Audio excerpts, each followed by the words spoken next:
defending what she calls a political statement. The last thing it was racist.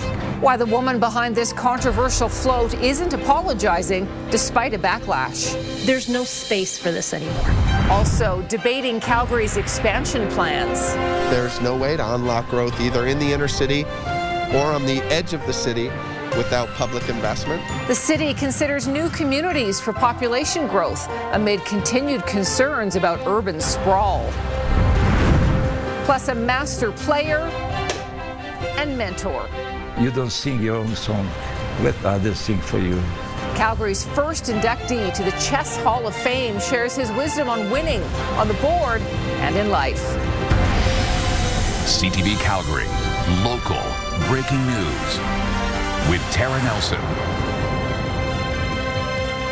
Hello and thank you for joining us. The owner of a contentious parade float from Sundre is sharing what motivated her to register in Saturday's parade, and she says it was not racism.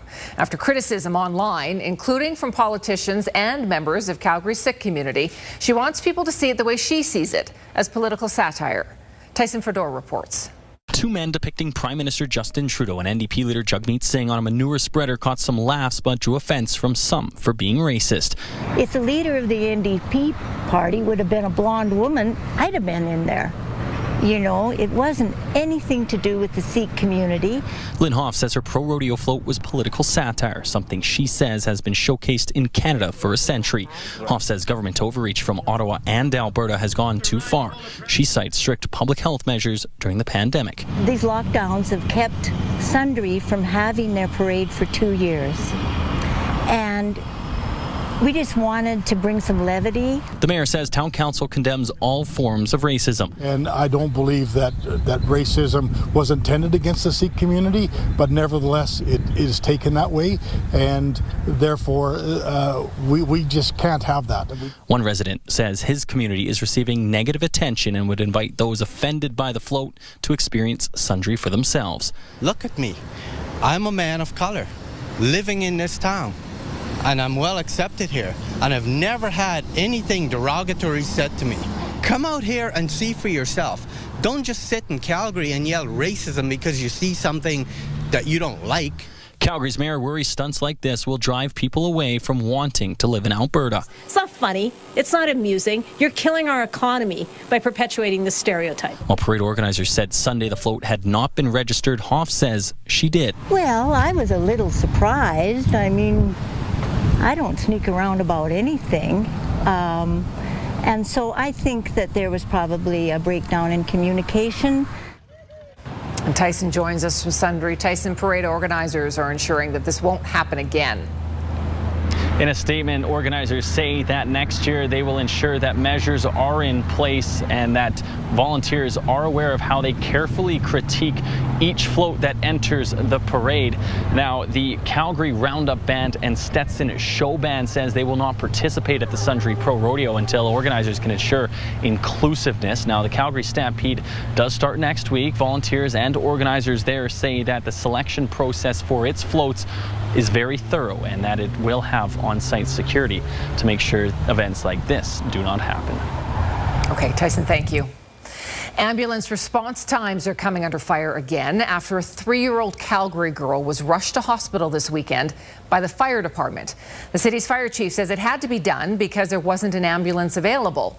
Nicole DiNonato joins us from the Children's Hospital tonight. Nicole, the chief says what's happening right now with EMS is just unacceptable.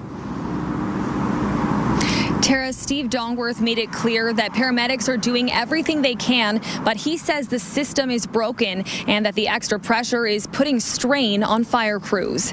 Dongworth says the call came in just after midnight Sunday for a child who had fallen and hit the back of her head, causing her to vomit and convulse. He says there were no ambulances available at the time, so fire crews used a system where they can call a physician to get emergency medical advice.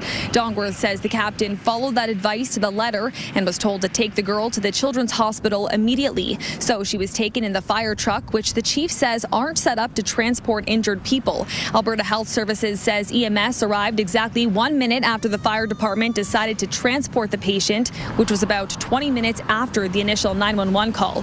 Dongworth says this is not an ideal system. I love paramedics. I have great friends who are paramedics. The individuals who are working on the street right now are working as hard as they can to make the system work. But obviously, organizationally and systemically, there's a challenge that the administration of AHS needs to be listening to, because what's happening right now, frankly, is unacceptable.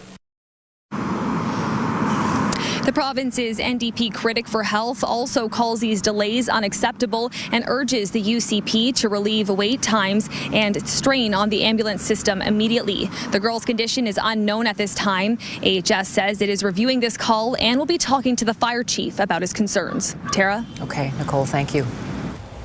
Calgary is about to get bigger, a lot bigger. Tens of thousands of people are expected to move here over the next few years. So the city is considering allowing the building of at least 5 new communities. The city is trying to balance costs, affordability, and the climate impacts of growth. Bill McFarland reports. The biggest single pressure is the expected number of people, nearly 90,000 by 2026. The most environmentally sensible thing to do to say we're not going to grow anymore on the edge of the city. We couldn't, unfortunately, right now, accommodate all the growth that's coming into the city of Calgary in the established area. As it stands, the plan recommends approving 5 out of the 19 communities proposed by developers, 3 in the deep southeast, with the others along the east and northern edges of the city. For both environmental and cost reasons, it rankles some. For decades and decades, we basically took our tax base and we subsidized growth on the edge of the city. And when we did the math, we realized that we had been subsidizing every unit we built by $5,000 to $20,000. Over the coming decades, the city is aiming for a 50-50 split in new housing between established neighborhoods and new developments. Affordability is one of the city's biggest selling points. Metropolitan region is amongst the best in Canada. But there can be no mistaking that there are pressures on that affordability. So it will be important to maintain supply as we go forward. The cost to taxpayers is considerable, $530 million for roads and infrastructure over the next 4 years, which includes 39 communities already being developed. At least one planner says there's great risk in following the market. Just look at downtown. We now have 30% vacancy, colossal market failure. The market decided we needed all that space. We will have the same situation on the edge of Calgary if we just say, defer to the market. And as I say, the market is saying we need housing. It's not saying where we need housing. The city's trying to achieve net zero emissions by 2050, something officials say becomes far more difficult with each new community on Calgary's outskirts. Bill is live at City Hall tonight. Okay, Bill, so where do we go from here? Well, Tara, there are 85 speakers that were registered to speak to the Infrastructure and Planning Committee today. That they're expecting to hear from those people until at least 9:30 tonight, and then again resume tomorrow, and likely take up most of the day tomorrow as well. So it shows us the kind of the level of involvement and commitment on the part of many people for what is really a very complicated issue for the city as well. Even if this is approved through committee, it will still have to have the money approved during budget discussions in the fall. That's in November. Okay, Bill, thank you. A groundbreaking ceremony this morning celebrates the start of construction at Varsity Fire Station 17. This will be the site of a new City of Calgary multi-use facility. Several services will be offered at this northwest location. It will include a new fire station with 5 bays and a 48-unit Calgary housing development.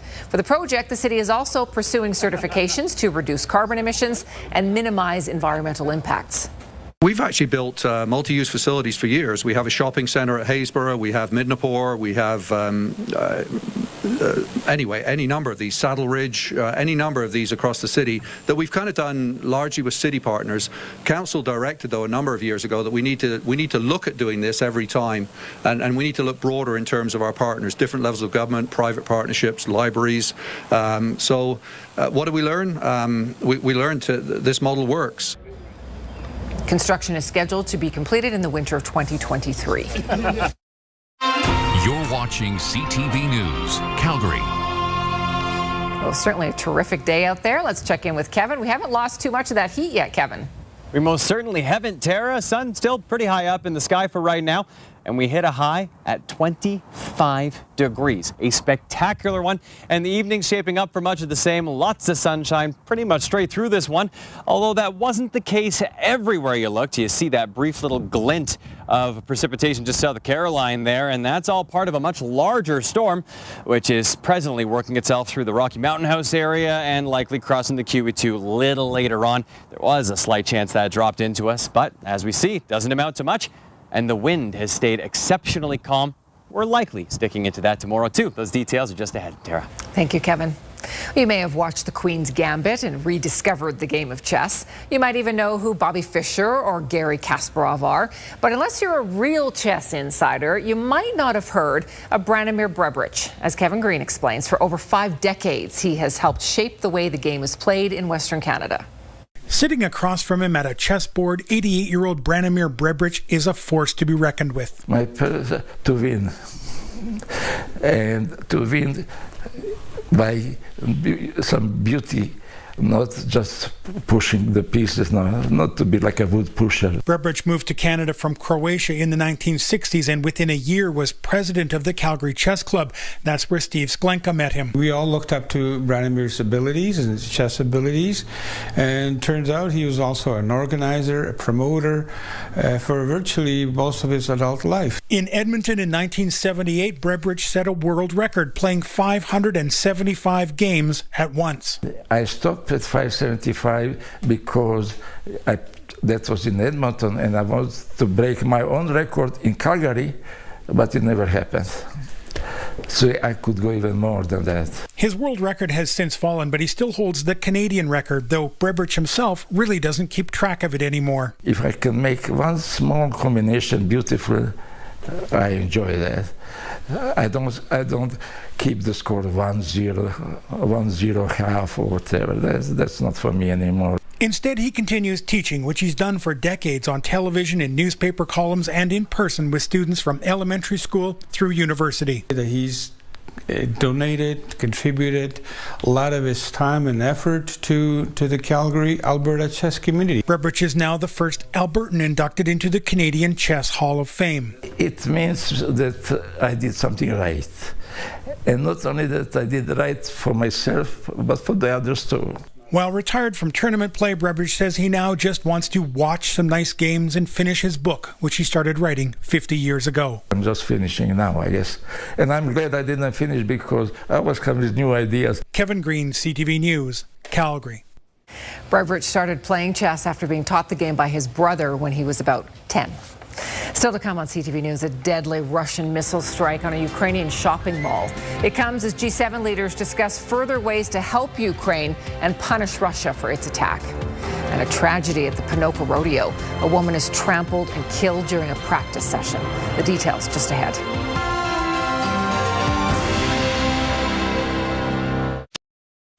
A harrowing rescue caught on video. Police in southern China rescued a woman from rushing floodwaters. This footage was recorded on the officer's body cam. The woman was stranded in her car in a severely flooded street. It took 6 attempts and 5 police officers to successfully pull her to safety with a rope.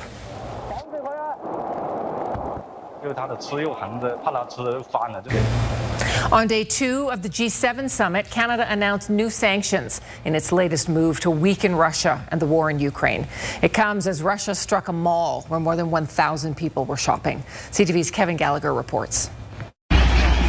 As Russia carried out another deadly missile attack, this time targeting a busy shopping mall in central Ukraine, Canada slapped new sanctions on Moscow's defense industry, including people in Belarus and Ukraine supporting Russia's war effort. On the second day of the G7 summit, President Volodymyr Zelensky asked the world's most powerful economies for more air defense weapons, with Russia making gains in the Donbass. The leaders agreed to continue sending military support and are looking for more ways to punish Russia economically. G7 leaders are increasingly understanding that they have to win the war against Mr. Putin's act of aggression by not paying him for gas or oil. Still, Russian oil revenues are higher now than before the invasion, with pricey crude helping fund Vladimir Putin's war. Prime Minister Justin Trudeau met with Indian Prime Minister Narendra Modi as discounted Russian oil imports to the world's most populous democracy have grown 50-fold since April. The G7 hopes Modi will cooperate in a global effort to curb Russia's energy profits. The war has trapped millions of tons of grain inside the breadbasket of Europe, raising fears of widespread hunger and famine. Yeah, my dear. At the meetings in Germany, wealthy governments are searching for ways to support Ukraine and developing countries with the unfolding food crisis. The G7 wraps up tomorrow, but global security and Ukraine will still be a top priority for Trudeau when he travels next to the NATO summit in Spain. Kevin Gallagher, CTV News, Garmisch-Partenkirchen, Germany. Russia has banned 43 Canadians from entering the country in response to Western sanctions on Moscow. The list includes Mark Carney, former governor of the Bank of Canada and the Bank of England. Also sanctioned is the chairperson of the Federal Liberal Party, Suzanne Cohen. In April, Moscow sanctioned 61 Canadian officials and journalists. This comes as Russia has defaulted on its foreign debt payments for the first time in more than a century.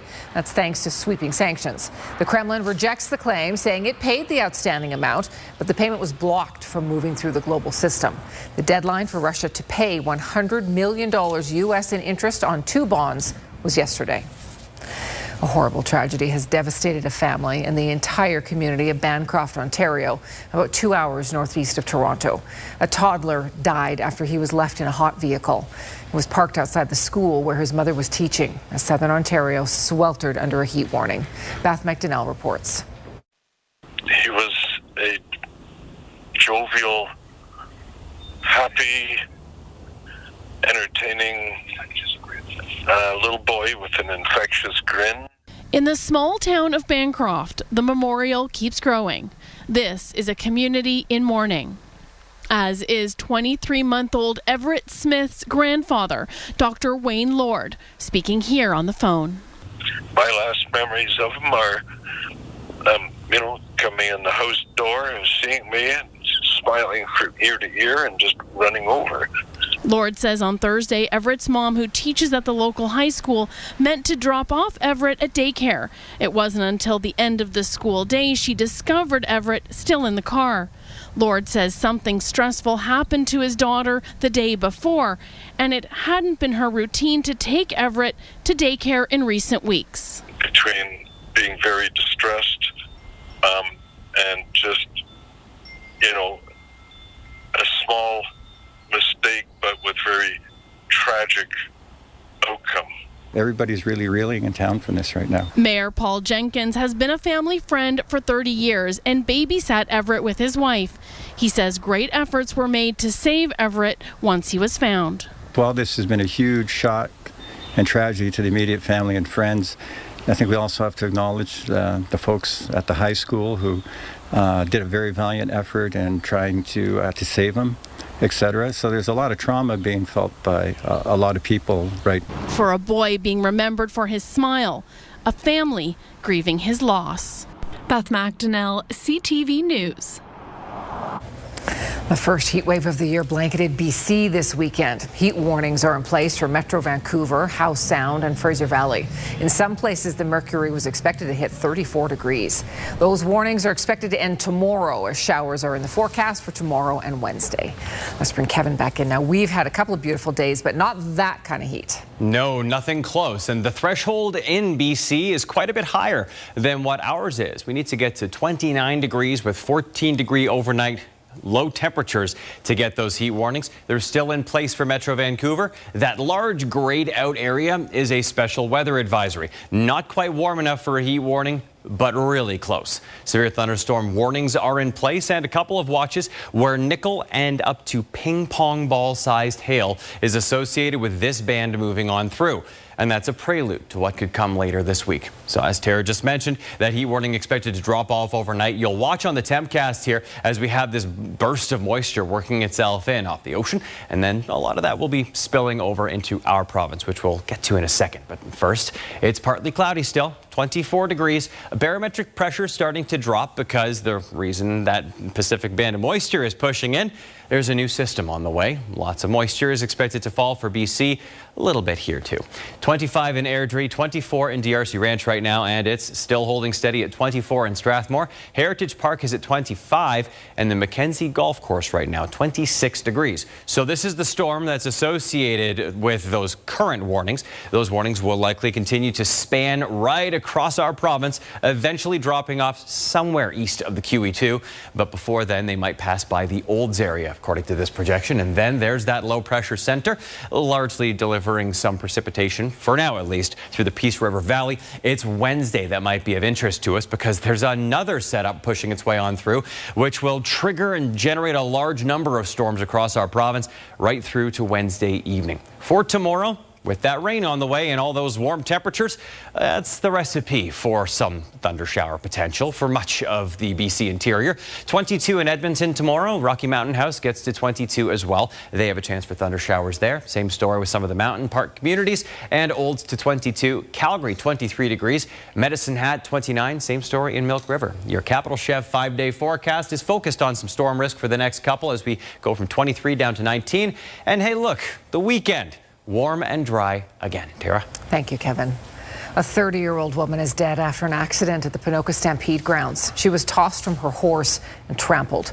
It's forced the rodeo to make some changes to tonight's opening ceremonies. Here's Nav Sangha.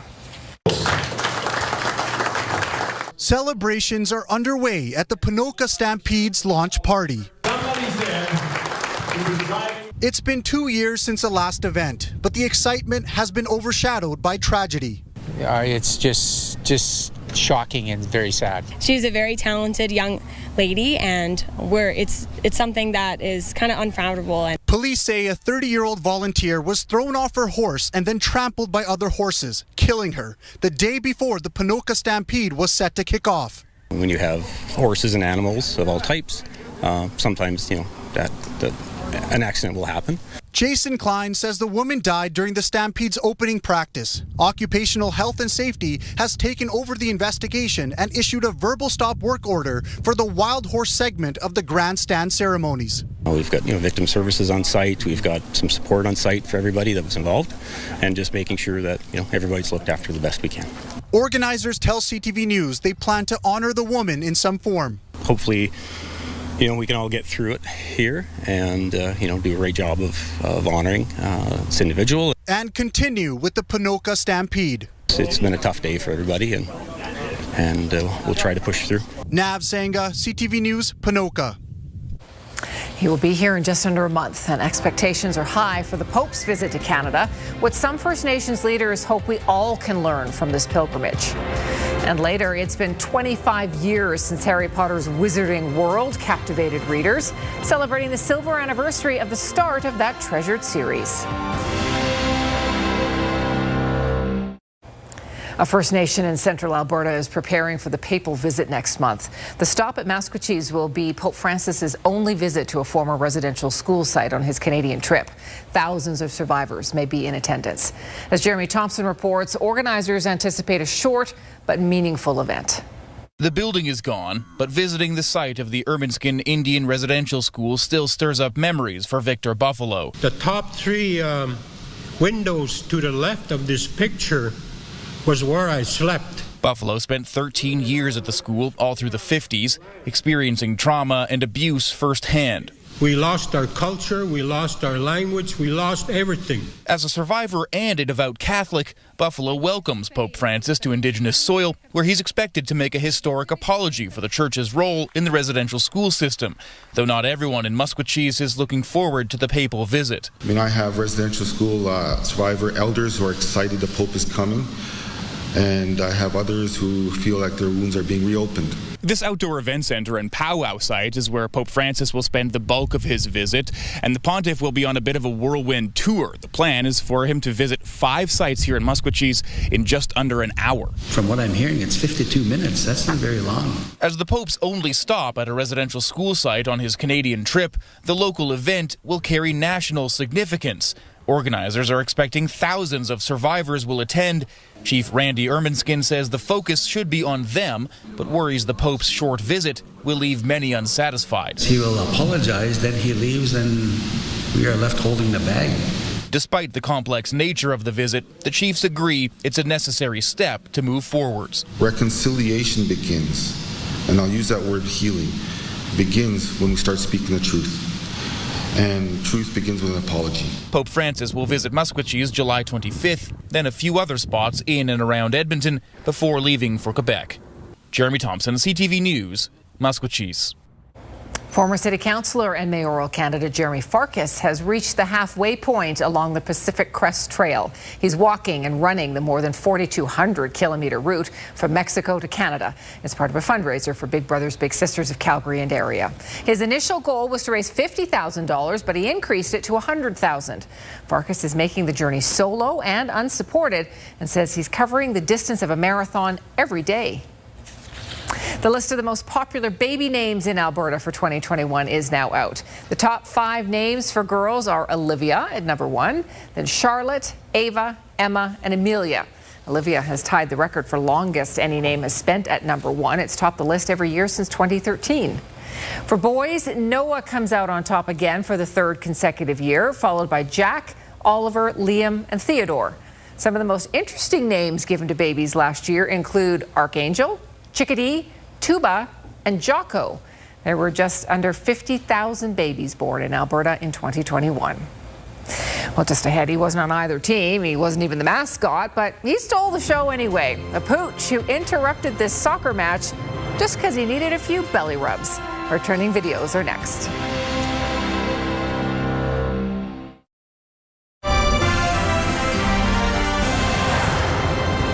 The series of fantasy novels that has sold more than 500 million copies celebrated its silver anniversary this weekend. And since its first publication on June 26, 1997, it's still entertaining readers young and old. Here's CTV's Danielle Hamamdjian.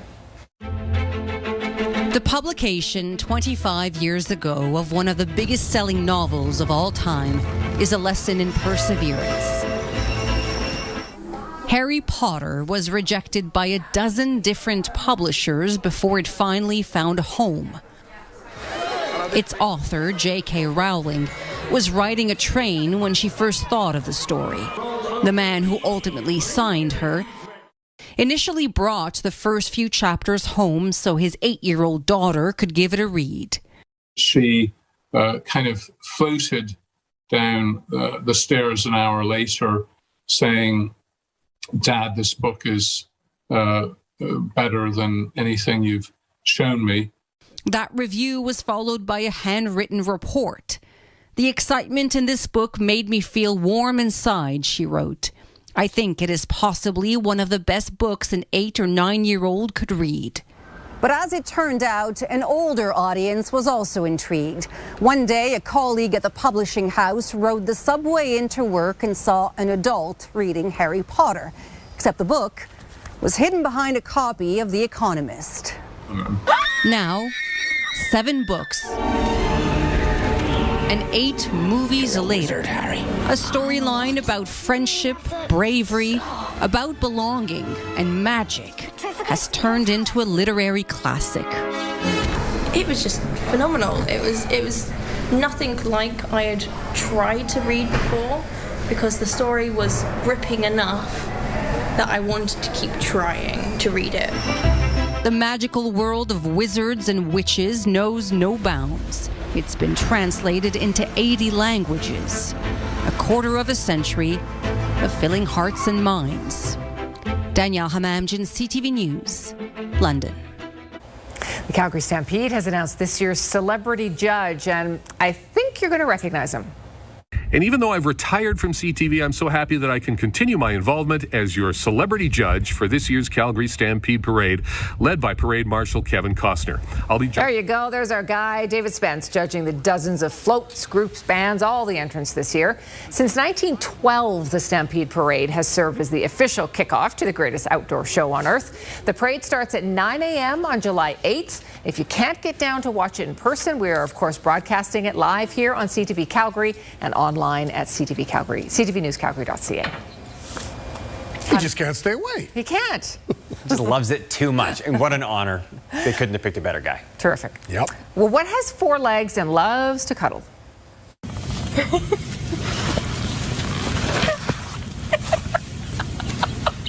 Oh my God. Not a dog this time. It's a pony. I don't know who's happier in this scenario. The pony or the person getting crushed by the pony, but all I know is the horse that's coming in. I'm not sure how happy that horse is. Or the horse is like, well, I could get some of this. I'm down with some cuddles if you're giving them out. I mean, yeah, exactly. Aw. Sure, it's cute now, but wait for the 1 year mark and not so much. A soccer game between Venezuela and Chile had to deal with a unique interruption after a dog invaded the pitch and just refused to leave.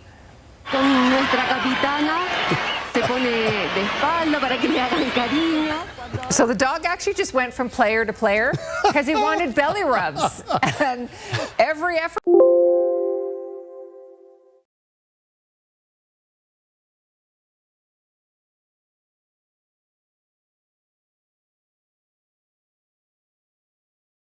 was made to get him off the pitch. It didn't work. Eventually, a player and a referee finally got the situation under control. Venezuela did go on to win, but I would say that pitch invader was the star of the show. Yeah, the dog just wants a little attention, right? I mean, what's wrong with that? And he got it. He did. Even rival fans can't be mad about that. No way. Hosting a wedding, of course, can be very stressful. So what better way to blow off some steam than to pound it out on the drums?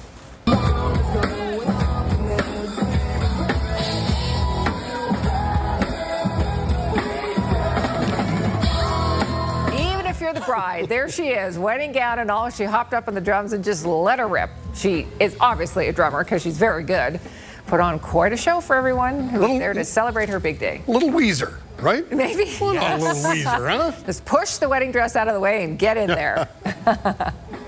This is the best thing. And I mean, I hope she did an encore performance. Oh, I bet she did. Well, it was never supposed to be a permanent fixture, but that barge still has not budged off of Vancouver Beach since a storm pushed it there last November. We'll check in on the holdup just ahead. Welcome back. There's a look at our Capital Chev Skywatch camera. A little bit of light cirrus cloud way up there. We've had some lovely mare's tails from today, where you have those cirrus clouds that have a wispy end to them, like the tail of a mare. They're beautiful stuff. As far as conditions go for the remainder of the week, well, they might involve a few more of those, at least what's happening on the Alberta side of the boundary. Severe thunderstorm watches have just recently extended out through Red Deer. There are no warnings there yet, but in all likelihood, that storm will continue to progress, and that's exactly what will shape up. It's now split off into two smaller cells, but from those, there's still that nickel to ping pong ball sized hail potential. Our high from today, 24.7 degrees, rounding up to 25 with a current temp at 24 and 21.6, making up our normal. Good for 75th overall in Calgary. Pukauki Lake and Medicine Hat tying just shy of 29 degrees for the warmest spots, and those temperatures were pretty much blanketed over much of the southeastern edge of our province. Going down through 22 in Edmonton tomorrow. Calgary falls off, but only to 23, above seasonal still. 23 in Vancouver. They still run a risk of thunder showers, and after such warm weather, they had humidity values likely pushing toward the 40-degree marker. Yeah. That's fair. That's a lot of energy for storms to form up. 23 in Saskatoon and then 21 in Winnipeg, with Hamilton and Toronto and Windsor all sitting in the mid to high 20s. Now through the Maritimes, they're looking at temperatures in the lower 20s and also keeping an eye on some rain showers. Your 7-day trend now, that shows off tomorrow above seasonal. Will dip below as that rainfall develops. That's our big trough pushing through just in time for a ridge, which wraps up, of course it does, right on Sunday. By the time we get ourselves out to Monday, work week, back to some potential. Backlash is speaking out. Some within Calgary's Sikh community deemed it to be racist, while Lynn Hoff believes it is political satire. She says she did register the float and believes there was miscommunication between parade organizers and herself. More concerns about ambulance availability after a 3-year-old Calgary girl was rushed to hospital this weekend by the fire department.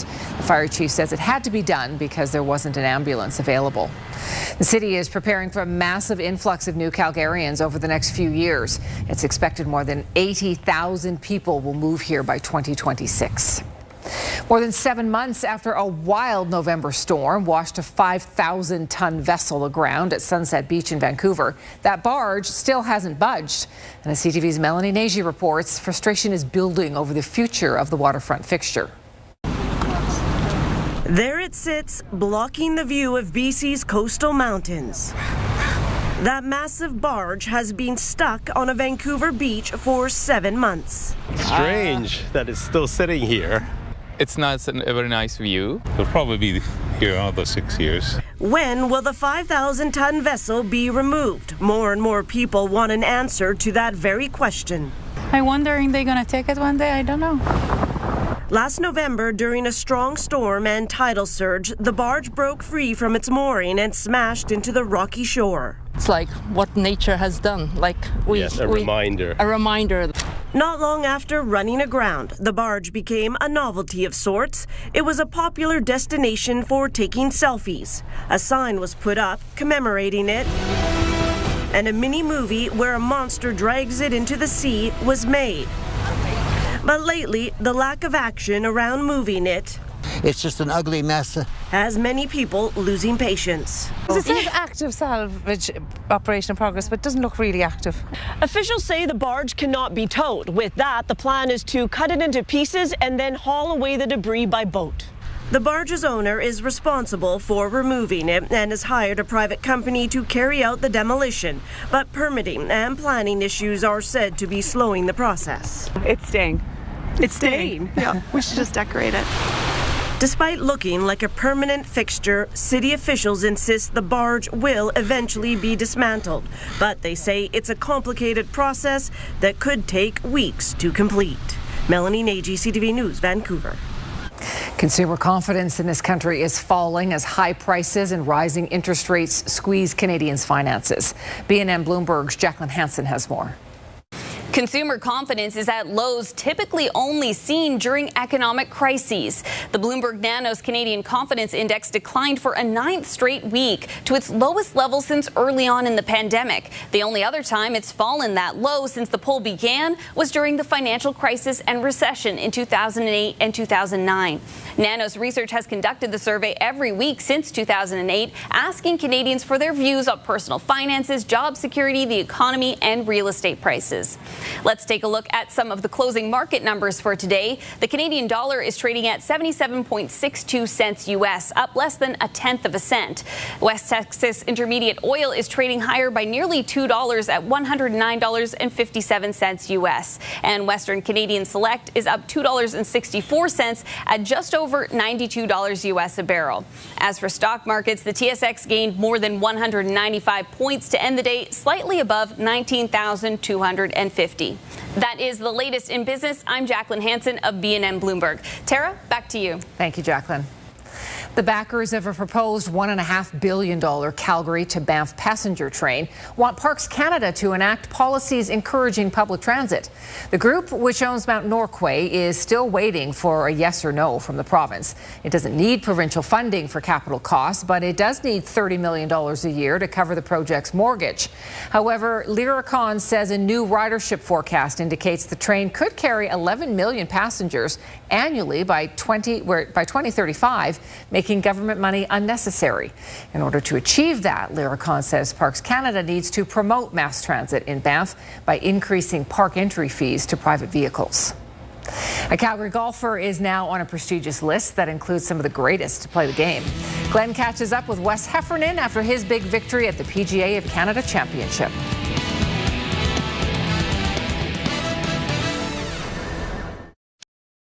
Golfer Wes Heffernan had a great week last week, winning the PGA of Canada Championship. Glenn is back with us, and Glenn, that was a highlight for Heffernan. The trip back wasn't so great. Tara, Wes made it back okay. His club's not so much. The airline's still looking for them, but that's not going to put a damper on this championship for Heffernan. He's delighted to be a PGA of Canada champ. It's back to work time for Wes Heffernan. Fortunately, at Dynamic Motion Golf Performance, he's never too far away from a set of golf clubs.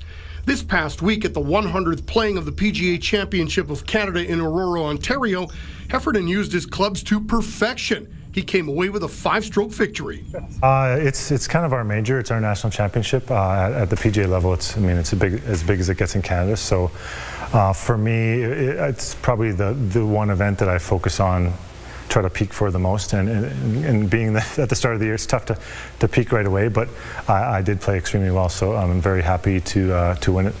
Heffernan finished the championship at 10 under par, and he joins a very impressive list of names that have won the title in the past. Arnold Palmer has his name engraved on the trophy, so does Lee Trevino and Mo Norman. The Alberta Open's kind of the same. It has a storied past too, and there's been some pretty cool guys on there, like Mo Norman you just mentioned. But the PGA Championship of Canada takes it to another level with, like, even the PGA Tour players. Some of the biggest stars that have ever played the game have played that event. Yeah. Heffernan is the third straight Calgarian to win the PGA Championship of Canada.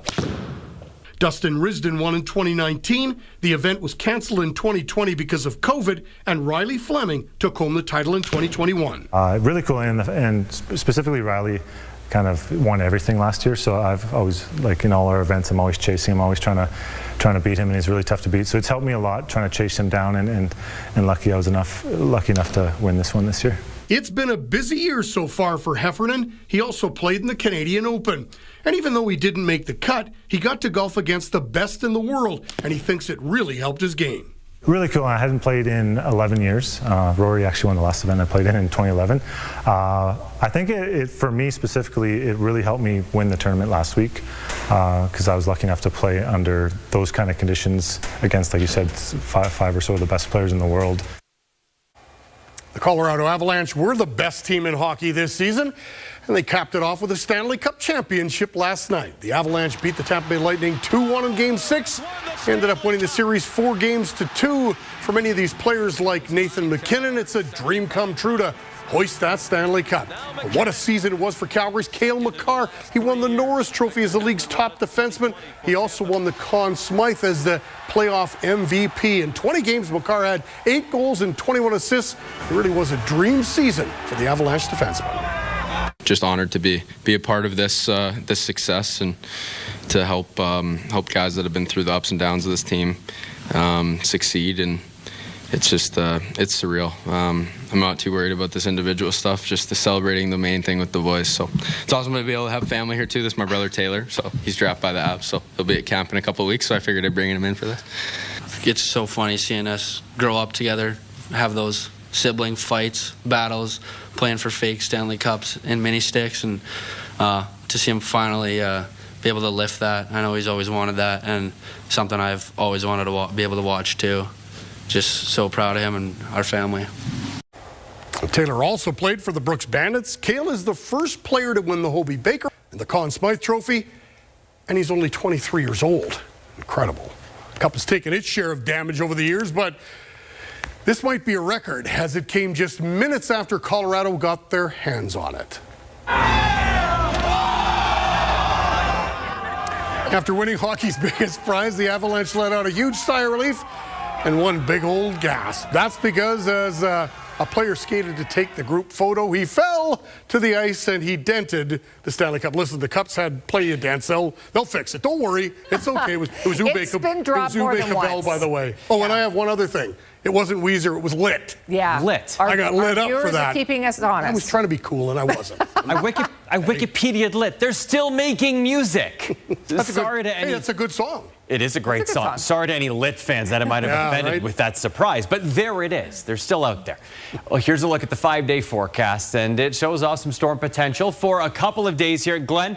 I have to applaud your temperance because the top of this board said "Can Glen golf?" and that could be interpreted so many ways, some of which are insulting, frankly. Some people have asked me that. Yes, indeed. Also, I added you to it. Hope that's okay.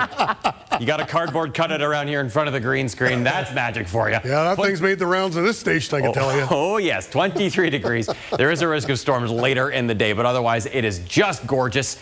And here's a shot from today. Margie sent this one by. Pick of the day. Thank you for sending this on Twitter, Margie. Really appreciate it. And that's pretty much what tomorrow looks like until potentially a bit later on. Terrific. Thanks for your company tonight. Have a super evening. We'll see you tomorrow.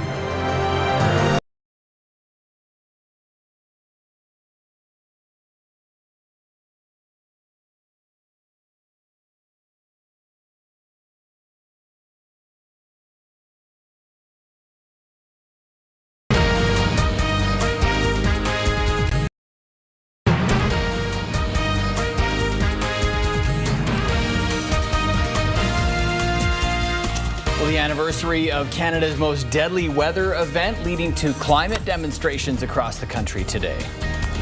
Good morning and happy Wednesday. It is 5:30. A little bit of some thunder boomers last night in this city. I think my dog gets a little bit nervous about it. So let's check in with Ryan and see if more are coming on the way. Ryan, I love the pink though. Oh, thanks. Matched you yesterday. I told you we were almost matching yesterday, but decided to push it ahead a day. Speaking of pushing ahead a day, some of those thunder showers likely to push ahead into today as well. Now, we called for it yesterday morning, if you remember, right around the 5:30 mark through the downtown area.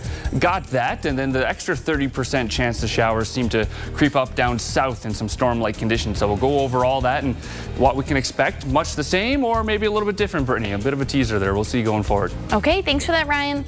Out on city streets this morning, things are in fair driving condition in all four quadrants. Nice, clear, bare, dry roads right across the city. And here's a look at the light traffic from 130th Avenue on Deerfoot Trail in the city's southeast. Thank you, Brittany. Climate action rallies are expected across the country with an event set for Calgary today. They're calling on elected officials to stop delaying the work to tackle climate change in Canada. Jordan Canigan joins us with more on this. And Jordan, there is a reason that these rallies are happening today. Well, Jacqueline, it was at this time last year that much of Western Canada was experiencing that heat dome, and it was exactly a year ago today that Lytton, BC set Canada's all-time heat record at just over 49 degrees Celsius. That's just one example of the extreme weather events that these climate groups say will become more common if significant action isn't taken.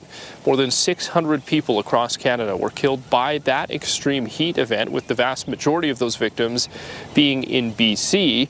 The group is called 350.org. It's coordinating the rallies across Canada today. They want to see politicians end the climate action delay and stop the expansion of fossil fuel projects. Instead, they want to see more funding and work go towards a transition to renewable energy.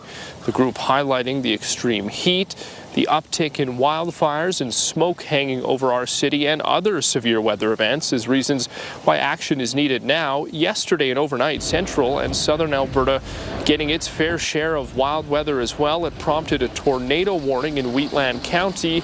The storm brought with it heavy rain and hail all around Calgary and in the area. Now, today's climate rally here in Calgary is at the office of MP Greg McLean here in the Beltline.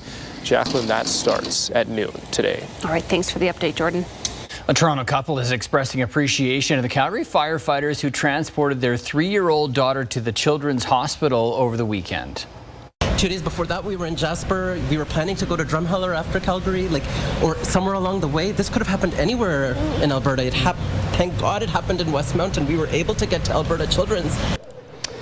Tara and her parents were staying with friends in Northwest Calgary when the child fell, hit her head, and began to seizure. Calgary Fire arrived first, but couldn't get an ambulance to the scene fast enough and were told to get the girl to hospital right away.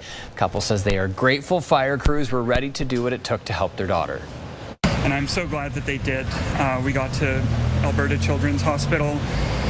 They had a team ready for us, and her oxygen was actually really low, so it was very critical that she got there as soon as possible. So we were very thankful that she got the care she needed. The little girl is doing much better. On Monday, Fire Chief Steve Dongworth called out AHS, calling its EMS response system broken, and that this latest example is proof of that.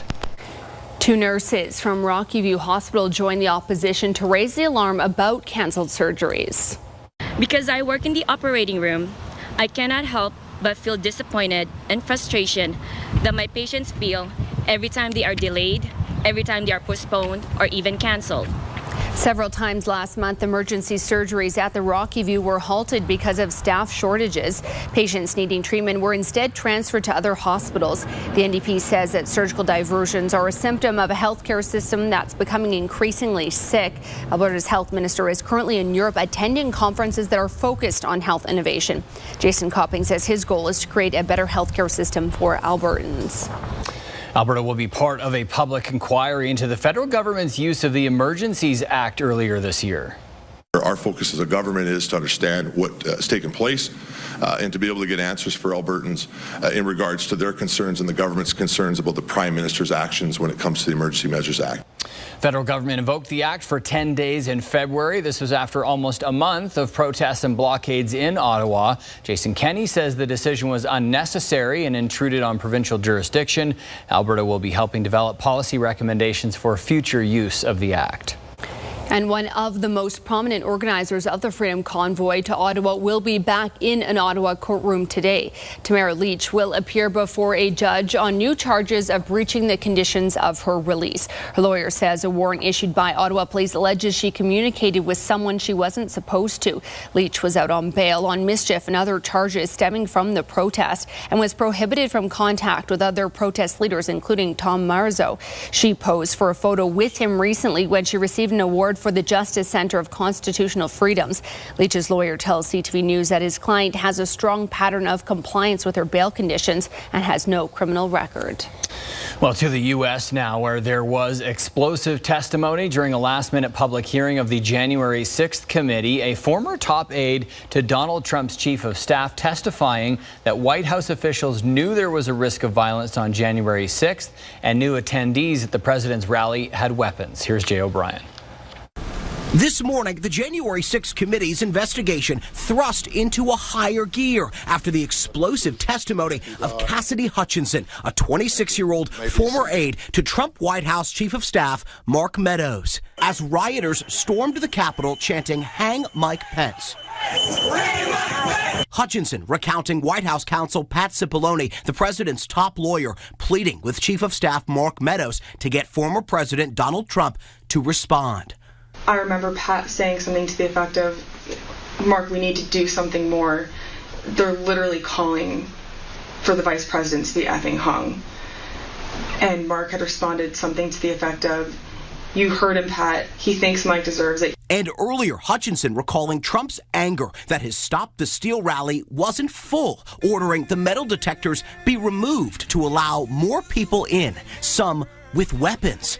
I overheard the president say something to the effect of, I don't effing care that they have weapons. They're not here to hurt me. Take the effing mags away. Let my people in. Hutchinson then telling the committee a story she heard secondhand from another White House aide, saying as Trump got into his presidential vehicle leaving the rally, he was told he could not go to the Capitol and erupted, lunging for the steering wheel and allegedly assaulting a Secret Service agent. Mr. Engel grabbed his arm, said, "Sir, you need to take your hand off the steering wheel. We're going back to the West Wing. We're not going to the Capitol." Mr. Trump then used his free hand to lunge towards Bobby Engel. The Secret Service saying they'd like to respond to this claim under oath, a source telling ABC News to expect the agents will refute the assault allegations. Trump responding with a flurry of posts on his social media app, claiming he hardly knew Hutchinson and calling her a phony. Jay O'Brien, ABC News, Washington. Meanwhile, Colorado Republicans have rejected two prominent Trump-backed election deniers in primaries on Tuesday night. One of them, Ron Hanks, attended the January 6th protests. Well, the Calgary Zoo has opened a new conservation facility. The Archibald Biodiversity Center, or ABC, is home to iconic species at risk. The state-of-the-art breeding center is designed as a temporary home for species at risk, such as the greater sage grouse, Vancouver Island marmots, burrowing owls, and whooping cranes before they're being released into the wild. It will also have some permanent residents and provide space for conservation breeding and for research. The ABC sits on 300 acres bordering the Siksika Nation and will include purpose-built paddocks, pastures, and shelters for hoofstock, accommodations for resident animal care staff, as well as a fully equipped veterinary clinic. Wow. Going to the zoo this weekend. That's so exciting. What are your kiddos' favorite animals? What is your favorite animal? What's my favorite animal? I don't think I have a favorite animal. I like giraffes. I like them all. There's no animal I don't like. An equi-animal enthusiast. Yeah. I don't know which my... Oh, well, Parker, my little girl, is an owl fan. Oh, okay. Like, other level owl fan. Nice. I like the new lemur exhibit where like the lemurs can be, it's outside, but they can be like right above your head. That's lots of fun. My fiance's niece is really going to kick out of that one. She likes the lemurs. Yeah, they're fun to watch. Full of beans, those lemurs. I love it. All right, stay with us. More CTV Morning Live is coming up right after the break.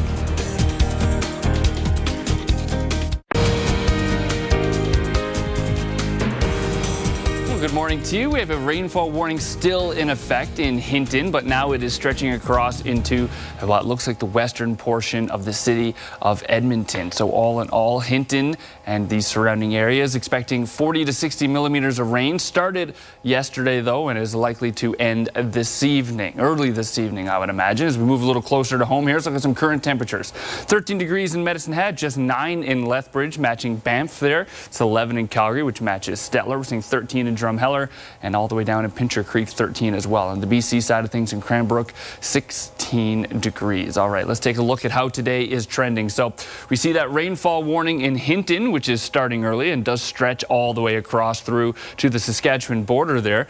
So again, the rainfall warning stopping halfway through Edmonton, really. But we're also watching a system start to come across the foothills there. It does dissipate before it gets to Pincher Creek, but really watch how this forms. It just kind of all comes together to the center of the province and builds from there. Brooks, Medicine Hat, all likely Lethbridge to see some rain, but it is a thunder shower watch in, not official watch, but we are watching for that thunder shower chance in Calgary. Now it's Wednesday, Thursday, and Friday now. So Brittany, those 3 days looked beautiful on the 5-day forecast as early as yesterday. So we'll get the details as to why that's changed coming up. Okay, thanks for that, Ryan. Out on city streets this morning, if you are headed out the door, things are in fair driving condition and similar right now as well, stretching out onto area highways. 511 Alberta is reporting things to be in fair driving condition. We are waking up to some damp conditions north of the city, as well as some breezy conditions there marked in yellow to the west, but shouldn't really impact your drive this morning. Here's a look now at your cheapest gas in the city if you need to fuel up on your Wednesday morning. We're waking up to that Calgary average being just slightly down for fuel prices, sitting at $1.91 a litre. And as well, there are still several locations in all 4 quadrants that are posting values below that. So certainly keep that in mind for your drive this morning. All right, both the red and blue line are running on time this morning for transit riders. You can find more updates at Calgary Transit on Twitter. All right, around the city, things are in excellent driving condition. Really no issues to let you know about this morning. Crowchild Trail moving smoothly in both directions. Similar conditions this hour on a Deerfoot Trail as well in the city's northeast. Downtown core incident free. And as we make our way further south, I do have a live shot to show you. This is from 130th Avenue and Deerfoot Trail in the city's southeast. Well, the anniversary of Canada's most deadly weather event leading to climate demonstrations across the country today. Almost 600 people died in BC due to extreme temperatures last summer. Rallies are scheduled across the country today, including here in Calgary, to demand the federal government do more. According to a new IPCC report from March, climate change impact will affect flooding, wildfires, and food production, all expected to heavily affect Canada in the coming years. And a former White House aide has now painted a volatile picture of former U.S. President Donald Trump. Cassidy Hutchinson giving 2 hours of testimony before the committee investigating the January 6th Capitol attack. She gave details on the extent of Trump's rage in his final weeks of office, as well as his awareness that supporters had weapons as they stormed the Capitol. And victims are expressing their feelings of vindication after the sentencing of Ghislaine Maxwell.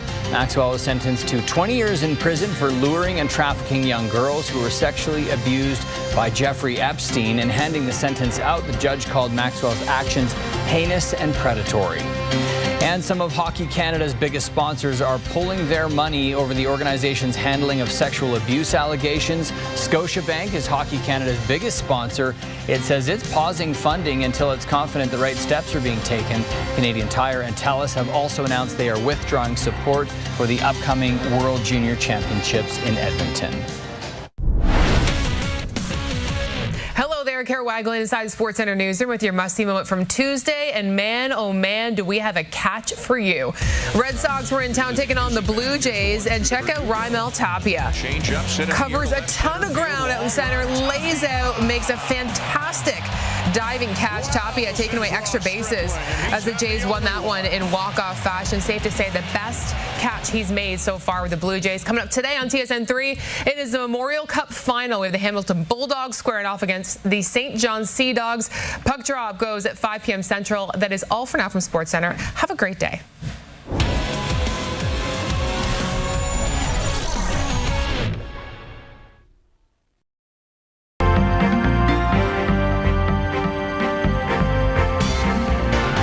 Canada's Canada's S&P TSX Composite Index fell yesterday, but much more modestly than the major U.S. indices. Once again, it was a strong performance by shares of big oil producers, which allowed the TSX Composite to outperform. 3 U.S. indices declined by 1.5% and 3%. And this morning, futures contracts on those U.S. stock indices were in negative territory.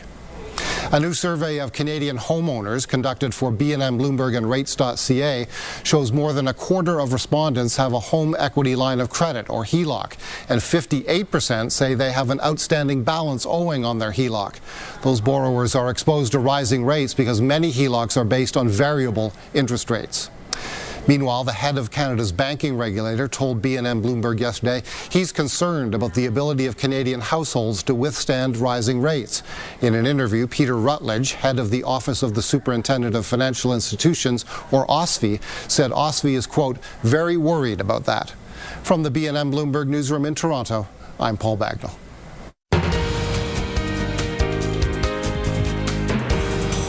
Well, good morning to you. Take a quick check back and look at what happened last evening.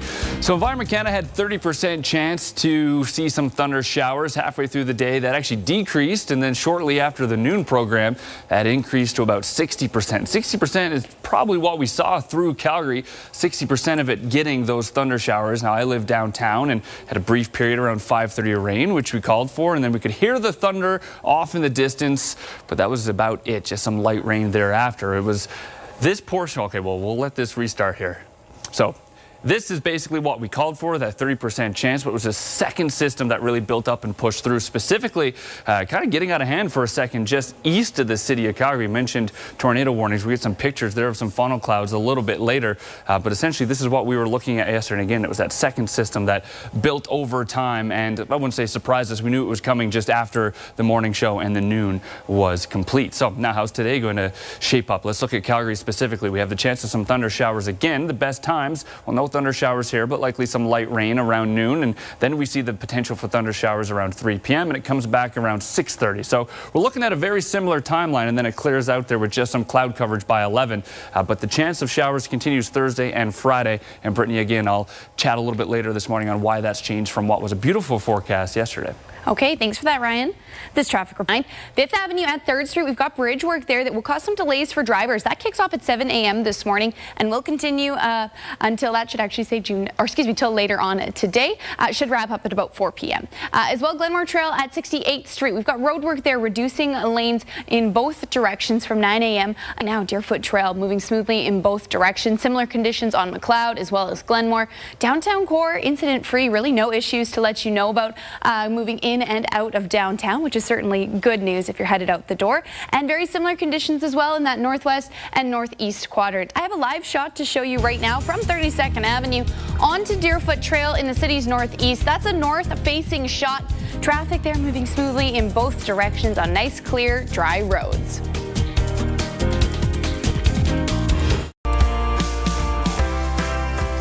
Welcome back. It is 5:56, and we are taking you out to the Rocky Mountains for a rare yet truly Canadian experience. Yes, here's Bill Fortier with some summer skiing. This is Banff Sunshine Village, not in November, December, or January. This footage is from today. More snow this past winter combined with a late melt have carved a path for summer skiing here for the first time since 1991. This is like the best experience I've ever had. So I'm like, especially during the summer. So I'm like, yeah, let's do it. I think it's pretty surreal, pretty cool. It's tripping some people out. With a high of 18 degrees on the hill, many dressed down.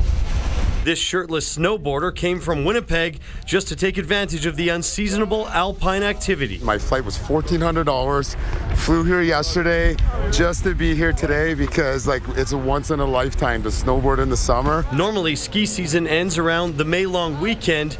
This is thanks to the weather phenomenon known as La Nina over the winter. So when we do have La Nina, we tend to see colder and snowier winters, and it actually correlates pretty well to higher snowpack lasting into the spring longer. Only 3 runs are open. Still, the first day of summer slopes drew a crowd of more than 500 skiers and snowboarders. I think it's an amazing opportunity, if you can make it.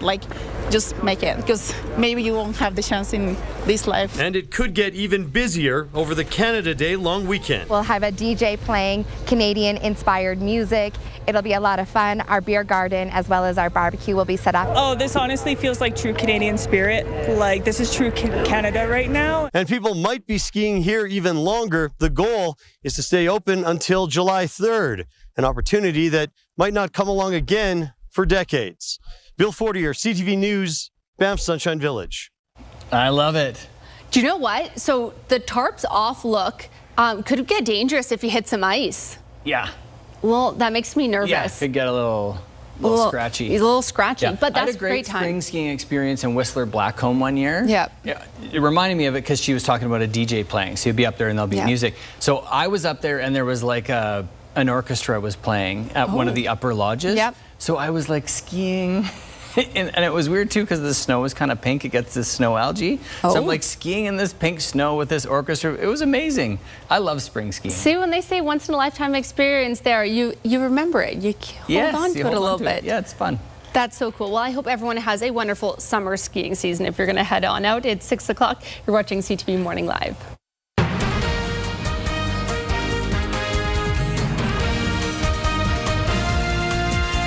Well, the anniversary of Canada's most deadly weather event leading to climate demonstrations across the country today, including here in Calgary. Good morning and happy Wednesday, but really kind of feels more like a Thursday, right? We're on the second last day before the long weekend. Today. Pretty exciting. 6 o'clock. Let's check in on that forecast and see how things are looking. Ryan. Well, much like yesterday, it's a beautiful start to the day, but much like yesterday, we're keeping our eye on the sky. 10 degrees in Wolf Willow right now. There's potential for some thunder showers once again. They came quickly last evening, and they could do the same this afternoon. We'll dive into those details. It's 11 degrees right now with a beautiful start to the day, Brittany, but we are expecting some cloud coverage to roll in and the chance of those thunder showers later this afternoon. So full details in the 5-day forecast coming up. Okay, thanks for that update, Ryan. Out on city streets right now, it's a great time to head out the door for your morning drive. We're incident-free in all 4 quadrants and area highways in very similar conditions. Here's a sunny live look under the South Point Toyota Tower, Calgary's #1 Toyota dealer.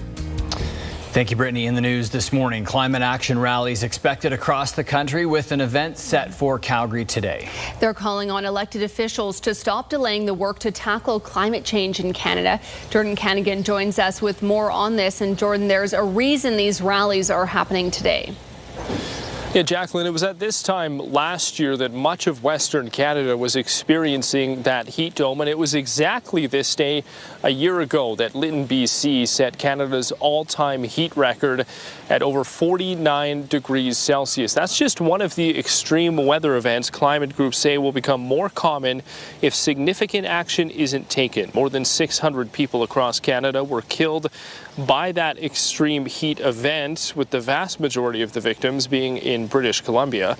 The group 350.org is coordinating the rallies across the country today. They want to see politicians end the climate action delay and stop the expansion of fossil fuel projects. Instead, they want to see more funding and more work go towards a transition to renewable energy. The group highlights the extreme heat, the uptick in wildfires and smoke hanging over the city, and other severe weather events as reasons why action is needed immediately. Yesterday and overnight, central and southern Alberta got its fair share of wild weather. It prompted a tornado warning in Wheatland County, the storm bringing with it heavy rain and hail all around Calgary and area as well. Today's climate rally here in Calgary is at the office of MP Greg McLean in the Beltline. Jacqueline, that rally here in the city starts at noon. Good to know. Thanks, Jordan. Alberta's books are back in the black in a big way. The province is forecasting a $3.9 billion surplus instead of an originally predicted $18.2 billion deficit. Here's Stephanie Thomas. The final quarter of the 2021-2022 fiscal year balanced much better than provincial officials had expected, with a surplus of $3.9 billion and record-breaking resource revenues by March 31st. With the books being so strong, the finance minister says the government has already shared how it will lend a hand to Albertans. We've announced about $2 billion in affordability measures, and we see that as an important part of how we would invest some of the resources that we're gaining through the windfall in oil and gas revenues. During a news conference conference Tuesday, Nixon says the province will wait to monitor inflation before taking further actions. No plans to cut prosperity checks. The province has extended the provincial gas tax holiday to September and may likely keep it in place for the rest of the year. Alberta households and small businesses can get a rebate on their utility bills starting next month. Nixon also says not to expect to see increased spending on public services. We can't go back to the old habits that previous governments did, which is to pay more than other provinces for services. Budget 2021 had initially forecasted a deficit for the end of the fourth quarter based on under $50 oil. In recent months, the benchmark has been trading above $100, raking in record-breaking revenues at $16 billion over the last fiscal year, way higher than the last record set in 2005-2006. So we are as firmly on the resource revenue roller coaster as we have ever been. We need nearly 1/4 of our entire government budget to come from resource revenues. Economists say Alberta is on track to post a $10 billion surplus by the end of this year. The opposition leader says the province should take further action now. So there's a range of things that they can do, specifically focused on low and middle income families who are bearing the greatest burden of this inflationary crisis. Nixon says the province will continue to focus on two things: saving and debt repayment. There's still about $95 billion worth of debt in our province, and we need to make sure that we move forward with the plan on that. Stephanie Thomas, CTV News, Calgary. The province will unveil its next fiscal report in the late summer, and it will include financial forecasting, which economists say will be the biggest and most interesting fiscal update in Alberta's recent history. The Calgary Airport Authority and its partners are preparing for the busiest summer travel season since the start of the COVID-19 pandemic. As Nicole DiDonato tells us, they say their goal is to help make the experience as easy as possible for those who may be looking to get away for the first time in years. As life continues to look more like it used to before the pandemic, more and more people are looking to travel. That demand being felt at the Calgary International Airport. We expect those numbers to increase in July and August, upwards of 50,000 passengers per day as we continue our recovery back to pre-pandemic levels in 2019. But the Calgary Airport Authority says YYC hasn't seen the same long waits at customs or security as other airports. YYC credits a pilot program with the Canadian Air Transport Security Authority that allows guests to book a time to go through security screening at no cost. We are an interconnected ecosystem, and we rely on each other to maintain an efficient, seamless guest experience. Meanwhile, Calgary-based WestJet, which cut thousands of jobs at the start of the pandemic, says it has now rehired across all operational areas. We've recruited and trained and retrained more than 500 pilots. We've recruited and called back more than 500 cabin crew members to just make sure we have the crew to fly the aircraft. At YYC alone, WestJet has recruited more than 200 guest services agents to check in and board passengers. The airline says while things are picking up, it has reduced its number of flights to help ease pressure at other airports. We're at about 85% of 2019 flights and guests. So we've actually taken down overall in Canada our network because we believe it's responsible, although clearly it hurts at the same time. The Canada Border Services Agency reminds all travelers, regardless of vaccination status, that they must submit their information on the Arrive Can app or website up to 72 hours before entering Canada. It also urges people to be aware of what they can and cannot bring with them when traveling to avoid delays. We're not seeing some major delays that they are seeing in other airports, so a little preparation will keep it that way. Nicole DiDonato, CTV News, Calgary. The Calgary Airport Authority still recommends people show up 2 hours early for domestic flights and 3 hours prior to international flights. Well, with gasoline and hotel prices increasing, traveling this summer could be expensive. Many Albertans are saying they will be sticking closer to home. According to Stats Canada, gas prices are up 48% since May of last year. Hotel accommodations are up 40%. Hotel prices were really cheap, low in May 21 because we had tighter COVID restrictions, and now they're coming back to normal, but it's still a big jump. People are going to feel it. That'll impact their travel plans. If you are thinking of waiting out the increases before traveling, Gaynor says it could be a while before prices start to go down. A new app is now available to plan your bus or sea-terrain trip. After a bidding process, Calgary Transit chose the company Transit as the official new app provider. The new app can also help you locate a Neuron or a Bird e-scooter or bike. It will use crowdsourced data for more precise arrival times, and you can download it at transitapp.com. Well, 6 new members of the Calgary Police K-9 unit received medals to recognize their years of service. Yeah, 5 badges were also presented to newly certified police service dog teams. The K-9 units are instrumental in finding drugs and tracking suspects and are also involved in outreach. Dogs are carefully chosen and trained from puppyhood to be police K-9 officers. The K-9 unit has been part of the force for 62 years. It was founded, many may know, by a constable named Constable Fred Moore. And Fred sadly passed away, actually, earlier this year as well. So we want to certainly just recognize the founding fathers of the unit who've passed on. The K-9 unit consists of 22 dogs and roles from general patrol to specialty detection work.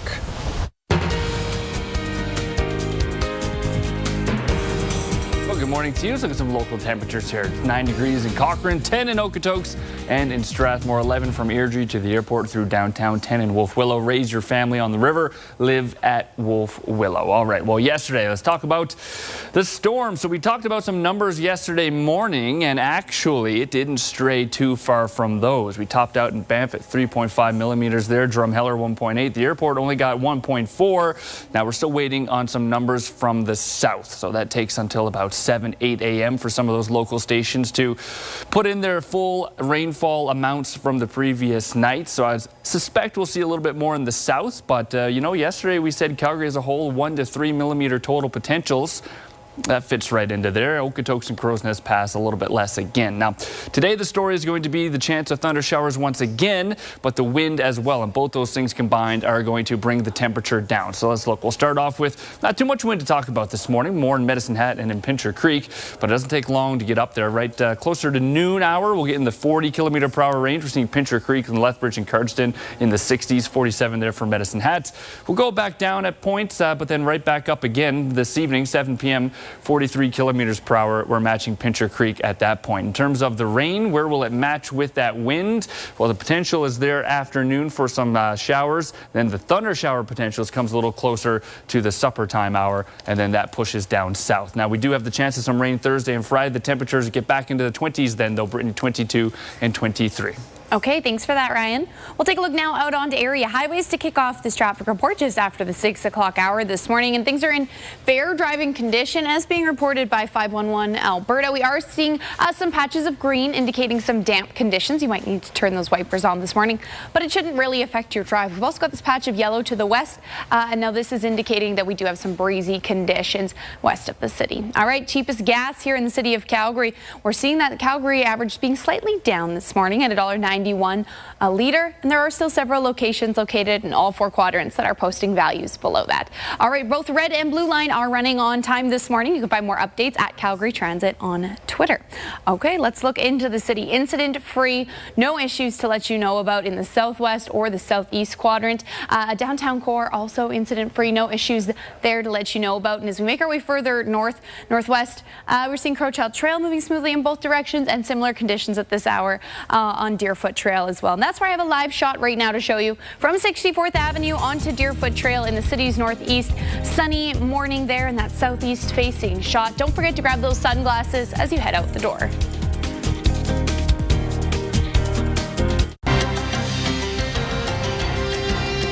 The anniversary of Canada's most deadly weather event leading to climate demonstrations across the country today. Almost 600 people died in BC due to extreme temperatures last summer. Rallies are scheduled across the country today, including here in Calgary, to demand the federal government to do more. According to new IPCC reports in March, climate change impacts on flooding, wildfires, and food protection are all expected to heavily affect Canada in the coming years. And an attempted bank robbery turned violent in Saanich. 2 suspects were killed and 6 officers sent to hospital. Officers responded to calls of an armed robbery at around 11 yesterday morning. Police say the suspects are the ones who fired first. The 2 suspects were shot by police and died at the scene. And BC Premier John Horgan has announced he will be stepping down as NDP leader in the fall. He says he came to his decision during a walk on the beach with his wife. Horgan says he is cancer-free after he was diagnosed last year. Horgan says he probably went back to work too early and doesn't have the same energy to do the job anymore. And Airbnb has made its party ban permanent. In 2020, the company started capping the number of people allowed at a rental to 16 as a pandemic precaution. The results are in, and Airbnb says the reports of parties have been cut in nearly half. The company says the ban has helped cut down on instances of violence and neighborhood disturbances. Well, the long weekend is coming up quick, so it's important time to review some of the safety tips. And Carol Henke, Public Information Officer with the Calgary Fire Department, joins us now. Good morning to you, Carol. Thanks so much for your time. Good morning, and thank you for having me. Well, let's start by talking about water safety. You know, people will be out cooling off on the water, so what should they be keeping in mind? Well, the first thing is you want to check our website to make sure that there are no boating advisories in place. And we have great information on there on how to raft the river or enjoy the river as safely as possible. That being said, wherever there's water, there is risk. So it is really important that you familiarize yourself with all of the rules, the best equipment to have, and how to float as safely as possible for yourself and those around you. Yeah, I often find, I paddle a lot on the elbow, and I find people are having so much fun and they just don't realize that, water is so powerful and things can go bad quite quickly. Yes, and you do sometimes see people without life jackets on. It is mandatory that everyone in the craft be wearing a life jacket, and that is just one of the rules. But like I said, our website has great information on how to float as safely as possible. Okay, wonderful. And also, of course, being the Canada Day weekend, some people will be lighting fireworks. So what should they be keeping in mind if they do? Well, the only people that should be lighting fireworks are permitted professionals.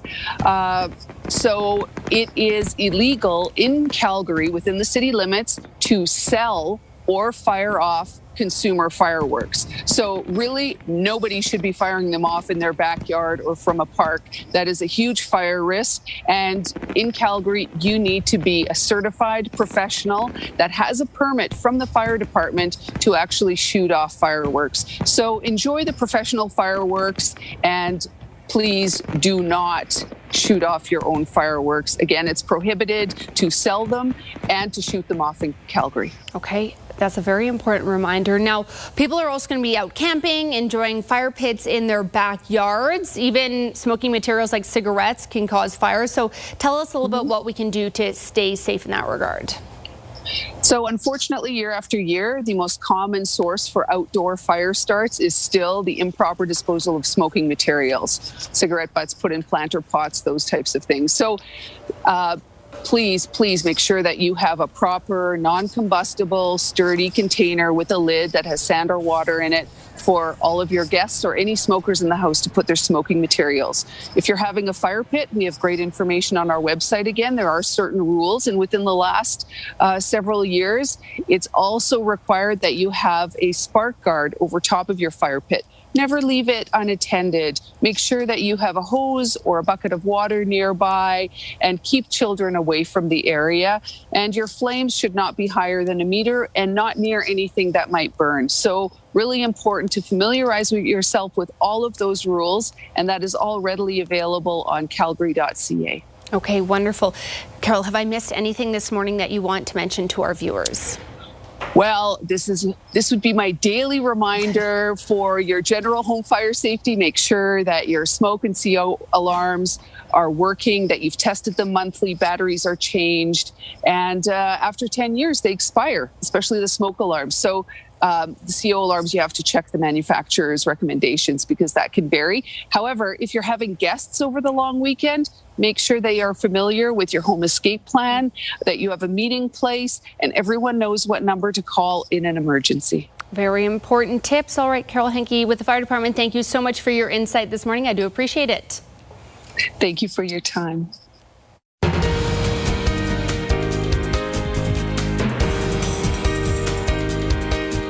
Oh, good good morning to you. We have a rainfall warning in effect for Hinton, which once this resets, you can see, there we go, right in the thick of it there, likely to see some thunder and lightning activity in there as well, or at least I should say potentially. We're seeing 10 to 15 millimeters of rain potentially for Edmonton throughout today, but what we're really going to want to focus on and what's coming in Calgary a little later this afternoon, early this afternoon actually, it does start to build and kind of sticks around for a little bit too. You can see one small amount going to Pincher Creek before it does build and stretch across Brooks as well, and that's going to go a little northeast into Saskatchewan there. That's how it's trending right now. So let's really zoom in on Calgary and see where and when we can expect what type of rain here. So this looks like light to moderate rain here around 1 p.m. the chance for it anyway. You can see it is kind of a thin band, so not likely to take up the entire city, specifically with that westerly wind just south of it there. As we push forward, it starts to build. There's probably your first chance at those thunder showers around 3:30, but the best chance and the longest chance for the most consistent rain and thunderstorm conditions there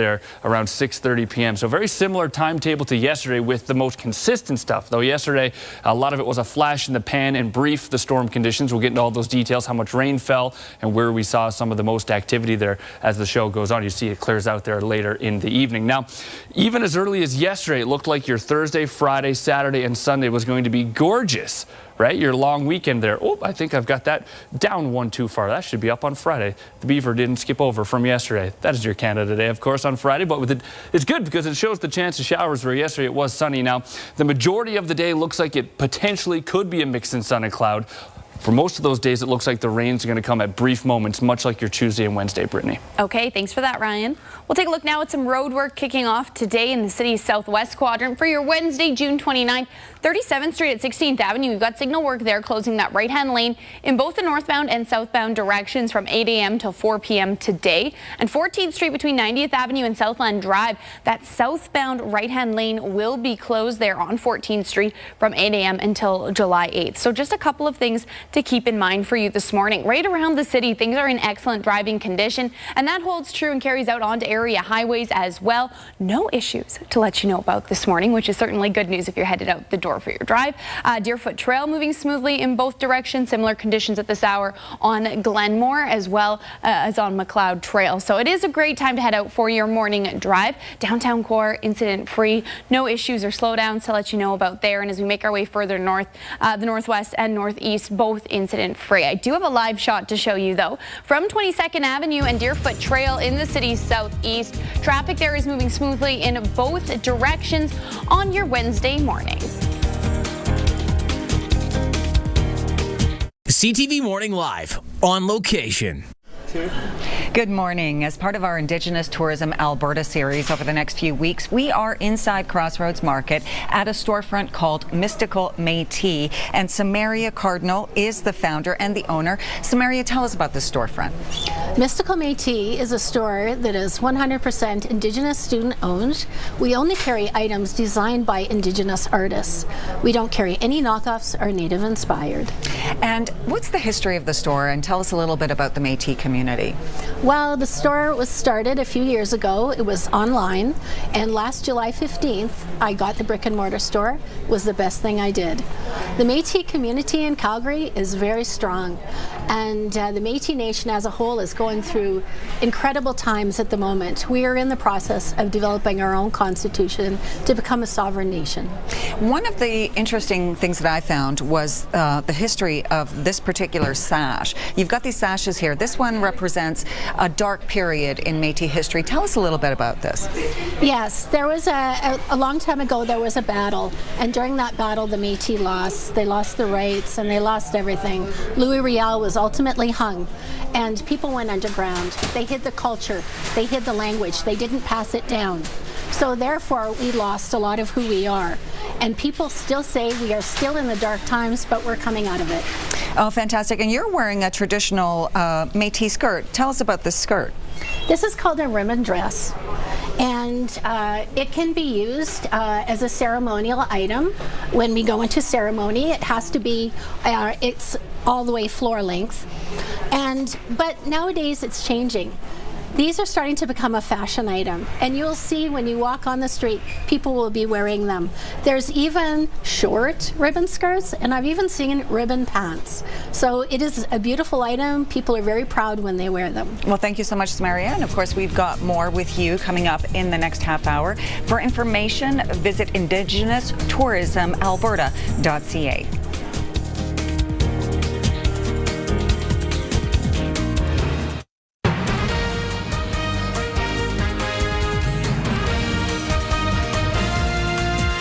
The anniversary of Canada's most deadly weather event leading to climate demonstrations across the country today, including here in Calgary.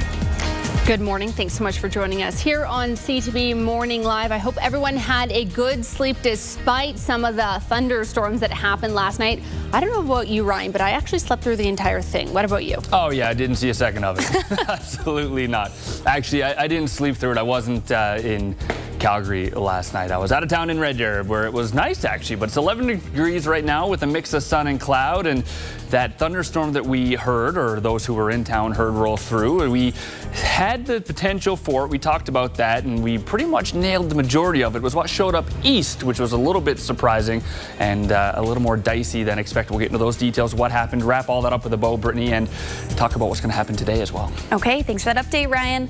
Out on city streets, it's a great time to head out the door. We're incident-free right across the city and area highways, also in fair driving condition. Here's a live look now from 22nd Avenue and Deerfoot Trail in the city's southeast. It's a sunny morning out there. Don't forget to grab those sunglasses as you get in the car. Thank you, Brittany. Climate action rallies expected across the country with an event set for Calgary today.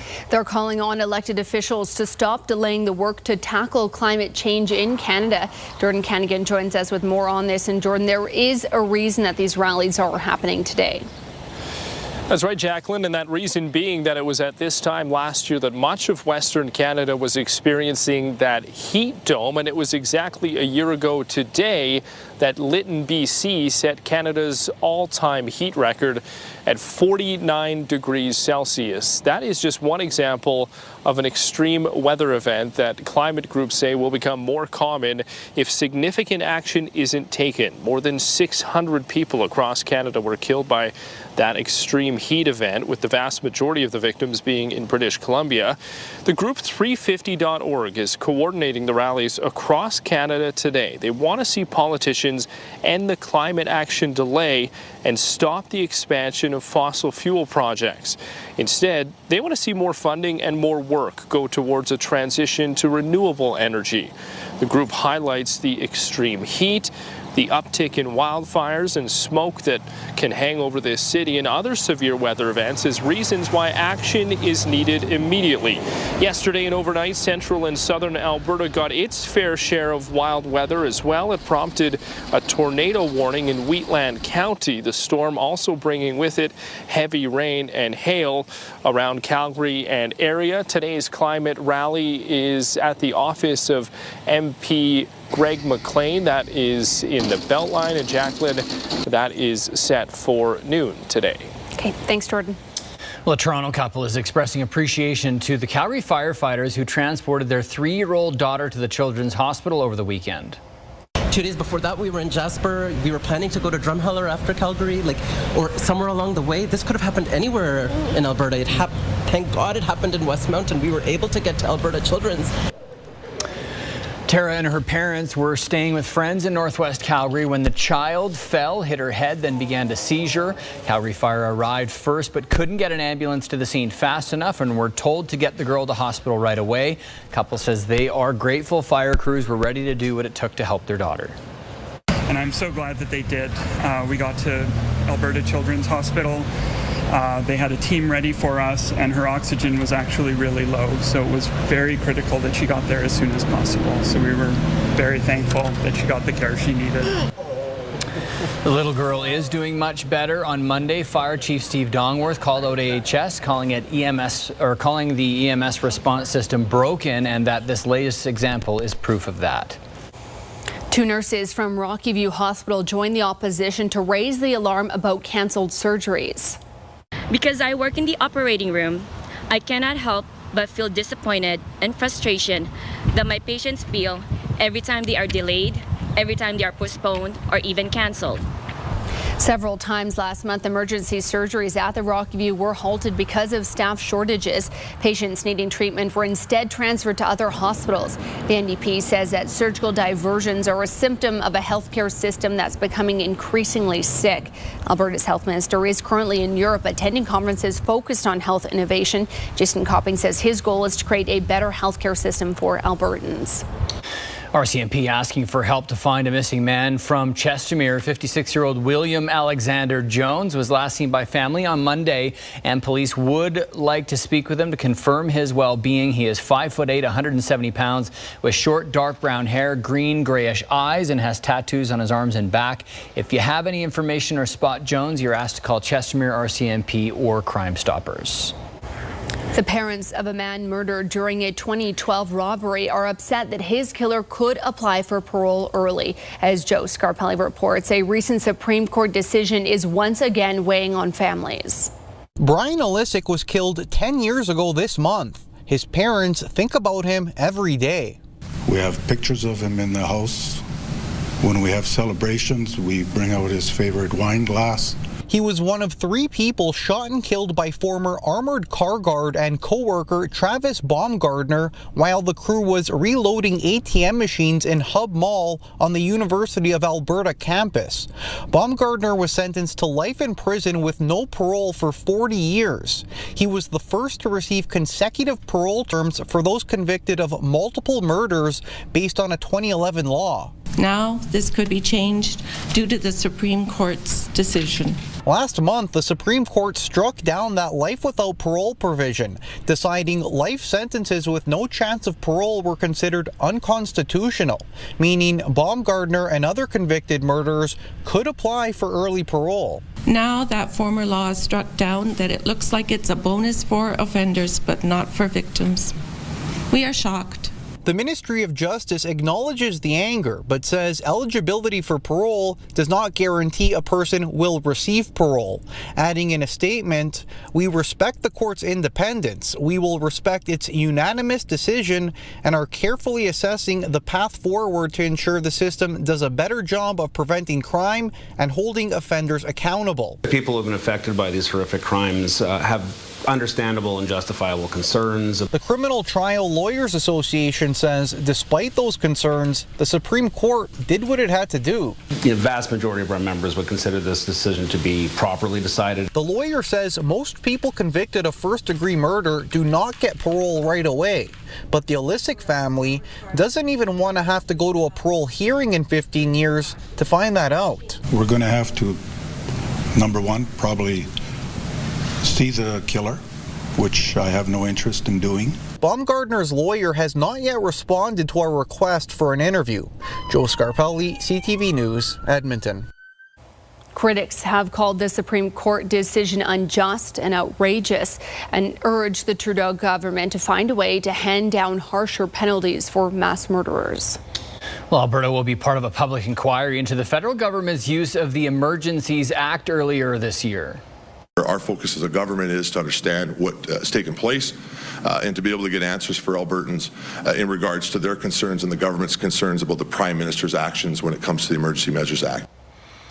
Federal government invoked the act for 10 days in February. This was after almost a month of protests and blockades in Ottawa. Jason Kenney says the decision was unnecessary and intruded on provincial jurisdiction. Alberta will be helping develop policy recommendations for future use of the act. Well, Dolly Parton fans are being given the opportunity to live like the country music superstar. Guests can book a stay in one of Parton's tour buses in Tennessee. The 45-foot bus includes a kitchen, dining table, 2 bathrooms, and a bedroom. A 2-night stay costs about $10,000, but a portion of that will go to the Dollywood Foundation and Dolly Parton's Imagination Library. Dolly is the hero we don't deserve. Yeah. My goodness. It's really true. She helped fund the COVID vaccines. Everything, and books for kids, and she does everything. She's awesome. Oh, crazy. Well, coming up, we've got business news at 6:55. Yeah, plus we got your must-see TSN moments. Stay with us.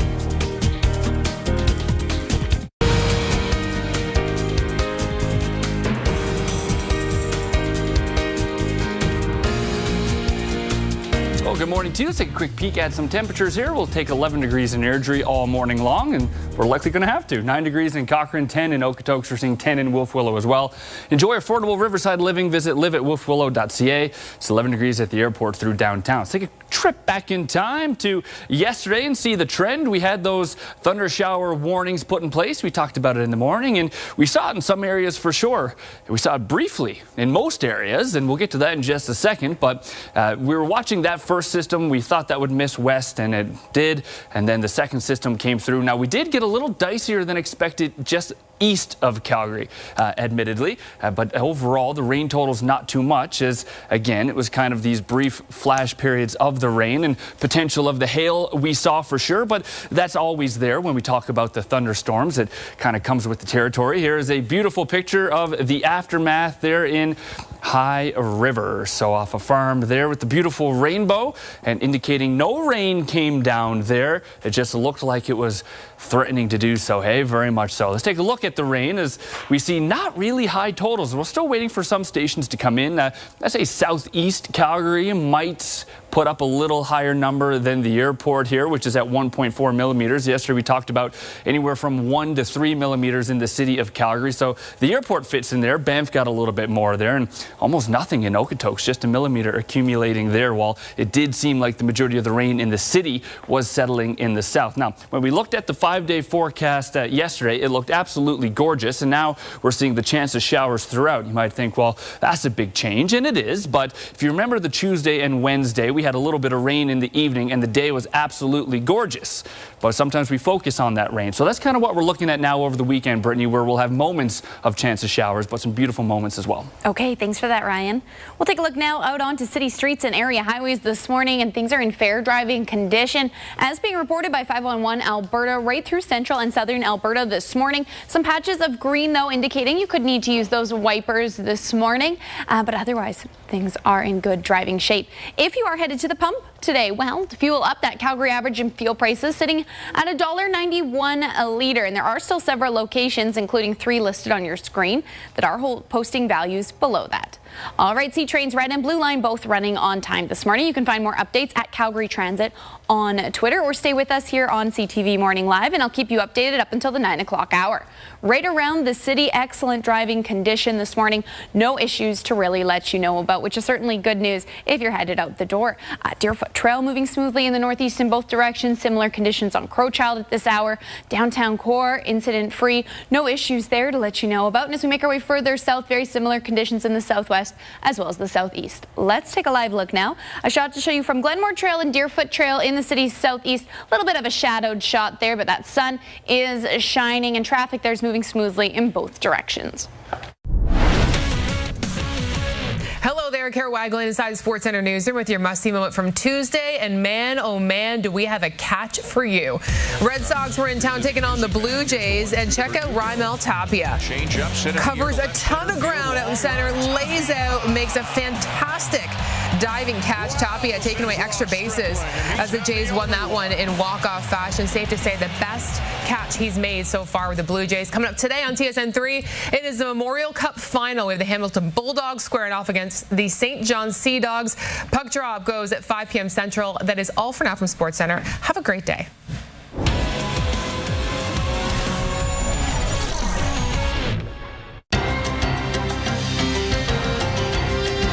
The anniversary of Canada's most deadly weather event leading to climate demonstrations across the country today. Almost 600 people died in BC due to extreme temperatures last summer.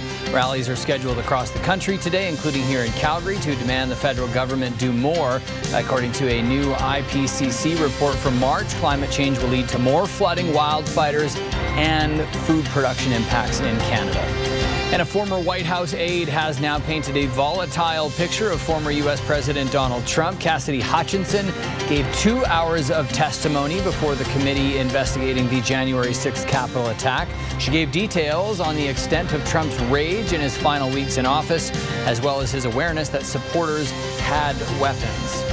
And victims are expressing their feeling of vindication after the sentencing of Ghislaine Maxwell. Maxwell was sentenced to 20 years in prison for luring and trafficking young girls who were sexually abused by Jeffrey Epstein. In handing out the sentence, the judge called Maxwell's actions heinous and predatory. And some of Hockey Canada's biggest sponsors are pulling their money over the organization's handling of sexual abuse allegations. Scotiabank is Hockey Canada's biggest sponsor. It says it will pause funding until it's confident the right steps are being taken. Canadian Tire and TELUS have also announced they're withdrawing support for the upcoming World Junior Championships in Edmonton. We'll take a break and check in with Virgin Radio next.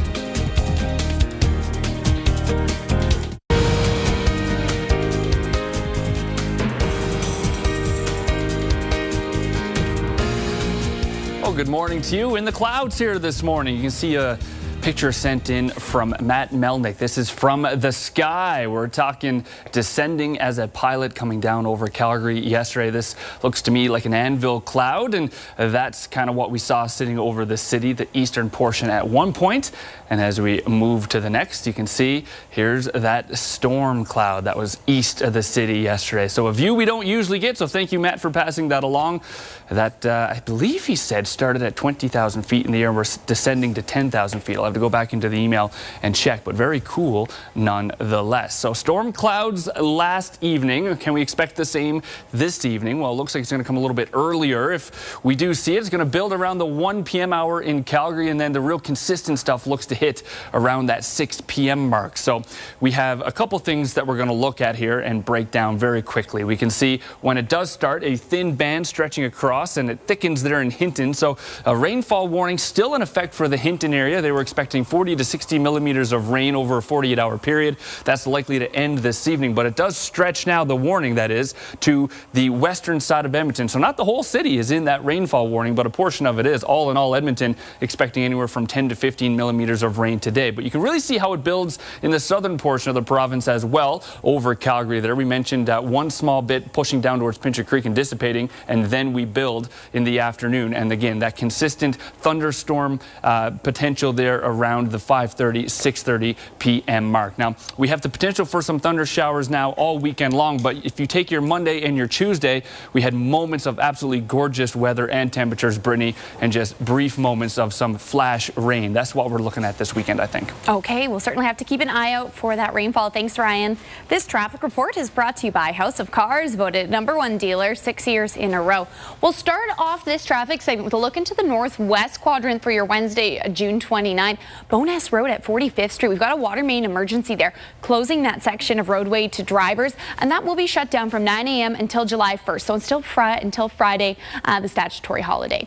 All right, right around the city, things are in excellent driving condition. Lots of green on our screen, meaning things are moving at a normal speed. Deerfoot Trail moving smoothly in both directions. Just some very slight slowdowns being picked up southbound as you're approaching McKnight Boulevard there. Just flipped to yellow, but shouldn't be anything to worry about. As well, Crowchild Trail also moving smoothly at this hour in both directions. Downtown core, very similar conditions for getting in and out of downtown. No major issues to let you know about. And as we make our way further south, very similar conditions as well. Stony Trail moving smoothly in both directions. Similar conditions on Deerfoot Trail as well as on Glenmore and McLeod Trail. And that's where I have a live camera shot to show you right now. Facing towards Chinook Center, we've got traffic moving smoothly in both directions on Glenmore Trail. A look from McLeod Trail on to Glenmore. Calgary's #1 hit music station. 98.5 Virgin Radio. All right, we're checking in with Tyler, Danae, and Fuzzy this morning. It is kind of the first day of summer for the kiddos. But Tyler, I hear that your house has a last day of school tradition. I can't wait to hear. Yeah, our tradition is that we have an ambush water fight. And by that means my wife Kelly and I are waiting on our kids, Kane and Nate, after school with a bunch of balloons. And yesterday was another day to live the tradition. Love it. When they arrive.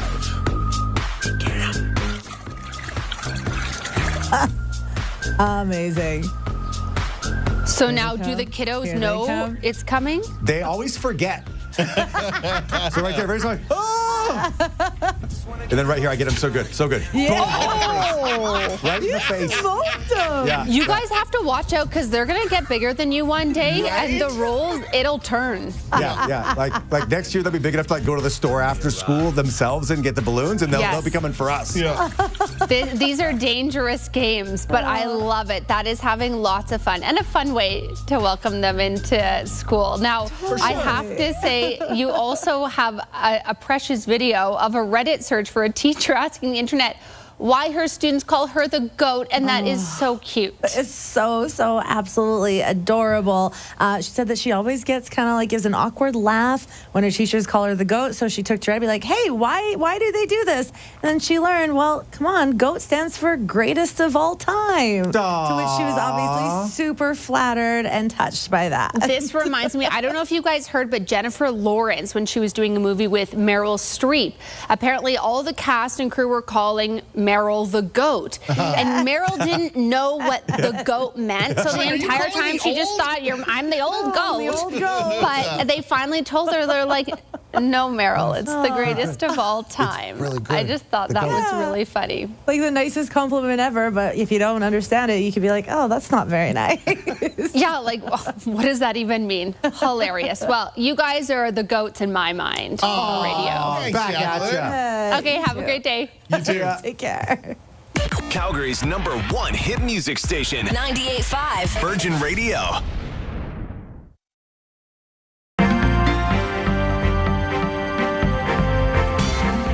Faisal Karmali, Portfolio Manager with the Popwich Karmali Advisory Group, joins us now. Good morning, Faisal. What's moving the markets?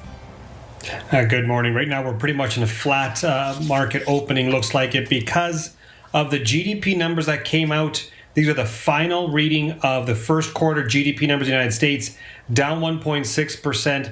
That's a negative GDP number. If we get one more as a final reading for the second quarter, that's back to back. That's the definition of a recession. So the market's trying to digest those numbers and see which way they want to go. I still feel at this point in time, any negative news does not mean that the central bank will raise interest rates. That means most likely we're not going to have these high interest rates, which will be positive for the stock market. So we'll see what happens later on this afternoon. Okay.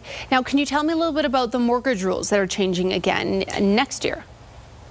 Yeah, so now the Office of the Superintendent of Financial Institutions has come out with a new regulation in regards to mortgages. This rule is you're allowed to borrow only up to 65% of the value of the home. If you borrow more than that, you will then have to start making principal payments. So many Canadians have home equity lines of credits up to 80% of the value of their home. That's now being pushed down to 65%, and then you have to make principal payments. This will now include riskier mortgages. So there are a bunch of Canadians who are unable to get a full mortgage or any mortgage from those major lenders, such as the banks, but now have to go to secondary lending. We call them B and C lenders, and in that situation, they're going to be included in this calculation. So it's going to be harder for people to take on more debt, but it'll be easier for them to pay down that debt. That's the intent of this, but that will change a whole bunch of people, either kick them out of the market where they can't buy, or have to then come up with more capital or down payment in order to purchase a home. All right, that is all the time we have this morning. Faisal Karmali, Portfolio Manager with the Popowich Karmali Advisory Group. Thank you. It's 7 o'clock. You're watching CTV Morning Live.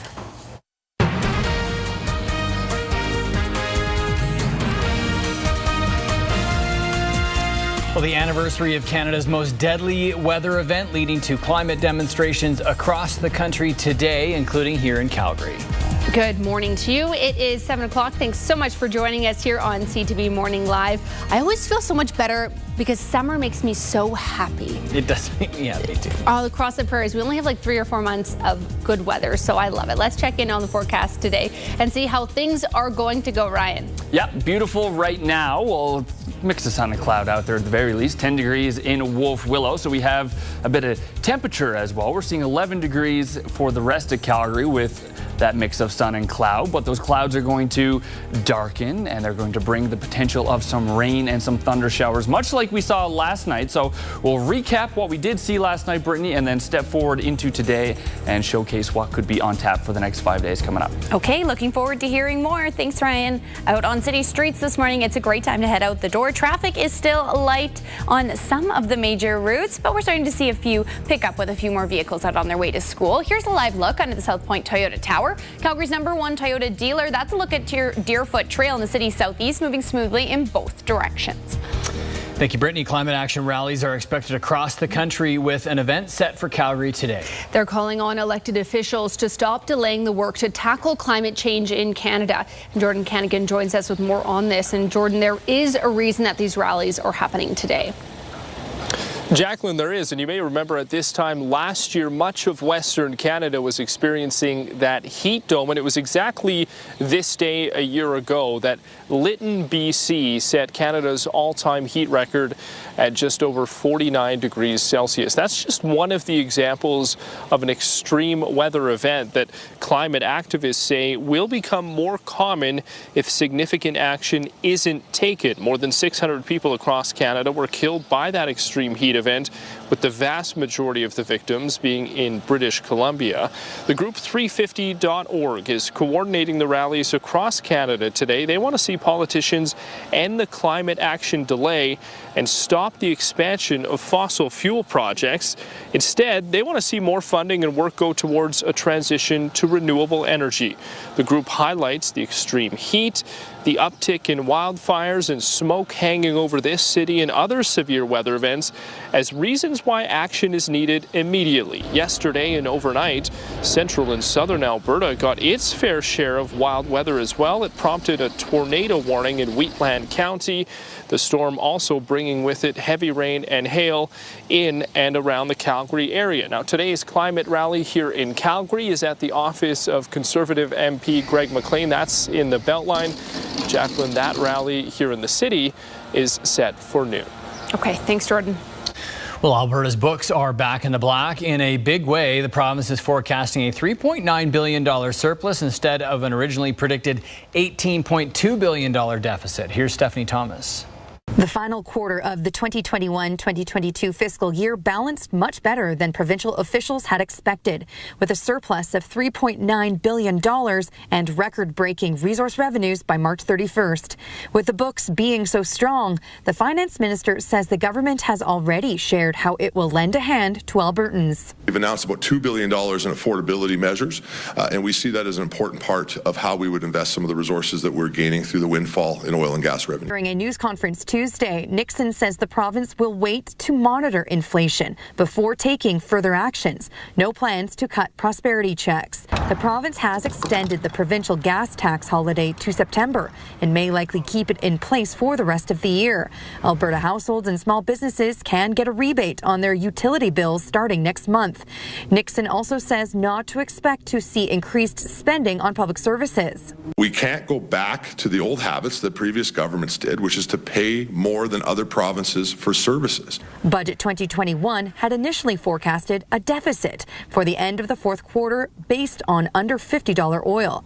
In recent months, the benchmark has been trading above $100, raking in record-breaking revenues at $16 billion over the last fiscal year, way higher than the last record set in 2005-2006. So we are as firmly on the resource revenue roller coaster as we have ever been. We need nearly 1/4 of our entire government budget to come from resource revenues. Economists say Alberta is on track to post a $10 billion surplus by the end of this year. The opposition leader says the province should take further action now. So there's a range of things that they can do, specifically focused on low and middle income families who are bearing the greatest burden of this inflationary crisis. Nixon says the province will continue to focus on two things: saving and debt repayment. There's still about $95 billion worth of debt in our province, and we need to make sure that we move forward with a plan on that. Stephanie Thomas, CTV News, Calgary. And the province will unveil its next fiscal report in the late summer. The Calgary Airport Authority and its partners are preparing for the busiest summer travel season since the start of the pandemic. As Nicole DiDonato tells us, they say their goal is to help make the experience as easy as possible for those who may be looking to get away for the first time in years. As life continues to look more like it used to before the pandemic, more and more people are looking to travel. That demand being felt at the Calgary International Airport. We expect those numbers to increase in July and August, upwards of 50,000 passengers per day as we continue our recovery back to pre-pandemic levels in 2019. But the Calgary Airport Authority says YYC hasn't seen the same long waits at customs or security as other airports. YYC credits a pilot program with the Canadian Air Transport Security Authority that allows guests to book a time to go through security screening at no cost.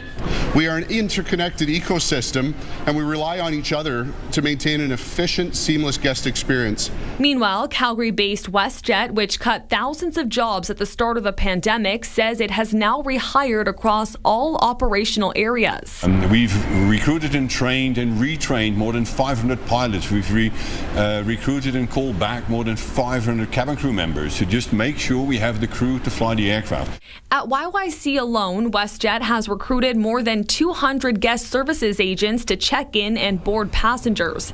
The airline says while things are picking up, it has reduced its number of flights to help ease pressure at other airports. We're at about 85% of 2019 flights and guests. So we've actually taken down overall in Canada our network because we believe it's responsible, although clearly it hurts at the same time.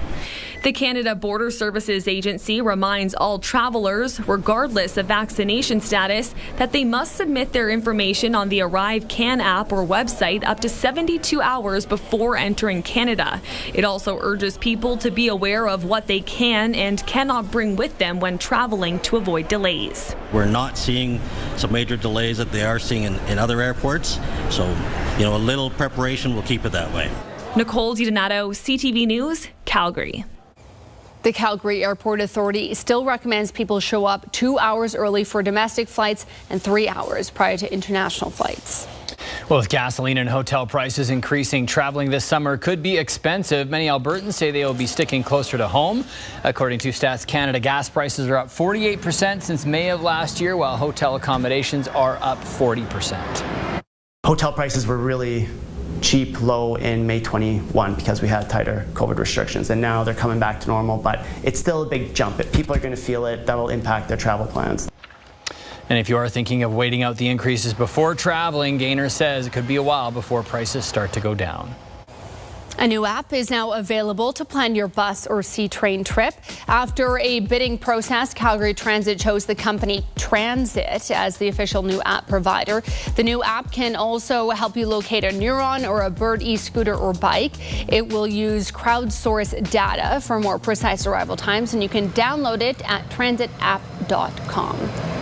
Well, yesterday marked the last day of school before the summer break for most of the province's students, but in Bicycle, it also marked the end of an era. Yes, for the past 55 years, Murray Poffenroth has been delivering kids safely to and from school, driving over 1.5 million kilometers without incident.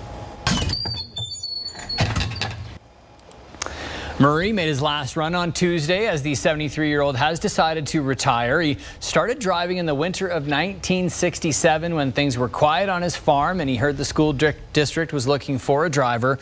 He has gone through 8 school buses since then and driven 3 generations of kids in some families. Through blizzards, fog, and hailstorms, he has managed to get kids back home safely every single time. You think back about the bad roads, the bad weather, the mechanical breakdowns that a lot of small contractors stay up until midnight. I felt that you had to show the kids that this is not an issue. We're going to get through this without it's just another day. I guess I'm going to say I'm going to quit while I'm ahead. He says he's been blessed by the support of all the families, especially his own. Murray is one of the longest serving school bus drivers in North America.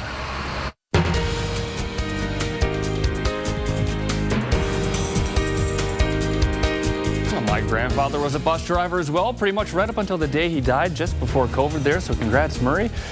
Love to see it. 8 degrees in Cochrane there, 13 in Airdrie, 10 in Strathmore. It's 13 degrees Airdrie, as I mentioned, through downtown and at the airport as well. 11 degrees at Wolf Willow there. Enjoy nature close to home. Visit live@wolfwillow.ca. We're seeing not much change here in Calgary temperature-wise right now compared to 24 hours ago. Just right on par, but a single degree in Medicine Hat and Milk River more. Doubled up there for Lethbridge and Brooks, and then double up again for Pincher Creek. But Banff cooling down. Now, Banff had a great day in terms of the temperature yesterday. Today they're at 9 degrees right now, 13 in Calgary and Drumheller, 15 in Medicine Hat, 14 in Milk River, 15 in Lethbridge and Pincher Creek. On the BC side of things in Cranbrook, we're seeing 14 degrees. Now, Banff did have 3.5 millimeters of rain when it was all said and done yesterday, but they started the day at a single degree and really bumped up that temperature there. So if they had some precipitation when it was the 1 degree, would have been a little bit of a different story. 14 kilometers per hour from the west this morning is the wind, which is one of the lower breezes we're seeing right now across southern Alberta, but it is going to catch up. So we see 11 a.m., 41 kilometers per hour from the west, and then we're going to kind of go up and down, but by 6:30 this evening, 46 kilometers per hour coming from the northwest. Now, those strong winds going to limit the temperature today. Our daytime high, not quite what we've seen over the past week or so, 18 degrees, so below seasonal. You see here the chance of some thunder showers. We've talked about it all morning, but we'll dive into that a little more exclusively the next time we get together here, Brittany. All right, thanks for that, Ryan. We'll take a look now out onto area highways to kick off this traffic report this morning, and things are in fair driving condition right across central and southern Alberta. We're seeing little bits of green indicating you could need to turn those wipers on this morning, but otherwise things are in fair driving condition right through Red Deer down to us here in Calgary. Further south down towards Lethbridge as well as in the far southeast down towards Medicine Hat. All right, cheapest gas in the city. If you need to fuel up on this Wednesday morning, we're seeing that Calgary average for fuel prices sitting at $1.91 a liter, just slightly down from our Tuesday average. But there are still several locations located in all four quadrants posting values below that. So if you're headed to the pump, you might want to look for one of those. C-Train's red and blue line both running on time this morning, which is good news for transit riders. You can find more updates at Calgary Transit on Twitter or stay with us here on CTV Morning Live, and I'll keep you updated up until the 9 o'clock hour. Excellent driving conditions right across the city. No issues to let you know about this morning. Let's take a live look now out onto city streets. A shot from Glenmore Trail and McLeod Trail South. That's a northwest facing shot towards Chinook Center. Traffic there moving smoothly on Glenmore Trail in both directions. We all know New York takes its baseball seriously, specifically with the Yankees. But one adorable girl took all their attention recently at the new Yankee Stadium. Take a look.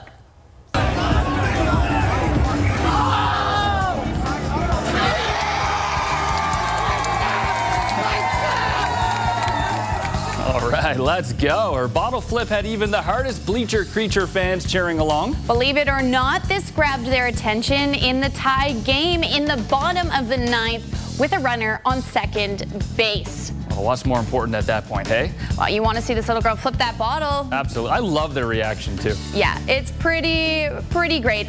Clearly, though, they weren't really all that interested in the game. I guess not. All right, it is 7:12 on your Wednesday morning. We'll be right back after a quick break. Don't go away. CTV Morning Smile is brought to you by Apollo Dental, where your smile is our autograph.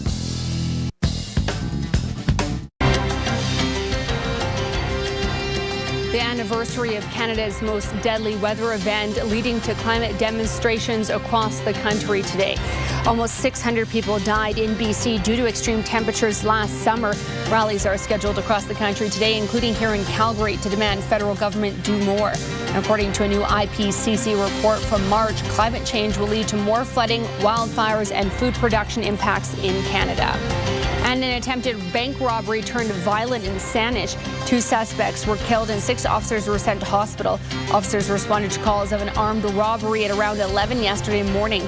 Police say the suspects are the ones who fired first. The 2 suspects were shot by police and died at the scene. BC Premier John Horgan has announced he will be stepping down as NDP leader in the fall. He says he came to the decision during a walk on the beach with his wife. Horgan says he is cancer-free after he was diagnosed last year. Horgan says he probably went back to work too early and doesn't have the same energy for the job anymore. Airbnb has made its party ban permanent. In 2020, the company started capping the number of people allowed at a rental to 16 as a pandemic precaution. And the results are in, and Airbnb says the reports of parties have been cut in nearly half. The company says the ban has helped cut down on instances of violence and neighborhood disturbances. Well, it is officially summer, and that means watermelons are a staple snack, but a drought has had an impact on watermelon crops this year. Andrea Robinson explains.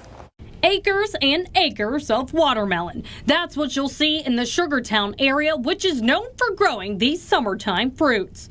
A process that starts as early as April 1st for the Lewis Produce Farm. Well, after you start your field, fertilize them, lay your rows off, and plant and all that, it's really just left up to the good Lord to water them and keep good sun on them and let Mother Nature work them like she's supposed to. Cash Bailey explains that watermelon is a dry plant that doesn't require to be manually watered or need much water to grow. But the lack of rain this year hasn't been good for the crop.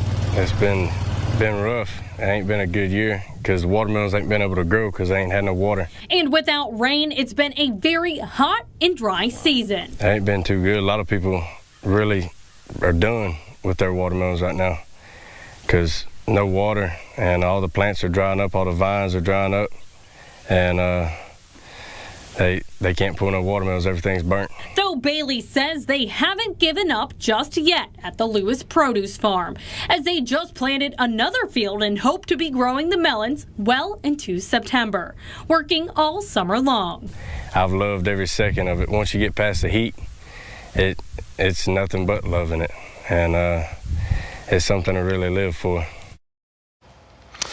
Well, as we approach Canada Day, the Canadian flag will likely hold different meanings for Canadians this year, depending on your perspective. With her perspective this morning, Senator Paula Simons joining us. Thanks for taking time for us, Senator. We appreciate it. I've seen some people who sort of won't be celebrating Canada Day in solidarity with their Indigenous neighbours in light of the unmarked graves discovered at former residential school sites. There are others who kind of feel the flag has been hijacked by the convoy folks. But I just want your take on what seems like a pretty divided country right now. You know, Jefferson, we're at such a difficult and frankly dangerous place right now with the kind of overheated rhetoric, this kind of fever pitch of almost hysterical arguments from people who really seem to firmly believe that the country is in the grip of a dictatorship. And I mean, some of that, I think, is, you know, the result of frustrations over COVID and COVID restrictions and fears over COVID and COVID restrictions.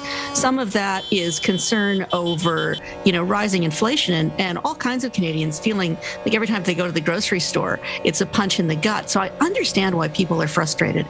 But really, I think vulnerable Canadians are being preyed upon by people who are trying to wind them up and convince them that somehow we're on the brink of some kind of apocalypse that is their call to arms.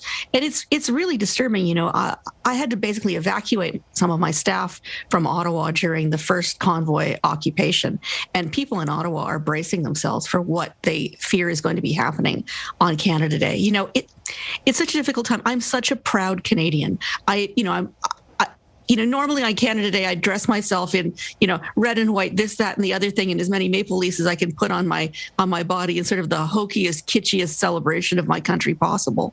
But these last couple of years, Canada Day has been difficult for so many people. And I think for a lot of people, unfortunately, the sight of a car covered with Canada flags has suddenly become, something where you step back and wonder if you're going to be safe instead of wanting to wave back. And so what is happening here? Because, we saw some Confederate flags flying in that first convoy, but people say, no, that does atmosphere of everything. And this movement, quote unquote, has given them a feeling of sense of purpose and sense of community that they didn't have before. And I think during the isolation of COVID, where people didn't feel a sense of community, it was a relief to them. But I think we have to be very careful about what we're importing from the United States, what we're getting from InfoWars, what we're getting from Fox News, this kind of, there is a subtext of white nationalism, of QAnon conspiracy theory that has infected us here. And, you're showing scenes from the January 6th hearings, which I was watching with my husband yesterday. I mean, what's happening in the United States should be worrisome to every Canadian who cares about the stability of our country and our economy. But I think we also have to stand on guard to not import American rhetoric and dialectic into our country. I cannot tell you the number of emails I have from people who believe that the World Economic Forum has taken over our country, that Justin Trudeau and Chrystia Freeland are their puppets. And it doesn't matter how innocuous the piece of government legislation is. I get thousands and thousands of letters from people who believe that every bill, and lots of them have flaws, but they have sort of the ordinary flaws that lots of legislation has and that we in the Senate set out to fix. But instead, people are being torqued up to believe that every piece of legislation is proof of some kind of global conspiracy to destroy our country. And frankly, we need to calm down, to remember the duty that we owe to our neighbors, to remember that COVID isn't over and we still need to be vigilant, and to remember that the economic problems that we have are not being caused by any one politician or party, but are a global phenomenon that we need to tackle together.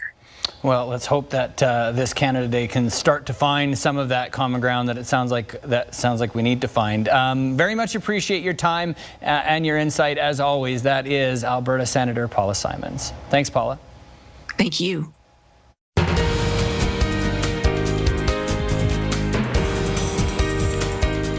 Here's your Skywatch weather camera brought to you by the original Alberta Carpet Cleaning and Alberta Furnace Cleaning. Best value, expert service, guaranteed results.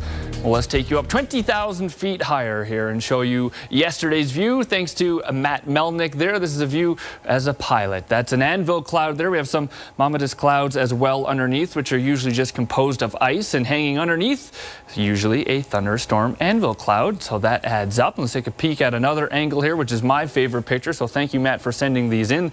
And that's showing the thunder showers east of the city yesterday. This is around 9:20 p.m. Again, from 20,000 feet up, descending to about 10,000 feet as you approach the city. So if you were up 20,000 feet today, what would you see? Well, we'd see in Hinton a rainfall warning in effect, 40 to 60 millimeters over the last 48 hours. That ends this evening. About 10 to 15 millimeters expected for Edmonton, but we're seeing some potential thunder showers again really start to form first around 1 p.m. and then the more consistent stuff probably for the drive home this evening, 5, 5:30, 6, 6:30, and that's going to continue to move southeast as well. As I'll step aside, Medicine Hat hasn't seen too much, and it looks like the first system's going to stay north, that second system coming through south, but the chance is there this evening for Medicine Hat and for Pincher Creek as well. So we'll get into that in full detail as we go on, how much rain we can expect if that consistent rain does come. But we see Thursday and Friday chance of showers. That's going to last into Saturday and Sunday as well. The majority of those days, Brittany, will have sun and cloud, just some moments, kind of like Monday and Tuesday. Okay, thanks for that update, Ryan. We'll take a look now into the city's southeast quadrant. I've got a few road projects to let you know about that could interrupt your drive.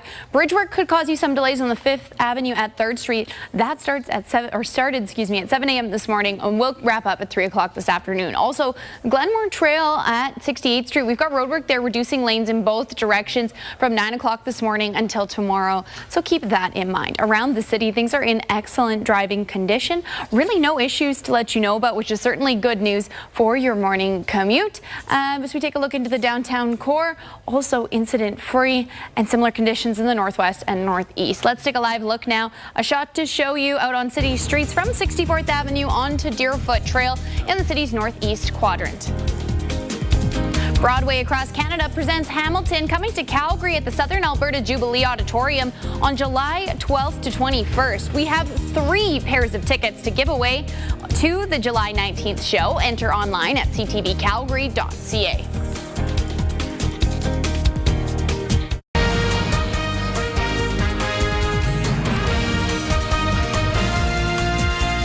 Well, the anniversary of Canada's most deadly weather event leading to climate demonstrations across the country today, including here in Calgary.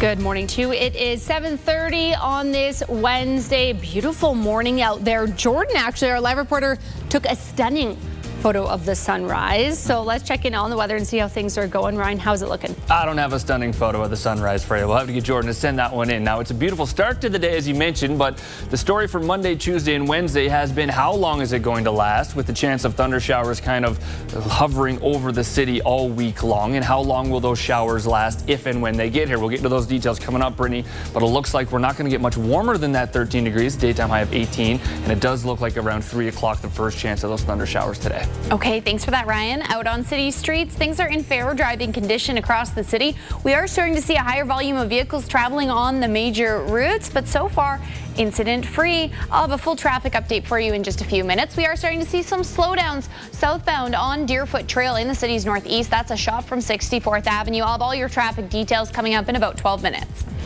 Thank you, Brittany. Climate action rallies are expected across the country with an event set for Calgary today. They're calling on elected officials to stop delaying the work to tackle climate change in Canada. Jordan Canigan joins us with more on this. And Jordan, there is a reason that these rallies are happening today. Well, Jacqueline, many people may remember at this time last year, much of Western Canada was experiencing that heat dome, and it was this day a year ago that Lytton, BC set Canada's heat record at more than 49 degrees Celsius. That's just one example of the extreme weather events that climate activists say could become more common if significant action is not taken. More than 600 people across Canada were killed by the extreme heat event, the vast majority of those victims being in British Columbia. The group 350.org is coordinating the rallies across Canada today. They want to see politicians end the climate action delay and stop the expansion of fossil fuel projects. Instead, they want to see more funding and work go towards a transition to renewable energy. The group highlights the extreme heat, the uptick in wildfires and smoke hanging over our city and other severe weather events as reasons why action is needed immediately. Yesterday and overnight, central and southern Alberta got its fair share of wild weather as well. It prompted a tornado warning in Wheatland County, the storm also bringing with it heavy rain and hail in and around the Calgary area. Today's climate rally here in Calgary is at the office of Conservative MP Greg McLean in the Beltline. Jacqueline, that is set to start at noon today. All right, thanks so much, Jordan. Well, Alberta will be part of a public inquiry into the federal government's use of the Emergencies Act earlier this year. Our focus as a government is to understand what has taken place and to be able to get answers for Albertans in regards to their concerns and the government's concerns about the Prime Minister's actions when it comes to the Emergency Measures Act. The federal government invoked the act for 10 days in February. This was after almost a month of protests and blockades in Ottawa. Jason Kenney says the decision was unnecessary and intruded on provincial jurisdiction. Alberta will be helping develop policy recommendations for future use of the act.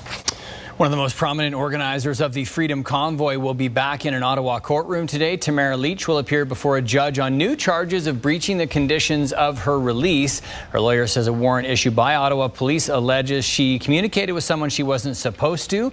Leach was out on bail on mischief and other charges stemming from the protest and was prohibited contact with other protest leaders, including Tom Marazzo. But she did pose for a photo with him recently when she received an award from the Justice Center of Constitutional Freedoms. Leach's lawyer tells CTV News that his client has a strong pattern of compliance with her bail conditions and has no criminal history. Well, to the U.S. now, where there was explosive testimony during a last-minute public hearing of the January 6th committee. A former top aide to Donald Trump's chief of staff testifying that White House officials knew that there was a risk of violence on January 6th and knew attendees at the president's rally had weapons. Jay O'Brien has more. This morning, the January 6th committee's investigation thrust into a higher gear after the explosive testimony of Cassidy Hutchinson, a 26-year-old former aide to Trump White House Chief of Staff Mark Meadows, as rioters stormed the Capitol chanting, "Hang Mike Pence." Hutchinson recounting White House counsel Pat Cipollone, the president's top lawyer, pleading with Chief of Staff Mark Meadows to get former President Donald Trump to respond. I remember Pat saying something to the effect of, "Mark, we need to do something more. They're literally calling for the vice president to be effing hung." And Mark had responded something to the effect of, "You heard him, Pat. He thinks Mike deserves it." And earlier, Hutchinson recalling Trump's anger that his Stop the Steal rally wasn't full, ordering the metal detectors be removed to allow more people in, some with weapons. I overheard the president say something to the effect of, I don't effing care that they have weapons. They're not here to hurt me. Take the effing mags away. Let my people in. Hutchinson then telling the committee a story she heard secondhand from another White House aide, saying as Trump got into his presidential vehicle leaving the rally, he was told he could not go to the Capitol and erupted, lunging for the steering wheel and allegedly assaulting a Secret Service agent. Mr. Engel grabbed his arm, said, "Sir, you need to take your hand off the steering wheel. We're going back to the West Wing. We're not going to the Capitol." Mr. Trump then used his free hand to lunge towards Bobby Engel. The Secret Service saying they'd like to respond to this claim under oath, a source telling ABC News to expect the agents will refute the assault allegations. Trump responding with a flurry of posts on his social media app, claiming he hardly knew Hutchinson and calling her a phony. Jay O'Brien, ABC News, Washington. Meanwhile, Colorado Republicans have rejected two prominent Trump-backed election deniers in primaries Tuesday night. One of them, Ron Hanks, attended the January 6th protests. And many Ukrainians who have fled the country have had to miss some important celebrations and milestones. Yes, but an Alberta police officer wanted to make sure one newcomer went to her grad in style. Sherwood Park Constable Corey Kornicki saw a post on social media asking for help to find a grad dress for a Ukrainian refugee. Alberta RCMP say Kornicki's family happily donated this dress. The grad was beaming while showing off her new look. She looks like Cinderella in that dress. Looks amazing. Beautiful. Perfect, yeah. Like his own, he's like a fairy godmother. Yeah, the one. There you go. I love it. Back all right. Midnight. Stay with us. More CTV Morning Live coming up after the break.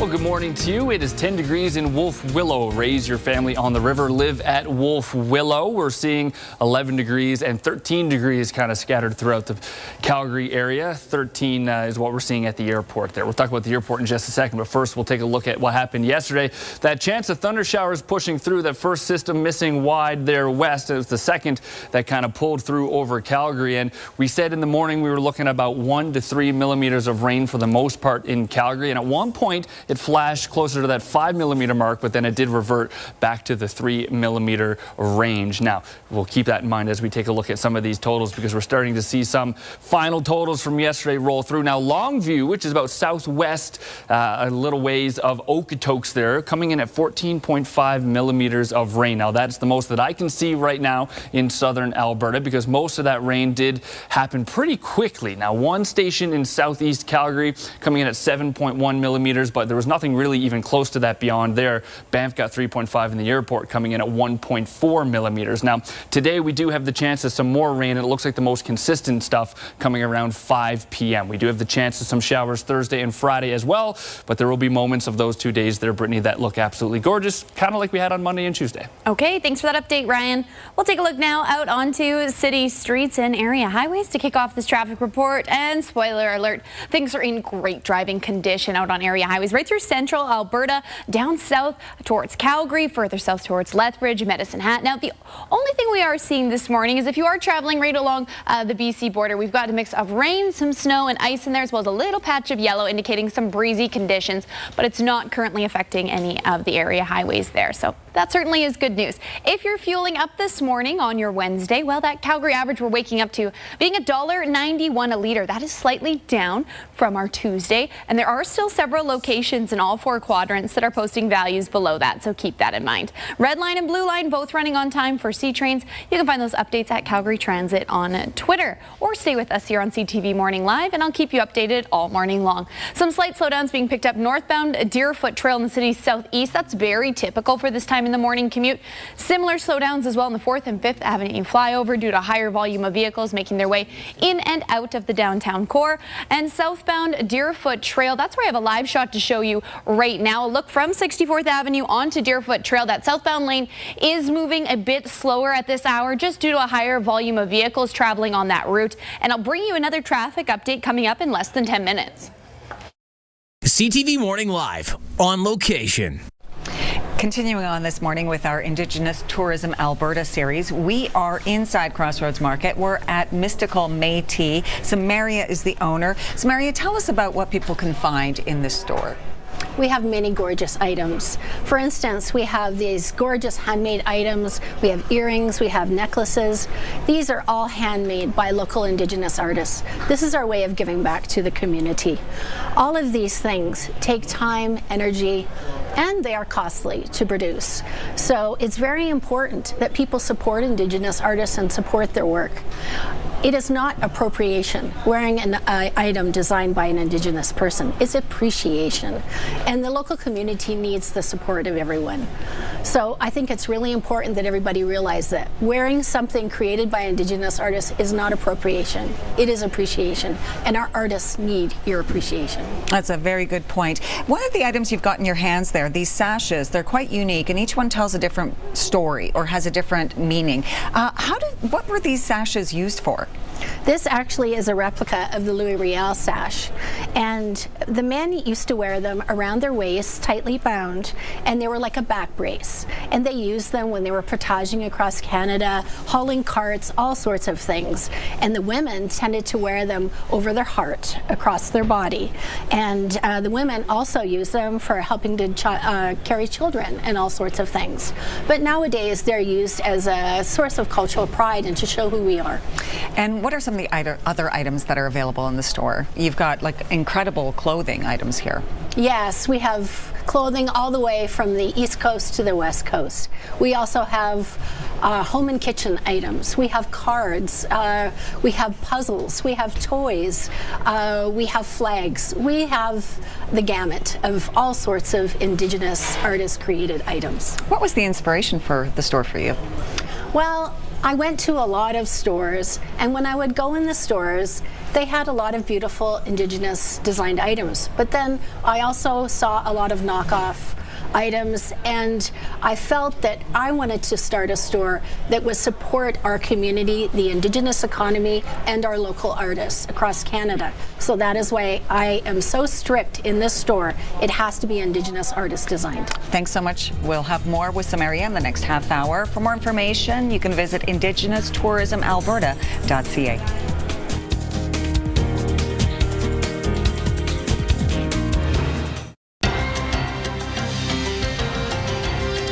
The anniversary of Canada's most deadly weather event leading to climate demonstrations across the country today. Almost 600 people died in BC due to extreme temperatures last summer.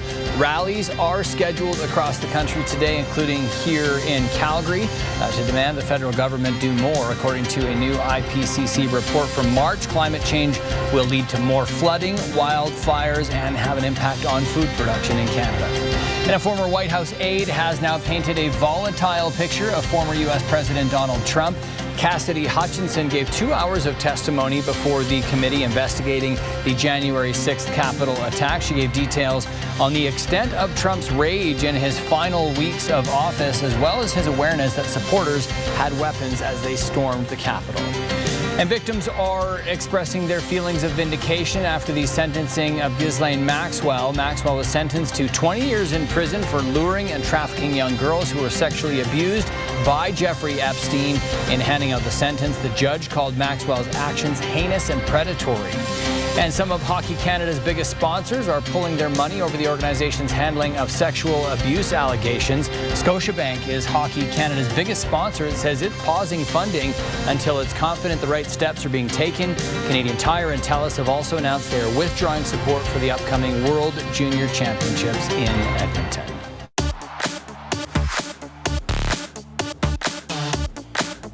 Good morning to you. It's time for our celebration segment. We'll kick things off today with a happy 3rd birthday to 80. Love Mommy, Daddy, Fonzie, Lola's, Lolo, and the rest of your family. And a happy 8th birthday to Trent. Love Mom, Dad, and brother Dave. Wishing Sam a very happy, sweet 16th birthday. Love Mom, Dad, and Joshua. And happy 5th birthday, Ava. Love Mom, Dad, Sadie, Bridget, Ruby, and the whole family. Now, if someone you know will be celebrating a birthday, graduation, or anniversary, whatever it may be, really, send us a photo. Make sure it's at least 2 days in advance. Tell us who we're honoring and why. You can send that over at calgarycelebrations@ctv.ca. The time is 7:48. We'll take a quick break, but don't worry, we'll be right back. Celebrations sponsored by Calbridge Homes, building homes that speak for themselves.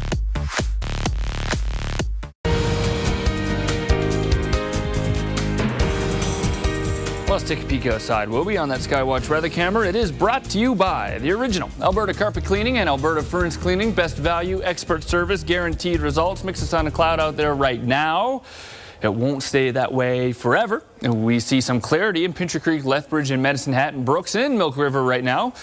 That won't stay forever. So let's push on through and see what's going to happen here. We see a little extra cloud coverage there by even 8:30 for us in Calgary, but look what's coming over the foothills there, and it does grow specifically over Brooks by 1:30 p.m. That does stretch technically to the Saskatchewan border there, but we see some strong westerly winds helping that along. But over Calgary, that's really our first chance of some precipitation there, 1 p.m.-ish, but the real consistent stuff's coming later. You can see 3:30, it does start to form as the chance of some thunder showers in Calgary, over Brooks as well. It's going to stay north of Medicine Hat at this point, but we're also going to watch what's northeast of Canmore there, as it looks like that's going to grow and approach, and there's the real consistent stuff potentially today for Calgary. 5:30, 6:30, 7 o'clock, and then you can see it stretch across again to the Saskatchewan border. Still in the clear for Medicine Hat, but that all does change throughout the overnight hours. 1 a.m. in Medicine Hat, they seem to get their rain while things clear then here in Calgary. How much rain are we talking? Well, we saw last night, Southeast Station in Calgary saw 7 millimeters, while the airport came in at under 1.5 millimeters, so it can vary.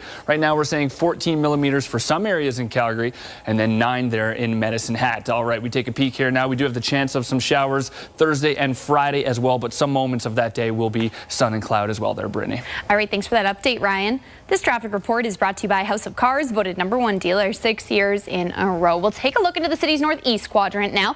To kick off this traffic report just before the 8 o'clock hour this morning, we do have one new road project to let you know about. Edmonton Trail at 18th Avenue. Some road work there will close just the northbound curb lane from 8 a.m., so starting in less than 10 minutes time, all the way until July 9th. So keep that in mind for your travels today. Right around the city, we are starting to see some of those typical slowdowns, including southbound on Deerfoot Trail in the city's northeast. Southbound on Crowchild Trail is slow going as well, just due to a higher volume of vehicles making their way to work this morning. Similar conditions right now on that 4th Avenue flyover, very typical for this time in the morning commute. And we're also seeing those slowdowns northbound Deerfoot Trail as well as eastbound Glenmore Trail, just as you're approaching towards Crowchild Trail, but very typical. Let's take a live look now, a shot to show you from Barlow Trail and Deerfoot Trail in the city's southeast. Traffic does slow as you move a little bit further north of this traffic shots, and we do have some looming clouds as well there that do look a little bit ominous this morning.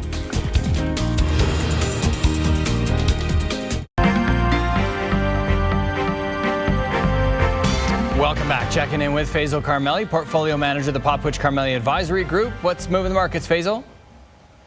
Yeah, slight positive on both sides of the board with the major indexes. We're still seeing oil take off, doing pretty well right now, and that's where we're going to see why the TSX is in positive territory. Okay, and it looks like a few Canadians are not paying their taxes. A few. How does $23 billion per year, according to the CRA, that's how much money they're losing out on uncollected or unpaid tax bills. Now, this is the thing. They're saying this is the one that's been done legally. As if they actually, every taxpayer paid their legal amount, they would be able to recover up to $23 billion more. Now, where is some of this money going? First of all, there's a lot of companies and individuals who've declared bankruptcy, and they're not going to be able to collect that money. The second one is the underground economy or illegal transactions. Basically, what they're talking about is when you're working with an individual or a company and you're not reporting that income. Either you're paying by cash, they're receiving cash, they're not paying GST, so on and so forth. That's going to be the hard part of this, is that who's paying by cash and who's actually above ground. The last part of it is that many corporations are doing a lot of their tax strategies by using offshore accounts, and that's a concern as well. Now, when I look at it from a CRA perspective, if I was in charge, I think it's easier to go after the underground economy here in Canada than it is to find the money abroad. Now, that's just me being in this little seat right here, not really knowing the intrinsics, but I think if I was in CRA's shoes, I would be beefing up the amount of resources that I have to use to help find this underground economy and the people that need to make their payments. Interesting. Okay, thanks, Faisal. Appreciate it. That is Faisal Carmeli, Portfolio Manager of the Popwich Carmeli Advisory Group. It is 8 o'clock. You're watching CTV Morning Live.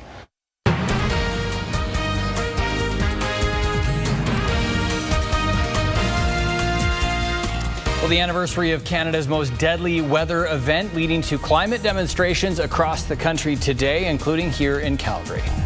Good morning. It is 8 o'clock. I hope you're having a fabulous start to your morning. You rolled off on the right side of the bed. I have to say, Ryan, your blazer is making me feel pretty chipper this morning. Oh, good. I'm glad. That's the goal here with the pink. I'd imagine 10 degrees in 11 degrees. Check it out. We're up a degree in Wolf Willow.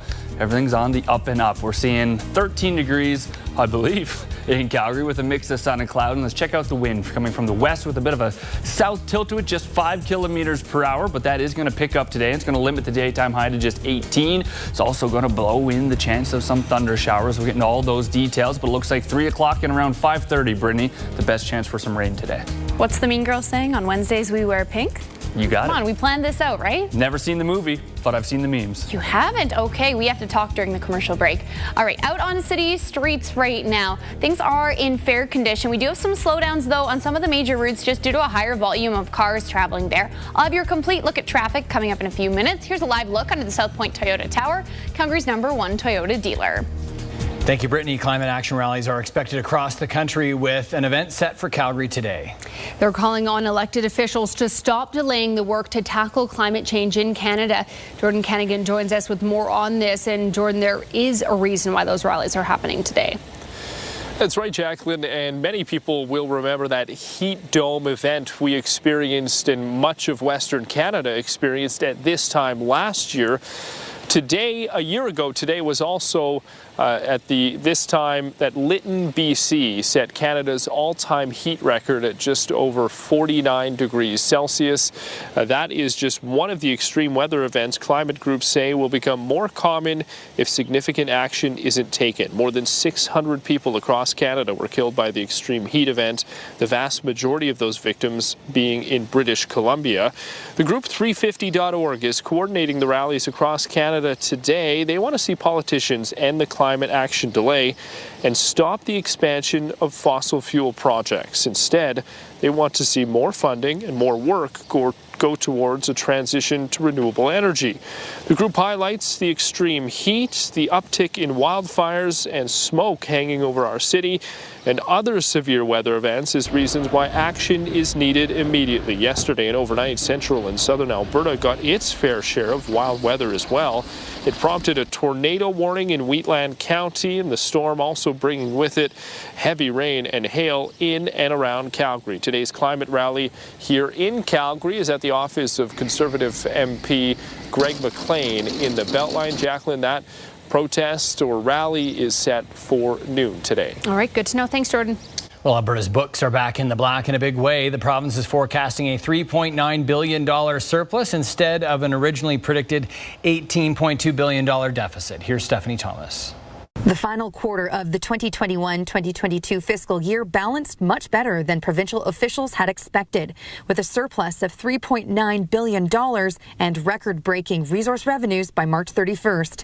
With the books being so strong, the finance minister says the government has already shared how it will lend a hand to Albertans. We've announced about $2 billion in affordability measures, and we see that as an important part of how we would invest some of the resources that we're gaining through the windfall in oil and gas revenues. During a news conference Tuesday, Nixon says the province will wait to monitor inflation before taking further actions. No plans to cut prosperity checks. The province has extended the provincial gas tax holiday to September and may likely keep it in place for the rest of the year. Alberta households and small businesses can get a rebate on their utility bills starting next month. Nixon also says not to expect to see increased spending on public services. We can't go back to the old habits that previous governments did, which is to pay pay more than other provinces for services. Budget 2021 had initially forecasted a deficit for the end of the fourth quarter based on under $50 oil. In recent months, the benchmark has been trading above $100, raking in record-breaking revenues at $16 billion over the last fiscal year, way higher than the last record set in 2005-2006. So we are as firmly on the resource revenue roller coaster as we have ever been. We need nearly 1/4 of our entire government budget to come from resource revenues.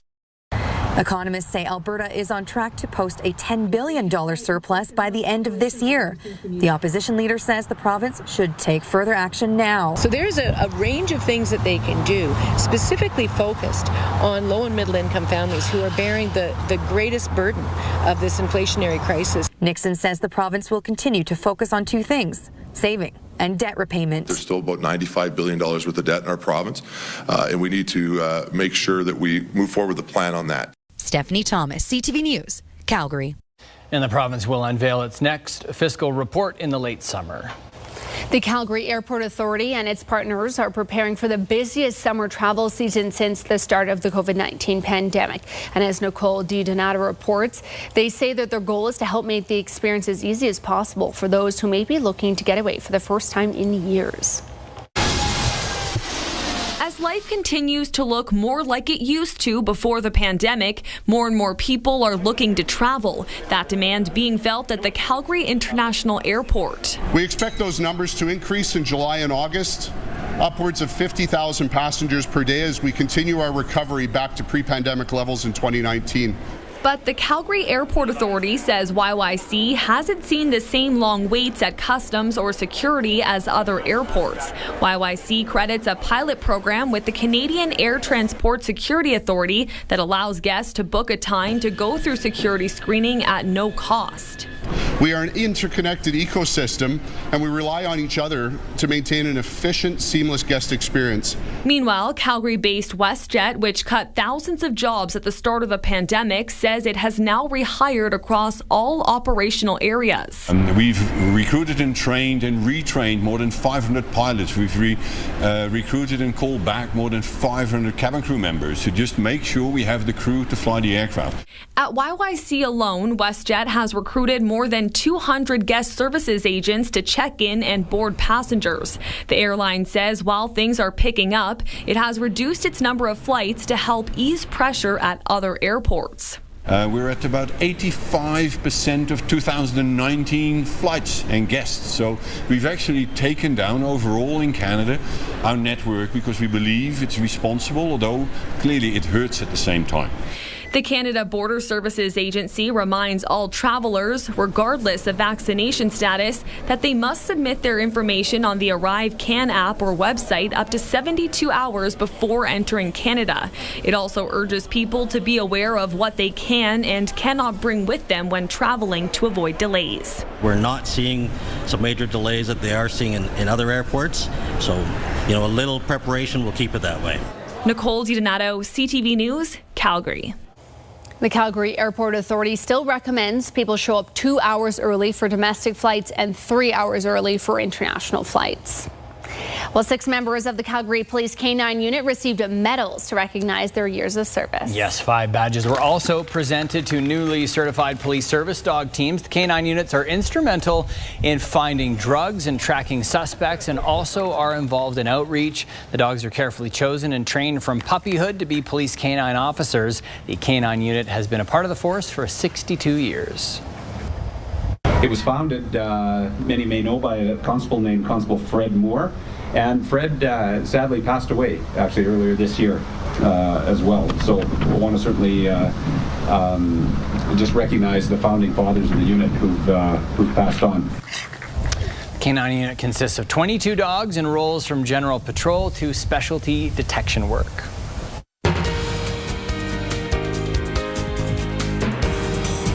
Take a look at some temperatures. We'll start local here. 13 in Airdrie, 10 in Strathmore, 11 down in Okotoks. That's what we're seeing in Wolf Willow as well. Enjoy affordable riverside living. Visit live@wolfwillow.ca. 13 degrees at the airport as well. That's right where we were yesterday at this time. Banff's a little cooler. That's to be expected. They had a great kickoff right around here, actually, and warmed up quite nicely. 3 degrees warmer in Pincher Creek, Milk River, and Medicine Hat. Lethbridge, 4 degrees warmer. Here's how that looks. It's 18 degrees already in Medicine Hat and Lethbridge. 14 now in Calgary, as it looks like we're probably in that 13.5 range, taking the over and the under. 9 degrees in Banff, 16 in Pincher Creek. On BC there, 14 degrees in Cranbrook. Now, the wind is going to be part of the story today. The other part is going to be some potential rain, but the wind is what's going to limit our daytime high. So you see 39 kilometers per hour in Medicine Hat already, close to 50 in Pincher Creek. We are going to get close to 40 ourselves there, or over 40 at 11 a.m. And we'll go up and down, back and forth. We'll lose some wind throughout the day, but get back to the 43 kilometer per hour mark, matching Pincher Creek. And Medicine Hat's going to be about a little more than half of that at 25 this evening. But that strong northwestern wind is going to limit that daytime high to 18 degrees today. Of course, that chance of thunder showers Wednesday, Thursday, and Friday. We'll get into those details the next time we get together here, Brittany. All right, thanks for that, Ryan. We'll take a look now out onto city streets and area highways to kick off this traffic report. 511 Alberta is reporting things to be in fair driving condition right through Red Deer down to us here in Calgary, Lethbridge, and Medicine Hat. All a great day for a drive. Now, we are seeing just some slight patches of green, indicating you might need to turn those wipers on, as well as that mix of pink and white right along that BC border there. That could be some snowfall, but not going to affect your drive this morning. Okay. Cheapest gas here in the city of Calgary. If you need to fuel up, well, $1.91 a liter, and there are still several locations in all 4 quadrants posting values below that. C trains, both red and blue line, are running on time. You can find more updates at Calgary Transit on Twitter, or stay with us here up until 9 o'clock, and I'll keep you updated on those times. All right, we're seeing some slowdown southbound Deerfoot Trail in the city's northeast, just due to a higher volume of vehicles traveling there. Similar conditions through the downtown core, as well as on a Deerfoot Trail in the southeast. And let's take a live look now from 130th Avenue onto Deerfoot Trail in the city's southeast. Those vehicles moving away from us are pushing in that northbound direction, and we do see things slow just after the bend there in the distance.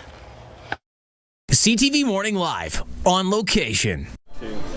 Continuing on this morning from Mystical Métis, it's a storefront in Crossroads Market, and it is a member of Indigenous Tourism Alberta. We're joined by one of the artists who's got his crafts within the store. It's Daryl Thomas. He's with the Dene Sutene First Nation, artist and sculptor. Tell us about some of your art here, Daryl. Okay, it was all self-taught to me, and it was many years of traveling extensively from north to south to east to west to pick up many ideas and ideology from our elders and our people. And I was very grateful to have my grandparents from Sutene that taught me a lot while I was a child. The One Spot family, late Frank One Spot and Mary One Spot, were inspirations in my work. And from there I went to the spiritual people of the medicine people of our lands to get certain protocols and energies and gifts and be blessed to do certain items and carvings I do. And I was very blessed in that area. You've got an item here. Tell us about this one. This one is the eagle spirit, and this is the whispering crystal, and this is an energy that it would put a positive energy into the people that wear it. And the eagle spirit is my totem and my energy, so I carve a lot in the eagle spirit, and I use a lot of different ivories from the west coast to the east coast to the north. I look extensively for different ivories I can use in my work. What is the process when you're carving? Well, I start off from the beginning, from an antler, a shed antler, and I would look at it and see what spirit is within that spirit, as they would say. And it's up to me to release that spirit within the spirit. And so I go from there, and I would carve it, and I would prepare it, and from there I would finish it by hardening it and getting it ready for market. Well, thank you so much for sharing your experience and your process with us. And of course, for more information, you can come check out the store, Mystical Métis. And for members of the Indigenous Tourism Alberta, visit indigenous-tourismalberta.ca.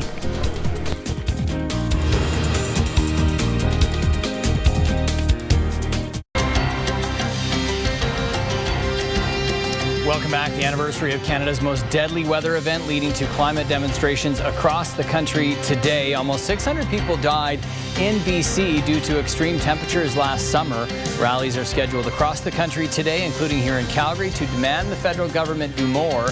According to a IPCC report from March, climate change will lead to more flooding, wildfires, and impact food production in Canada.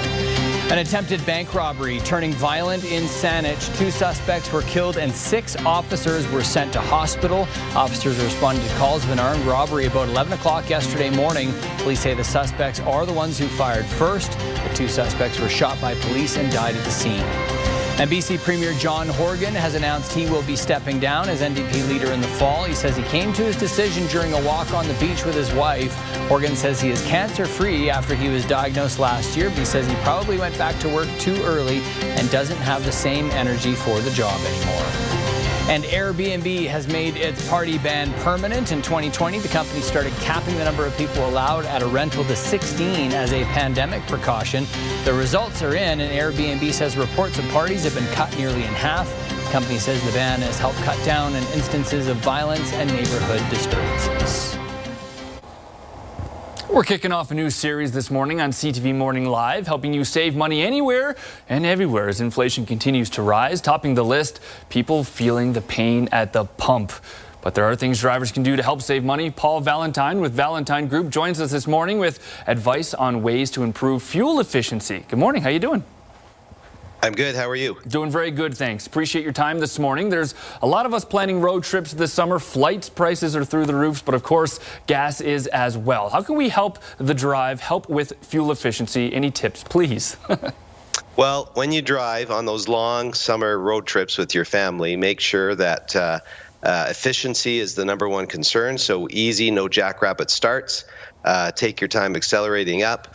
I would also maintain a steady speed and utilize the speed limit. That's what it's for safety and for fuel economy. Use cruise control when you can, but don't use it when you're going up a hill because your foot is a little more sensitive than the cruise control. And then finally, when you're approaching a red light or a stop sign, coast up. Now, what do you mean when you say maintaining a car is also a good way to cut costs? Well, the fuel efficiency is really about how efficient you cut through the air. So if you get your tire pressure checked, maybe the air filter changed, but I would say the most important thing is to make sure that you get some maintenance done before you go, because the most expensive aspect of a bad road trip would be if the car let you down. Missed reservations and hotels and the tow bill will offset any expense that you'll spend on maintaining the car to make sure that the car is going to be efficient and safe and reliable on your drive. All right, now you look around the streets of Calgary and most of Alberta, honestly, we see some big rigs there. How can the type of car save you money on your drive? Well, they're a little bit more. They're more money up front, but electric vehicles don't use any gasoline, so there's a big expense that you can save.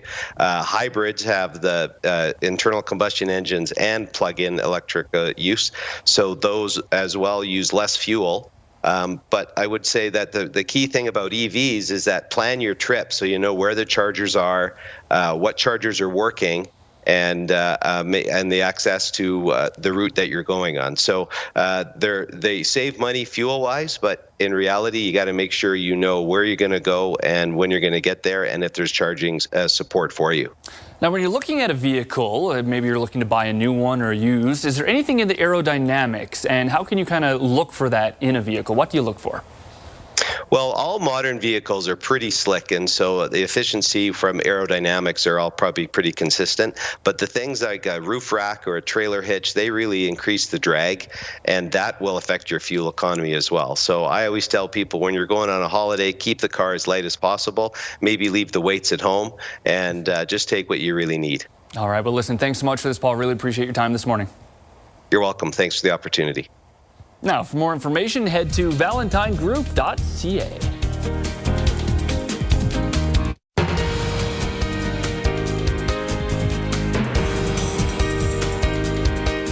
Let's take a quick peek outside at that Skywatch weather camera while we have a second here. Mix of sun and cloud. Beautiful start to the day.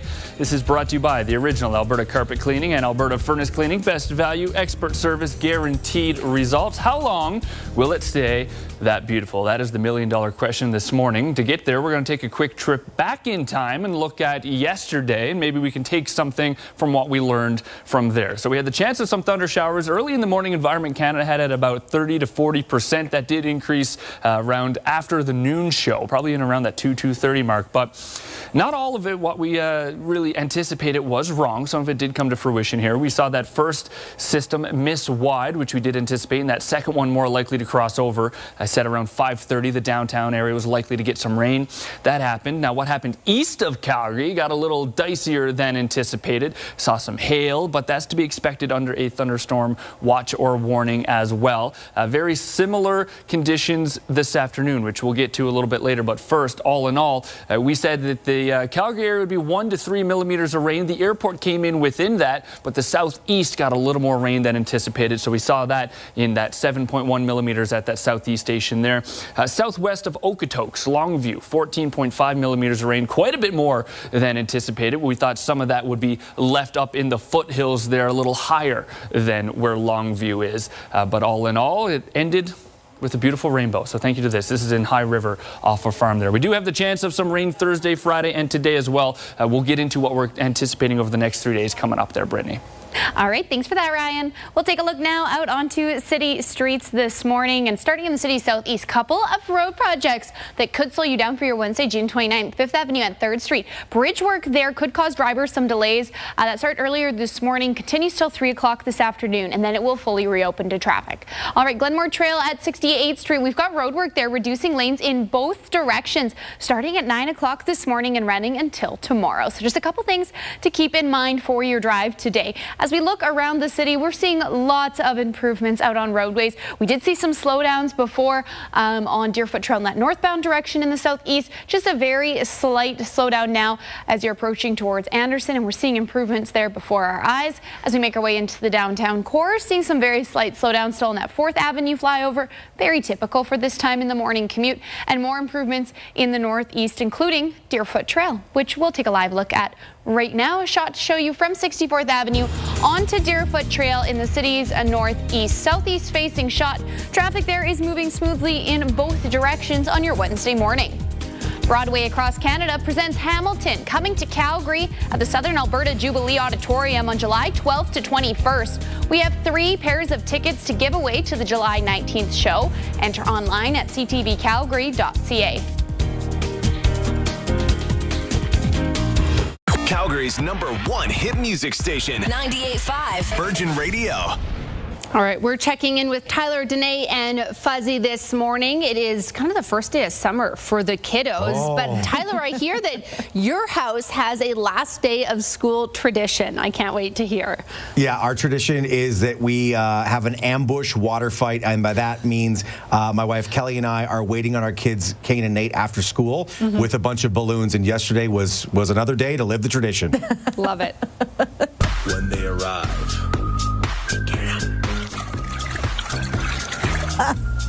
Amazing. So now do the kiddos know it's coming? They always forget. So right there, everybody's like, oh! And then right here, I get them so good, so good. Yeah. Right in the face. Yeah. You guys have to watch out because they're going to get bigger than you one day, and the roles, it'll turn. Yeah. Like next year, they'll be big enough to go to the store after school themselves and get the balloons, and they'll be coming for us. Yeah. These are dangerous games, but I love it. That is having lots of fun and a fun way to welcome them into school. Now, I have to say, you also have a precious video of a Reddit search for a teacher asking the internet why her students call her the goat, and that is so cute. It's so absolutely adorable. She said that she always gets kind of like gives an awkward laugh when her teachers call her the goat, so she took to Reddit to be like, hey, why do they do this? And then she learned, well, come on, GOAT stands for greatest of all time. Aww. To which she was obviously super flattered and touched by that. This reminds me, I don't know if you guys heard, but Jennifer Lawrence, when she was doing a movie with Meryl Streep, apparently all the cast and crew were calling Meryl the goat. And Meryl didn't know what the goat meant, so the entire time she just thought, I'm the old goat. The old goat. But they finally told her, they're like, no, Meryl, it's the greatest of all time. Really good. I just thought that was really funny. Like the nicest compliment ever, but if you don't understand it, you could be like, oh, that's not very nice. Yeah, like, what does that even mean? Hilarious. Well, you guys are the goats in my mind on radio. Thanks, Back at ya. Okay, have a great day. You too. Take care. Calgary's #1 hit music station. 98.5 Virgin Radio.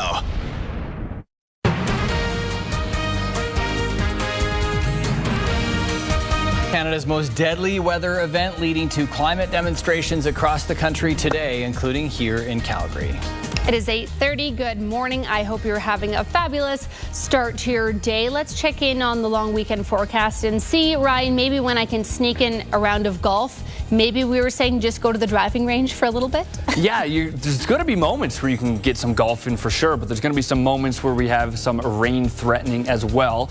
Very similar to what we're seeing today. Actually, mix of sun and cloud out there right now. Mostly cloudy, 14 degrees. Not getting much warmer than that. Although I am hearing from one Kevin Stanfield, Brittany, that there's some thunder rumbling in the northwest right now. So we're going to keep our eye on that. It's awfully early for that. But we'll dive in. It certainly is. Thanks for that, Brian. Out on city streets this morning, things are in good driving condition right across the city. We're starting to see improvements on some of those slowdowns as that morning commute is slowly unwinding for the day. There's a shot now from 64th Avenue onto Deerfoot Trail in the city's northeast. Traffic there is moving smoothly in both directions. Thank you, Brittany. Climate change rallies expected across the country with an event set for Calgary today. And they're calling on elected officials to stop delaying the work to tackle climate change in Canada. Jordan Canagan joins us with more on this. And Jordan, there is a reason why these rallies are being held today. There is, Jacqueline, and it was this time last year that much of Western Canada was dealing with that heat dome, and it was exactly a year ago today that Lytton, BC set Canada's all-time heat record at just over 49 degrees Celsius, and that is just one example of extreme weather events that climate groups say will become more common if significant action isn't taken. More than 600 people across Canada were killed by the extreme heat event, the vast majority of the victims being in British Columbia. The group 350.org is coordinating the rallies across Canada today. They want to see politicians end the climate action delay and stop the expansion of fossil fuel projects. Instead, they want to see more funding and more work go towards a transition to renewable energy. The group highlights the extreme heat, the uptick in wildfires, and smoke that will hang over the city and other severe weather events as reasons why action is needed immediately. Yesterday and overnight, central and southern Alberta got its fair share of wild weather as well. It prompted a tornado warning in Wheatland County. The storm also bringing with it heavy rain and hail in and around Calgary. Today's climate rally here in Calgary is at the office of MP Greg McLean in the Beltline. Jacqueline, that rally today is set for noon. All right, thanks, Jordan. Well, a Toronto couple expressing appreciation to the Calgary firefighters who transported their 3-year-old daughter. Along the way, this could have happened anywhere in Alberta. Thank God it happened in Westmount and we were able to get to Alberta Children's. Tara and her parents were staying with friends in northwest Calgary when the child fell, hit her head, and then began to seizure. Calgary Fire arrived first, but couldn't get an ambulance to the scene fast enough and were told to get the girl to hospital right away. Couple says they are grateful fire crews were ready to do what it took to help their daughter. And I'm so glad that they did. We got to Alberta Children's Hospital. They had a team ready for us, and her oxygen was actually really low, so it was very critical that she got there as soon as possible. So we were very thankful that she got the care she needed. The little girl is doing much better. On Monday, Fire Chief Steve Dongworth called out AHS, calling its EMS response system broken, and that this latest example is proof of that. 2 nurses from Rocky View Hospital joined the opposition to raise the alarm about cancelled surgeries. Because I work in the operating room, I cannot help but feel disappointed and frustration that my patients feel every time they are delayed, every time they are postponed, or even canceled. Several times last month, emergency surgeries at the Rocky View were halted because of a staff shortage. Patients needed treatment were instead transferred to other hospitals. The NDP says that surgical diversions are a symptom of a healthcare system that's becoming increasingly sick. Alberta's health minister currently is in Europe attending conferences that are focused on health innovation. Jason Copping says his goal is to create a better healthcare system for Albertans.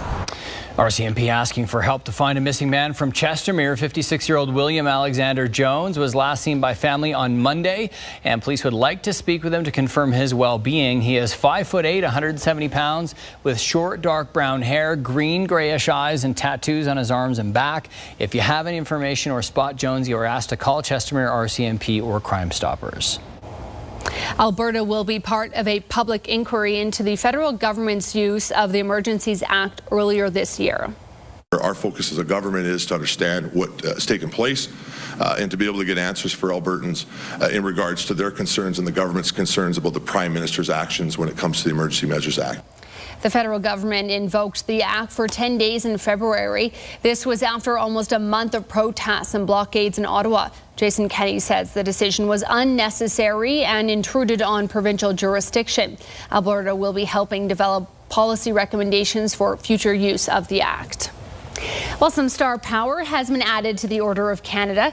Actress Sandra Oh has been added to this year's list of recipients. Yes, Oh was named an officer to the Order of Canada for her stage and screen success, and track champion Donovan Bailey was also honored for his track and field excellence and work with youth and amateur athletes. In all, 85 new members were named to Canada's highest civilian honor. An official ceremony will be held later this year at Rideau Hall. To Sandra Oh, love her from Grey's Anatomy. Yeah, well She's got to be one of my favorites. That's awesome. Well, coming up after the break, we'll get a couple of easy recipes that are perfect for busy weeknights in the spring and summer. Mix of sun and cloud out there over the city, but if you turn to your television screens, we've got something that might lend you a hand a little bit later on today. Let's face it, sometimes getting a meal on the table for your hungry crew isn't easy, but that's about to change. Lifestyle expert Nick Manolovich joins us with Weekend at the Cottage. So he's joining us this morning with some easy recipes, perfect for busy summer nights. Good morning. Good morning, Brittany. How are you? I'm doing really well, thanks. Now, this speaks to me because the summertime is just crazy busy, and we all need dinner ideas, especially when we're on the go. What are you showing us today? Well, we're going to start with a recipe that puts Canadian seafood to good use. Remembering, Canadian seafood is quick, easy to prepare. I'm going to do an easy weeknight meal idea that's fantastic. We're going to do grilled scallops. The recipe starts with me doing something I call a boosted pesto. We're going to take a little bit of lemon zest, a little bit of lemon juice, and then at least 2 cloves of garlic. We're going to add it into a bowl, and we're going to mix that up with a favorite pesto. This can be store-bought. You don't have to make the pesto from scratch. We're going to stir it up, and then we're heading over to Canadian scallops. When purchasing, you're looking for Product of Canada label on the back. We're taking these beautiful scallops, and we're going to run them up soaked skewers. And the nice thing, again, this is very nutritious, high in protein, amino acids, you name it, these scallops have it. But the thing that I really love most about this recipe is brushing the scallops with the pesto. There's not a lot of prep to this recipe, and then it really gets hot when you head to grill.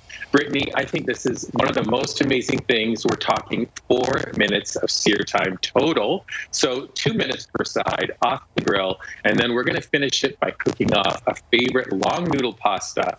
Add that pesto. Then I want some fresh summer flavors. We're going to add in cherry tomatoes. How about a little bit of black olives? And then for all those green lovers out there, some baby spinach. We're going to toss everything together, and you have an instant pasta dish you can place onto your plate. Serve the scallops to the side. It is so fast, but more important, so delicious. The recipe is up at chooseseafood.ca. Amazing. Oh, that looks like it tastes like summer and so quick and easy. Now, your next recipe really speaks to me, dessert.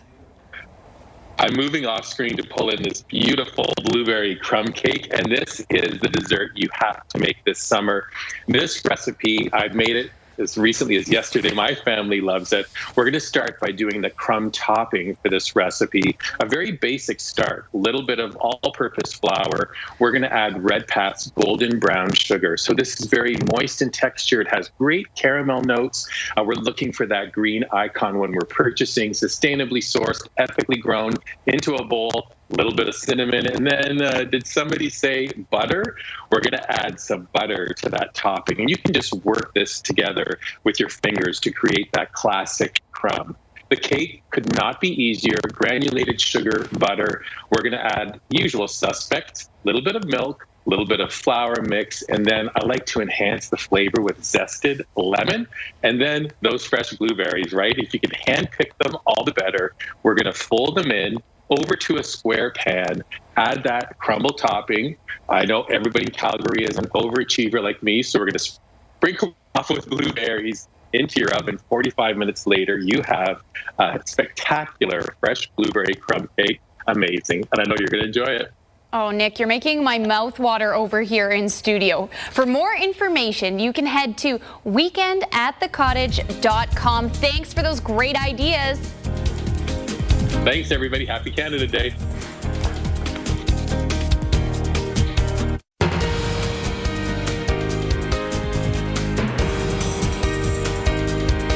Well, good morning to you. We're seeing 14 degrees in Airdrie, 10 in Strathmore, 11 in Okotoks, 11 in Silver Springs, all the way down to Wolf Willow as well. Enjoy nature close to home. Visit live@wolfwillow.ca. Well, we only have one official warning and watch on the board. It's north of us, Hinton there, 40 to 60 millimeters of rain over the last 48 hours, likely to go until this evening. It does stretch into parts of Edmonton now, so Whitecourt and Edson in there as well. While we are tracking what's going on today, some have started a little bit early, some conditions that is. We see some pea-sized hail in Tuscany right now in the northwest, and we're seeing, or hearing rather, some rumblings of thunder there as well. So weren't anticipating that this early, but while we look at this 12-hour out trend, some things are changing from what we've even seen trending earlier this morning. So breaking up in some areas, gathering together in others, but obviously by 8:30 this morning, seeing that hail in the northwest, that does tell you that some things are jiving a little earlier than anticipated. So we're going to keep that tracking in our mind, and we got one more hit together, so we'll really zoom in on that and trend it hour by hour and see where it's going to play out here. But it says potentially there are 14 millimeters for Calgary, with more in the northwest region there. Not quite as much in Airdrie, but 8 millimeters there by the overnight hour in Medicine Hat. And actually, they might be able to add another millimeter onto that throughout the overnight by tomorrow morning. Chance of showers does continue Wednesday, Thursday, and Friday, but there will be moments this long weekend of some sunshine and beautiful moments. But the chance of rain is there, Brittany. We'll get all that and wrap it up with a bow next time. Okay, sounds good. Thanks for that, Ryan. Out on city streets this morning and area highways, things are in fair driving condition. 511 Alberta is reporting things to be in good driving condition. However, we are seeing this patch of pink and white right along the BC border, as well as some green, indicating you might need to turn those wipers on, but not going to affect your drive too much. Cheapest gas here in the city of Calgary, waking up to that average being $1.91 a litre, just slightly down from our Tuesday. And we still do have several locations, including 3 listed on your screen, that are posting values below that. So keep that in mind for your drive. All right, we've got some C-train delays to let you know about. That red line running 10 minutes behind. Calgary police are attending to a matter there. So those slowdowns affecting Stampede to Somerset Station just on the red line, and blue line is currently running on time. All right, around the city, no issues to let you know about on McLeod or Deerfoot Trail. Similar right now through the downtown core. We're seeing some slight slowdowns on the 4th Avenue flyover. But what I want to talk about is it looks like it's moving in green, but let's take a live look out onto city streets from 64th Avenue and Deerfoot Trail in the northeast. We're seeing significant slowdowns. Appears traffic is stopping in that southbound lane. Not sure why. I'll have a look and another traffic update for you coming up in less than 10 minutes time. The anniversary of Canada's most deadly weather event, leading to climate demonstrations across the country today. Almost 600 people died in BC due to extreme temperatures last summer. Rallies are scheduled across the country today, including here in Calgary, to demand the federal government do more. According to a new IPCC report from March, climate change will lead to more flooding, wildfires, and food production impacts in Canada. And a former White House aide has now painted a volatile picture of former U.S. President Donald Trump. Cassidy Hutchinson gave 2 hours of testimony before the committee investigating the January 6th Capitol attack. She gave details on the extent of Trump's rage in his final weeks in office, as well as his awareness that supporters had weapons as they stormed the Capitol. And victims are expressing their feelings of vindication after the sentencing of Ghislaine Maxwell. Maxwell was sentenced to 20 years in prison for luring and trafficking young girls who were sexually abused by Jeffrey Epstein. In handing out the sentence, the judge called Maxwell's actions heinous and predatory. And some Hockey Canada's biggest sponsors are pulling their money over the organization's handling of sexual abuse allegations. Scotiabank is Hockey Canada's biggest sponsor. It says it's pausing funding until it's confident the right steps are being taken. Canadian Tire and TELUS have also announced they're withdrawing support for the upcoming World Junior Championship in Edmonton. CTV Morning Live, on location.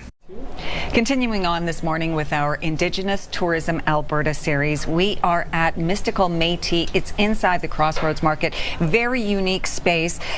Certainly, tell us about the philosophy behind this store. Well, Mystical Métis is more than a store. This is a place where everyone is welcome, Indigenous and non-Indigenous people. Indigenous people come in here, they want to reconnect with their culture, find out who they are. So we refer them to agencies and people that can help. Non-Indigenous people come in. They're curious. They want to know more.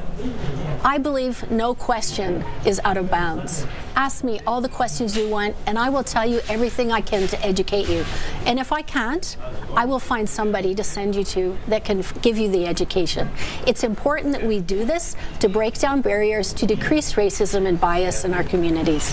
I think that's a really valid point, and the items in the store reflect that. Talk about some of the items and how they reflect these principles. Every item does, because when a customer comes in and they ask me about this item, I take it as an opportunity to open that door, and then I start discussing our culture, our biases, where this came from, who this person is. And then when somebody leaves, they feel a little bit closer and not as terrified of asking questions like this. Because nobody wants to go out of bounds and hurt somebody's feelings by asking questions. But sometimes the questions need to be asked and answered. And the artists, talk about their inspirations. Every artist has different inspiration, but most of them come from their culture. And it's really important because the art is our culture. As Louis Riel once stated, our people will sleep for 100 years, but it is the artists that will awaken us. Oh, wow, that's profound. What's next for you? Oh, well, I want to expand. Mystical Métis is growing every day. And also, when I finish my degree, I'm planning to go to a master's degree after I'm done my bachelor's.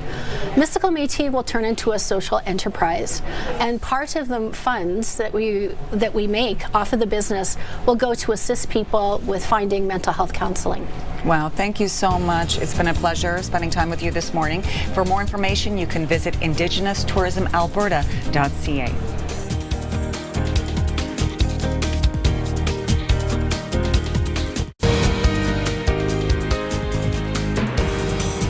One final look outside. That wind's starting to pick up on the Skywatch weather camera. It is brought to you by the original Alberta Carpet Cleaning and Alberta Furnace Cleaning. Best value, expert service, guaranteed results. Some areas of the city losing their beautiful morning, Northwest specifically, some pea-sized hail. You almost need to break Calgary as a city down into 4 different forecasts. The Northwest, airport to downtown, southeast and southwest. And we're seeing that come true today with some already weather conditions coming a little early in the Northwest with that hail and thunder rumbling. Now the wind going to get close to 40 kilometers per hour in Calgary by 11:30. Honestly, some gusts probably over that. We're in the 60s there further southwest, 51 for Medicine Hat at that point. We'll go up and down throughout the day, but let's keep 6:30 p.m. in mind. 46 kilometers per hour coming from the northwest. So it's going to limit our daytime high to 18 degrees. Now let's take a quick overview here and then we'll zoom in. So we see that wind coming from the west, and as is that first initial system, that's going to start to track a little south as well. So we're seeing 6:30. Remember, where that wind was really strong. Now we're seeing the most consistent chance of some thunder showers there over the city, and that does push down in towards Medicine Hat and out the other side throughout the overnight. Now, If we zoom in on Calgary specifically, let's look. Noon, there's a chance going on there, but already we're seeing again some pea-sized hail in the northwest. So all this can come and go and change and build at different times. During 2:30 p.m. there, a good chance, and there is that 6:30 p.m. as a second chance. Does kind of linger around throughout the evening there and clear out for the overnight. The chance of showers continuing Thursday and Friday, but as I said all morning there, Brittany, could be some moments of sunshine in there as well. While that does look very gloomy, we could again have some nice moments this weekend. Okay, thanks for that, Ryan. This traffic report is brought to you by House of Cars, voted #1 dealer 6 years in a row. Around the city this morning, there is a crash on Deerfoot Trail in the northeast, and this is causing some significant slowdowns for drivers. That southbound lane being affected, that crash just at McKnight Boulevard and Deerfoot, but we're seeing some slowdowns as well, also in that northbound lane. Traffic there moving about 26 kilometers an hour. Let's bring that live shot up right now. Emergency crews have just arrived there. They've got part of it sectioned off. An ambulance is on scene. It does appear there could be at least that one white vehicle in the ditch and another few vehicles stopped there could be involved in this crash. Slowdowns in both directions. This is Deerfoot Trail at McKnight Boulevard in the city's northeast. Thank you, Brittany. Coming up tomorrow on the show, we will get details on the 3rd annual YYC Block Party and a 100-foot retro-inspired outdoor roller skating rink. Plus, we'll show you a fun destination for family fun if you're looking to stay closer to home this summer. Plus, we will talk to Calgary drag queen Carla Marks about all the fun ways that you can support the queer community in July. Well, another school year is done and kids are ready to start their summer break. But in the village of Bicycle, the next school year will look different. Yes, for an incredible 55 years, the same school bus driver has been delivering kids safely each and every day without fail. He made his last run on Tuesday. Here's Bill McFarland with the story. I don't think I really thought about it. I just thought they need a bus driver. Sometimes the biggest chapters of our lives open almost without being noticed. It was getting quieter on the farm, of course, for the winter, so I thought, well, I may as well, and it just escalated from there. That was 1967. Murray Poffenroth was about 18 years old. Leonard Wright climbed on board as a student just a few years later and quickly learned this bus was all business. We always tried stuff with Murray, but once you were on his bus a month, you knew might as well just ride. There were expectations, but there was also understanding. Sometimes if you're lonely on the bus, you could talk farming with him, with the farm kids, you know. Town kids were the last to be picked up in the morning and the first dropped in the afternoon. But farm families knew he was looking out for them always. As Murray used to switch it up for us at harvest, so the farm kids could go home and help their fathers. Not one accident in all those decades. To the kids, Murray conveyed calm. But they don't need to worry. We're going to get there. Yeah.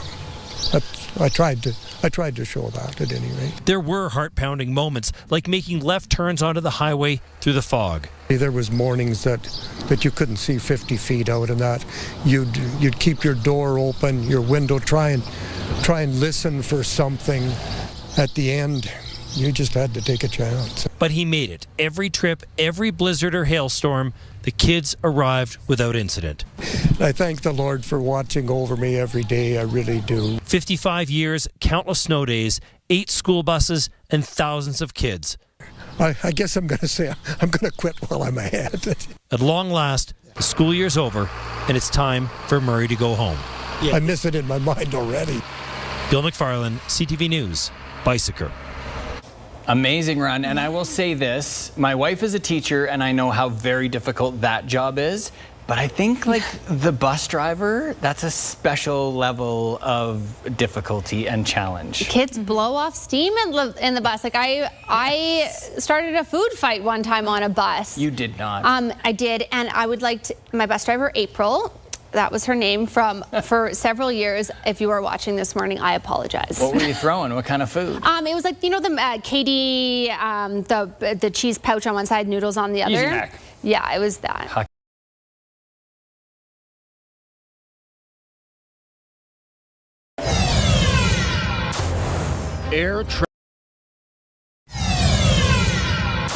Another major tech player chooses Calgary. These investments are instrumental in achieving our goal of creating more than 1,000 new tech companies in our city. Part of the city's $20 billion digital transformation. Deadly bank robbery. 6 officers shot while stopping an armed heist.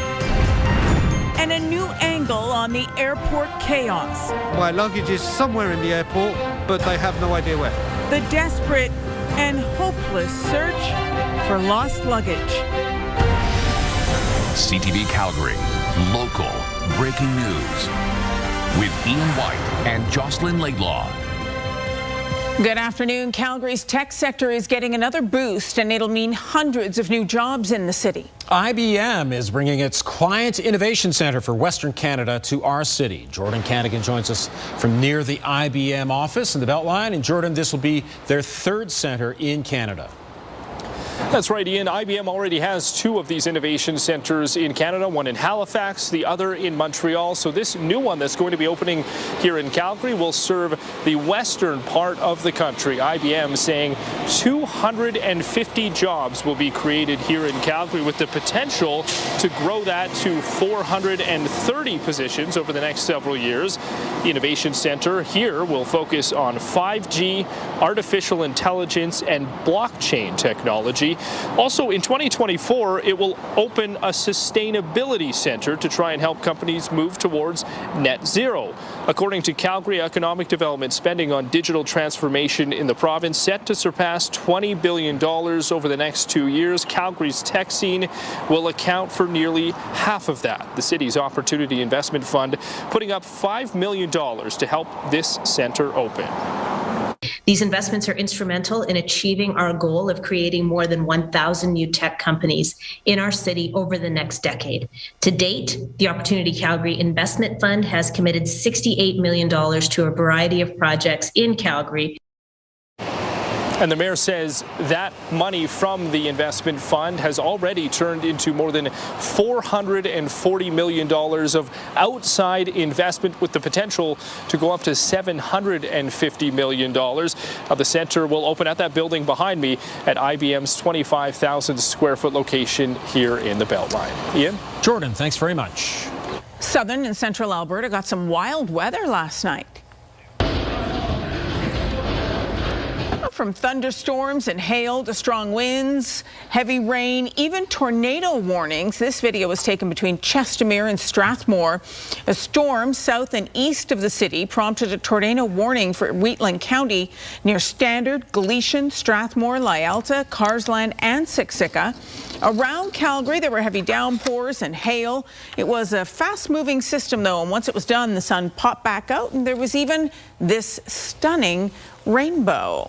So we had a repeat of some dark and stormy skies, Ryan, over the city this morning, especially for those of us who live on the west side. Absolutely. So as the show goes on, we'll dive into exactly what happened yesterday and where some of the rain fell. We nailed some areas. Some areas got pummeled a little harder than expected. But in the severe thunderstorm warnings and watches, hail is always an option. So that's something we're going to keep in mind as today goes on. We're at 15 degrees right now. Not going to get much warmer than that. This morning, I did say we're going to have a beautiful start to the day. The real question was how long it was going to last. You mentioned we had some rain and hail in the northwest and western portion of the city today. This morning, that was not long lasting. As you can see, beautiful skies out there again. Now, this is backtracking to yesterday, so we're going to talk about this as the morning goes on. You can see, obviously, the thunder showers moving west to east. That first system missing wide like we thought, but it was the second one that came through that stayed in the south a little longer than anticipated. So we'll get into some of the totals there. But that was yesterday. This is the now. 23 degrees already in Medicine Hat, 21 in Lethbridge and Milk River. It's 15 here in Calgary. Again, we're getting to that daytime high of 18 degrees. And we had a little bit of rain to kick off the morning, and now it looks like the next chance of that is in and around that 3 p.m. mark, but Calgary does find itself kind of in this triangle or square of it. So we'll dive in, focus in on Calgary specifically, see where and when we expect the rain. Thank you, Ryan. A Toronto couple are thanking Calgary firefighters who raced their 3-year-old daughter to the hospital over the weekend. Now, the girls suffered a serious fall. Firefighters say they had no choice but to take her to hospital themselves because no ambulance was available. 2 days before that, we were in Jasper. We were planning to go to Drumheller after Calgary, or somewhere along the way. This could have happened anywhere in Alberta. Thank God it happened in Westmount, and we were able to get to Alberta Children's.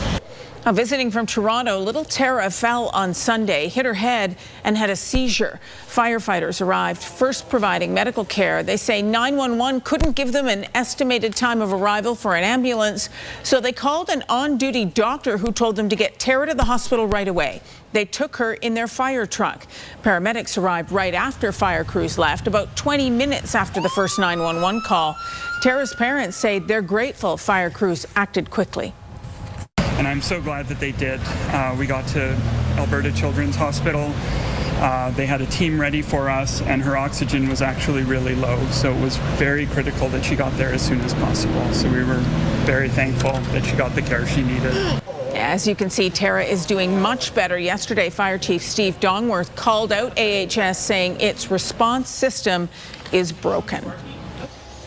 Police are concerned about the well-being of a missing man from Chestermere. 56-year-old William Alexander Jones was last seen by his family yesterday, and police would like to speak with him to ensure he's okay. He's 5'8", 170 pounds, has short dark brown hair and tattoos on his arms and back. If you have any information or you spot him, you're asked to call Chestermere RCMP or Crime Stoppers.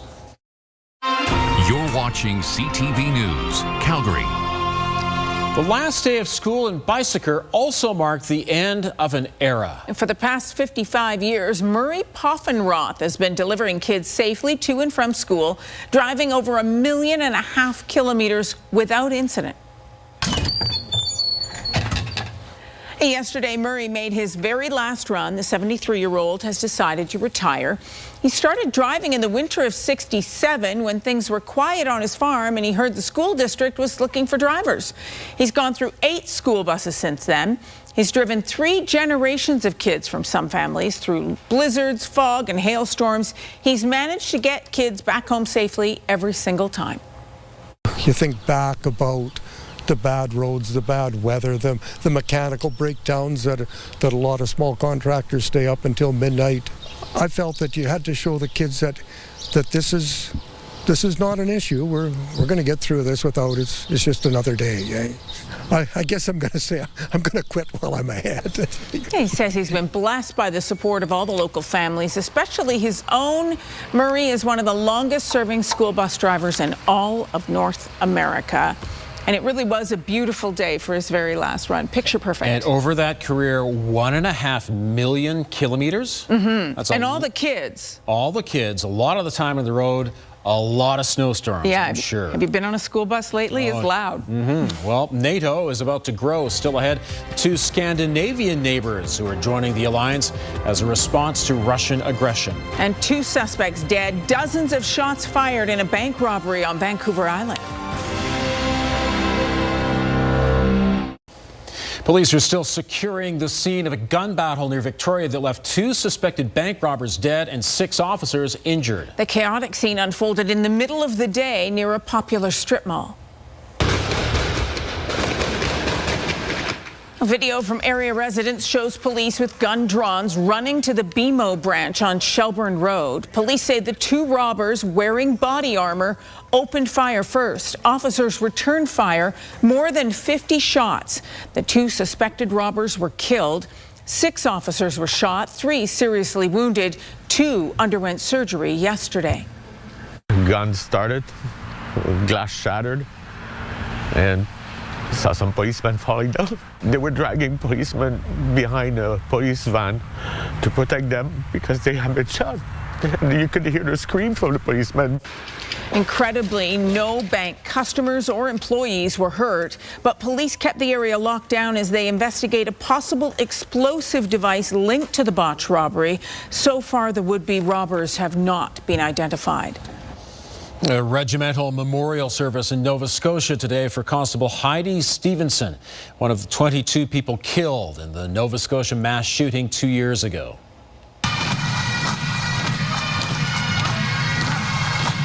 Stevenson's service was delayed by COVID restrictions. In Cole Harbour today, a procession of uniformed police officers paid tribute to her. She was killed while trying to stop a gunman in a shooting rampage. While today's service was not open to the public, people gathered along the procession route to pay their respects. The 49-year-old officer left behind 2 children. Meantime, there's new evidence suggesting political interference in the Nova Scotia mass shooting investigation. We hope that doesn't impact the work that we're doing here, and that it doesn't turn into some form of political theater. Former RCMP official Leah Scanlon testified at the inquiry earlier this month about the lack of a public alert as the killer shot 22 people. In a letter to Commissioner Brenda Lucki about a heated meeting with the Nova Scotia Division, she wrote, "You informed us of the pressures and conversation with Minister Bill Blair, which we clearly understood was related to the upcoming passing of gun legislation. I remember a feeling of disgust." Lucki insists she kept the federal government informed but never interfered in the investigation or felt political pressure to do so. Bill Blair says he never tried to influence the release of information to the public. The war in Ukraine is top of mind at the NATO summit in Spain, and now the alliance is preparing to welcome 2 new members. To talk about the exciting news of Sweden joining NATO. Prime Minister Trudeau met with the Swedish Prime Minister today after NATO announced Sweden and Finland will join NATO. Turkey had removed its objections to NATO expansion and agreed to let both parties join. Today, NATO leaders took the historic decision to invite Finland and Sweden to become members of NATO. The agreement concluded last night by Turkey, Finland and Sweden paved the way for this decision. NATO leaders also heard from Ukrainian President Volodymyr Zelensky, who once again asked for more money and more advanced weapons. Canada has agreed to send more troops to Latvia.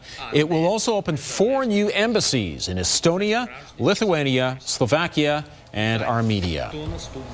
A stunning new video of the moment a Russian missile hit a packed shopping mall in Ukraine. At least 18 people were killed, and the attack has prompted the U.S. to increase its military presence in the region. Karen Travers reports. With the war in Ukraine now intensifying after recent Russian airstrikes on civilians, President Biden says the NATO alliance is proving it's more necessary now than ever before. In a moment where Putin has shattered peace in Europe and attacked the very tenets of rule-based order, the United States and our allies, we're going to step up. Stepping up. The president announcing the extension of some U.S. troop deployments in Europe, establishing a military headquarters in Poland, the first permanent American forces on NATO's eastern flank. The U.S. also increasing the number of U.S. Navy destroyers stationed here in Spain from 4 to 6, sending 2 additional F-35 squadrons to the U.K. and enhancing rotational deployments in the Baltics. Together, our allies, we're going to make sure that NATO is ready to meet threats in all directions across every domain, land, air, and the sea.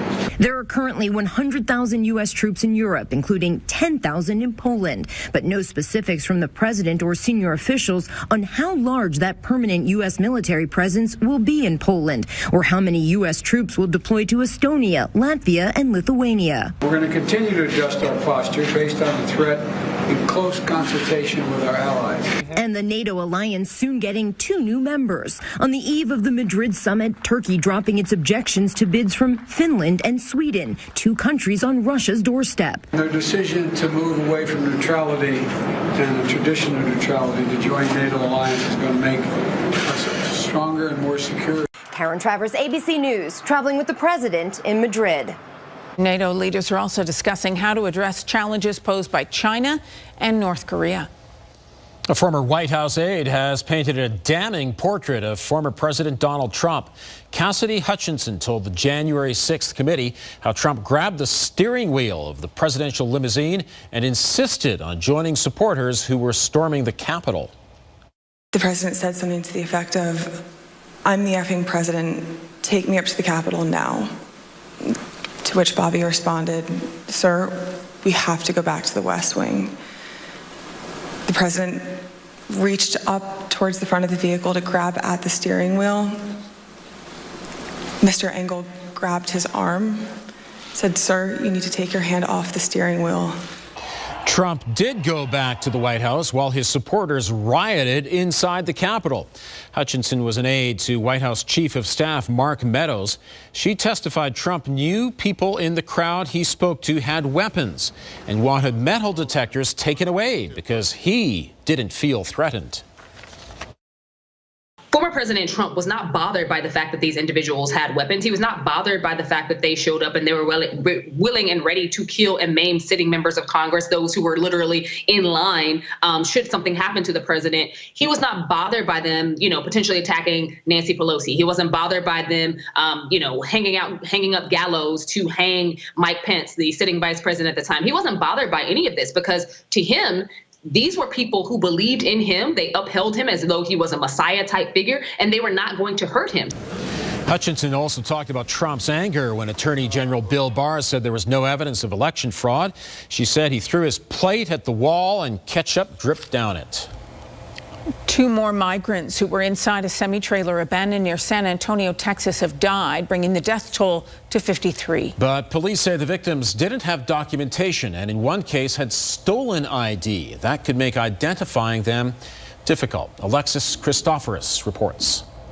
Authorities in San Antonio continuing the grim task today of identifying 53 migrants who died after being abandoned in a tractor trailer in the sweltering Texas heat. This is nothing short of a horrific human tragedy. Mexico officials saying victims ranging in age from teens to young adults were from Mexico, Guatemala, and Honduras. First responders describe finding stacks of bodies in the trailer, many hot to the touch, as temperatures outside the truck reached 103 degrees. The heat was torrential. There was no air in that vehicle. There was no water. They suffered. They lost consciousness and then they ended up dying. Authorities say 2 Mexican nationals have been arrested in the tragedy, charged with possessing firearms while in the U.S. illegally. The truck driver, who was caught trying to flee the scene, has been taken into custody. He's expected to be charged in what officials call the deadliest migrant smuggling case in U.S. history. At the scene along that desolate San Antonio road where the truck was found, a growing memorial. Alexis Christoforous, ABC News, New York. BC Premier John Horgan is stepping down to focus on his health. Thank you so much for giving me this opportunity, British Columbia. It has truly been the thrill of my life. I've done my best to not let you down. Horgan recently recovered from his second bout of cancer. He says the treatment left him exhausted with less energy than before. He made the decision to step down after talking with his wife and cabinet.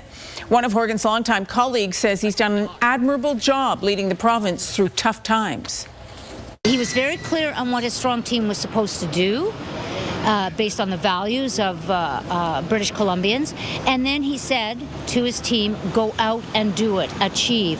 But I know John followed up, and when change was required, he demanded change. Now, Horgan will carry on as premier until the NDP chooses a new leader in the fall. This is CTV News, Calgary. A tough loss for Montreal's Félix Auger-Aliassime. He was eliminated in the first round at Wimbledon.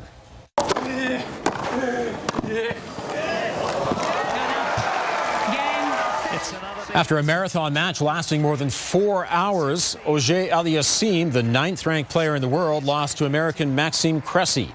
Defending Wimbledon champion Novak Djokovic is moving to the 3rd round of the tournament with a win over Australian Thanasi Kokkinakis. And it was perhaps the final appearance on Wimbledon's famed grass courts for Serena Williams. The tennis superstar lost in an epic first-round match to the 115th-ranked player in the world. Here comes Philip Doe. The top prize in Canadian junior hockey is up for grabs tonight in the Memorial Cup final. The St. John Sea Dogs will host the Hamilton Bulldogs, who are the Ontario Hockey League champs. St. John earned a direct berth into the final after posting 2 wins and an overtime loss in preliminary round action. Hamilton eked out a thrilling 4-3 overtime win over Shawinigan in the semifinal. It is the first Memorial Cup final since 2019, and the game is sold out.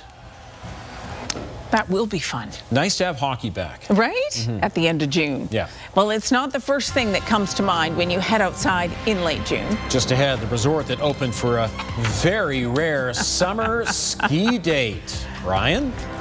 Well, that might not be what you think about. Thunder showers and some hail here in Calgary. Could be. It's not uncommon. We're likely to see it a little bit later. We saw it this morning, 16 degrees, but some winds and those conditions limiting us to a daytime high of 18. Full details and a full 5-day forecast for your long weekend coming up after the break. Alberta Parks says there's too much snow in K-Country, so some backcountry camping is off limits until July 5th. Reservations are being refunded for Turbine Canyon and the following lakes: Lillian, Ribbon, Astor, and Three Isle. And those impacted are being notified. But the lingering snow in the mountains is good news for these folks. Sunshine reopened yesterday for skiing and snowboarding. Now, only the Strawberry Express chair is open, but those who hit the slopes were pretty thrilled about getting in some summer skiing. This is like the best experience that I've ever had. So I'm like, especially during the summer. So I'm like, yeah, let's do it. Like, if you can make it, like, just make it. Because maybe you won't have the chance in this life to enjoy this. Like, this is pretty awesome. Sunshine hopes to keep the slope open until July 3rd. The cost, $59. So that could be a really fun and unique way to spend Canada Day. Sure. Yeah, Right? and an opportunity to show off your guns, apparently. Lots of people with short sleeves skiing, not something you see very often, that's for sure. I'm not gonna go in a tank top to the ski hill. Show your guns. Yeah, right. Incredible thunderstorm earlier this morning in some parts of Calgary. Some parts, and some parts is the key, and that's something we're going to really get into as we talk about what's unfolding today and what unfolded yesterday as well. But first, let's take a quick look outside on that Skywatch weather camera. It is brought to you by the original Alberta Carpet Cleaning and Alberta Furnace Cleaning. Best value, expert service, guaranteed results. What thunder and lightning, eh? Nothing but blue skies out there right now. I said this morning, and I said at the start of this show, we were going to have a great start to the day. It was just a matter of when and where it was going to end. Now, very similar yesterday, and actually conditions that are going to be very similar leading into the long weekend as well. Moments of absolute beauty, and then moments of some chaotic storm-like conditions. So this is yesterday. We can see it pushing across, and everything really came into fruition. We had a 30 to 40% chance of those thunder showers, and I'd put to you that 30 to 40% of the city or the southern portion of the province surrounding the city saw those thunder showers. They didn't all. The first system missed wide, which we were anticipating. Now, there was admittedly a little bit left in the southeast that came in a little stronger and a little longer and a little dicier conditions in the east momentarily. It was very fast moving in and out, and that's what we saw this morning as well. This is what Mark Melnick saw from 20,000 feet above the sky yesterday. That is an anvil cloud, common with some thunderstorms. That is east of the city there, and he has a second one. This one's my favorite there, as you can really see the skyline underneath in the city of Calgary and surrounding areas. So thank you so much for that, from 20,000 feet above sky, in the sky there rather. So let's talk about it. I mentioned that the south got a little bit more than anticipated. When we dove in yesterday morning, it looked like parts of the city could see 1 to 3 millimeters of rain, and then there'd be a little bit more in the south region. So I thought maybe Okotoks would see that. Okotoks didn't. Okotoks saw just 1 millimeter there. It was the southeast of Calgary and southwest of Okotoks in Longview that seemed to get the majority of the rain there. And then one system in the southeast, another one in the south-southeast saw 7.1 millimeters, so a big difference even there. And then at the airport, just 1.4 millimeters of rain. So when we said Calgary was in for 1 to 3 millimeters of rain, the airport got it, and up north as well fell into that, as some got less than 1 millimeter, but it was down south where a little more rain did stick around. So this is how it's trending today. There's still a rainfall warning in effect for Hinton all the way to Edmonton. That's likely to fall, though, pretty shortly. This is the last bit of that 40 to 60 millimeters of rain expected, but we are seeing a system build in and around Calgary. Now, when we check in next time, we'll really dive in and see specifically where and when, but right now we're looking at about 7 millimeters to fall for Calgary, but this morning it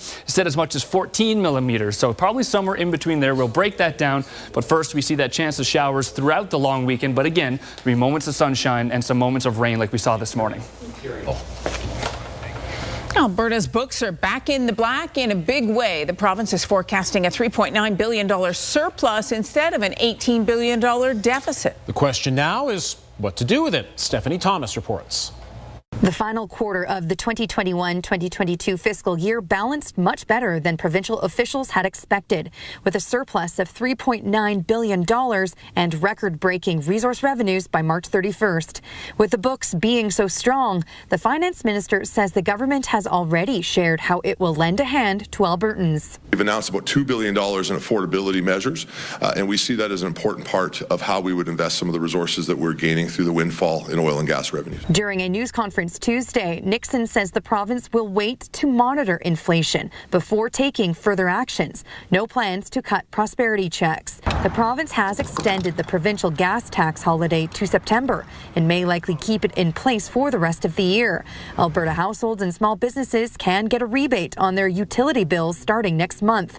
Nixon also says not to expect to see increased spending on public services. We can't go back to the old habits that previous governments did, which is to pay more than other provinces for services. Budget 2021 had initially forecasted a deficit for the end of the fourth quarter based on under $50 oil. In recent months, the benchmark has been trading above $100, raking in record-breaking revenues at $16 billion over the last fiscal year, way higher than the last record set in 2005-2006. So we are as firmly on the resource revenue roller coaster as we have ever been. We need nearly 1/4 of our entire government budget to come from resource revenues. Economists say Alberta is on track to post a $10 billion surplus by the end of this year. The opposition leader says the province should take further action now. So there's a range of things that they can do, specifically focused on low and middle income families who are bearing the greatest burden of this inflationary crisis. Nixon says the province will continue to focus on two things: saving and debt repayment. There's still about $95 billion worth of debt in our province, and we need to make sure that we move forward with the plan on that. Stephanie Thomas, CTV News, Calgary. The province will unveil its next fiscal report in the late summer. It will include financial forecasting, which economists say will be the biggest and most interesting fiscal update in Alberta's recent history. A new survey suggests many Canadian homeowners are struggling to pay down a home equity line of credit. And a takeover in the oil patch today. BNN Bloomberg's Kumitha Ramanathan has more. Only 55% of respondents to a recent survey said they make regular payments against a principal amount on their home equity lines of credit. That's as rising interest rates leave borrowers with variable rates on the hook for larger loan repayments. Home equity lines of credit were a common way for Canadians to tap into their residential property's value when interest rates were low. But as a survey conducted on behalf of BNN Bloomberg and Rates.ca suggests, those loans could lead to greater indebtedness. Larger balances of at least $50,000 were more common among those 55 and up, revealing that older Canadians have been leveraging the large gains in their home's value. Speaking of greater indebtedness, Canada's top banking regulator says he's very worried about the ability of households to handle rising interest rates. The head of the Office of the Superintendent of Financial Institutions addressed the stress rising costs will have on the finances of Canadians. Yesterday, OSFI announced plans to tighten the rules for certain types of real estate loans, including reverse mortgages and home equity lines of credit. Finally, Whitecap Resources is buying XTO Energy Canada from Imperial Oil and ExxonMobil for $1.9 billion. The move expands Whitecap's footprint in the Duvernay and Montney regions of Alberta. Whitecap says the transaction will boost its cash flow, and as a result, it's raising its monthly dividend 22%. And that's the latest from the BNN Bloomberg Newsroom. I'm Kumitha Ramanathan. Well, some advice today for anyone wanting to fly this summer. The Calgary International Airport says it's seen a steady increase in travelers and it's only going to get busier. YYC could have around 50,000 passengers a day in July and August. But the Calgary Airport Authority says it hasn't seen the same long waits at customs or security at other airports. YYC credits a pilot program with the Canadian Air Transport Security Authority, allowing guests to book a time to go through security screening. The airport authority says it's definitely a team effort. And we've got flights from all over North America and Europe that connect through this airport, which means we are not immune to the effects of disruption at other airports. Other delays can pop up, but we collectively try and navigate a better experience for our guests as they come through Calgary. It's recommended people show up 2 hours before a domestic flight and 3 hours prior to international flights. Meantime, travelers call it a suitcase scavenger hunt as they try in vain to find their bags in a mountain of luggage at Toronto's Pearson Airport. Yes, shocking images. Some frustrated passengers have been waiting days for their belongings. Janice Golding has the latest. This is the baggage waiting area at Terminal 1. Do I know for sure that the bag's here? It didn't go to Montreal or anything, did it? Full of weary, frustrated passengers. It looks like a mess in here, and I just hope they can find mine. Searching in many cases fruitlessly for their luggage. Yesterday, 6 hours here. Nobody answered, nothing. It's incredible. And I was here for 4.5 hours yesterday, only to be told that my luggage is somewhere in the airport, but they have no idea where. New data shows that over the last week, more than 50% of flights at some of Canada's biggest airports have been delayed or cancelled. The worst, Toronto Pearson, where 11% of flights were cancelled and 52% were delayed. There was a delay with the Paris flight. As a result, we didn't get our connection. Our bag went to the wrong place. And so when we got to Oregon, they did promise, yes, we will send your bag over, but they said that for a good 4 or 5 days. According to the Greater Toronto Airports Authority, flight delays and cancellations, along with staff shortages with airline partners, along with temporary mechanical disruptions with the baggage system, are causing the issues. I'm full out stressed. There's some things in there that I need to be able to do some other work, and I can't.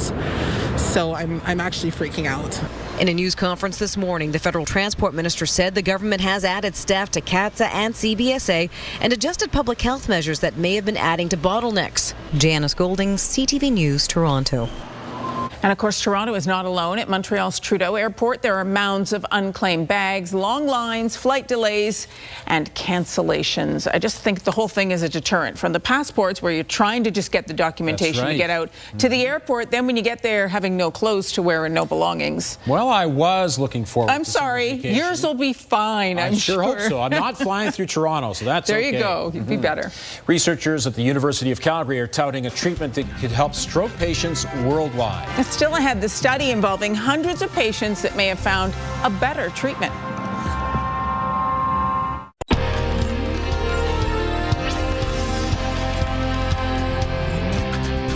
Calgary researchers have discovered a new treatment for the most common type of stroke. It comes after the largest ever study of its kind, following more than 1,600 stroke patients through their treatment and recovery. Since the late 90s, the standard treatment for an ischemic stroke, one caused by a blood clot, has been to administer the drug alteplase, also called TPA. It works well, but requires an infusion pump to give. It takes about an hour to complete the treatment. Researchers have now proven that tenecteplase, a clot-busting drug normally used to treat heart attacks, works at least as well, sometimes better. And it can be administered with a simple injection that will make it more accessible to patients in smaller centers. The treatment could be complete within minutes. This trial is going to change practice worldwide. We'll move over to this new drug that would be faster, that potentially is slightly better, and just less expensive, and therefore, will be given to more patients. And when it's given to more patients, more lives are saved. Researchers say the results are so positive they expect it to become the standard of care for ischemic strokes worldwide by the end of this year. The findings were presented at a medical conference in Montreal today, and they're published in the medical journal The Lancet. 2 years ago, there was nothing doctors could do for patients with a degenerative eye condition known as LCA. But a new gene therapy treatment is restoring sight to patients, including a pair of twins. Pauline Chan has their story. By day, Andre and Nathan's vision is good, but since they were toddlers, Mom Christina Cordero knew their night vision was almost non-existent. They would never get out of bed after dark, and then, it would get to a point where they knew their surroundings in the dark.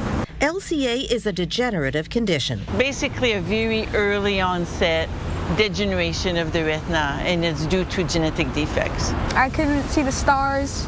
I remember when I used to go to birthday parties and we used to play laser tag, and I used to have my mom go in with me because I wasn't able to see anything. But on June 17th, Andre and Nathan underwent a new gene therapy treatment called Luxturna, which basically injects a good version of their defective gene into their left eye. And just days later, the boys are already seeing a difference. I asked for a telescope one year from my mom, and when I got it, I couldn't really use it.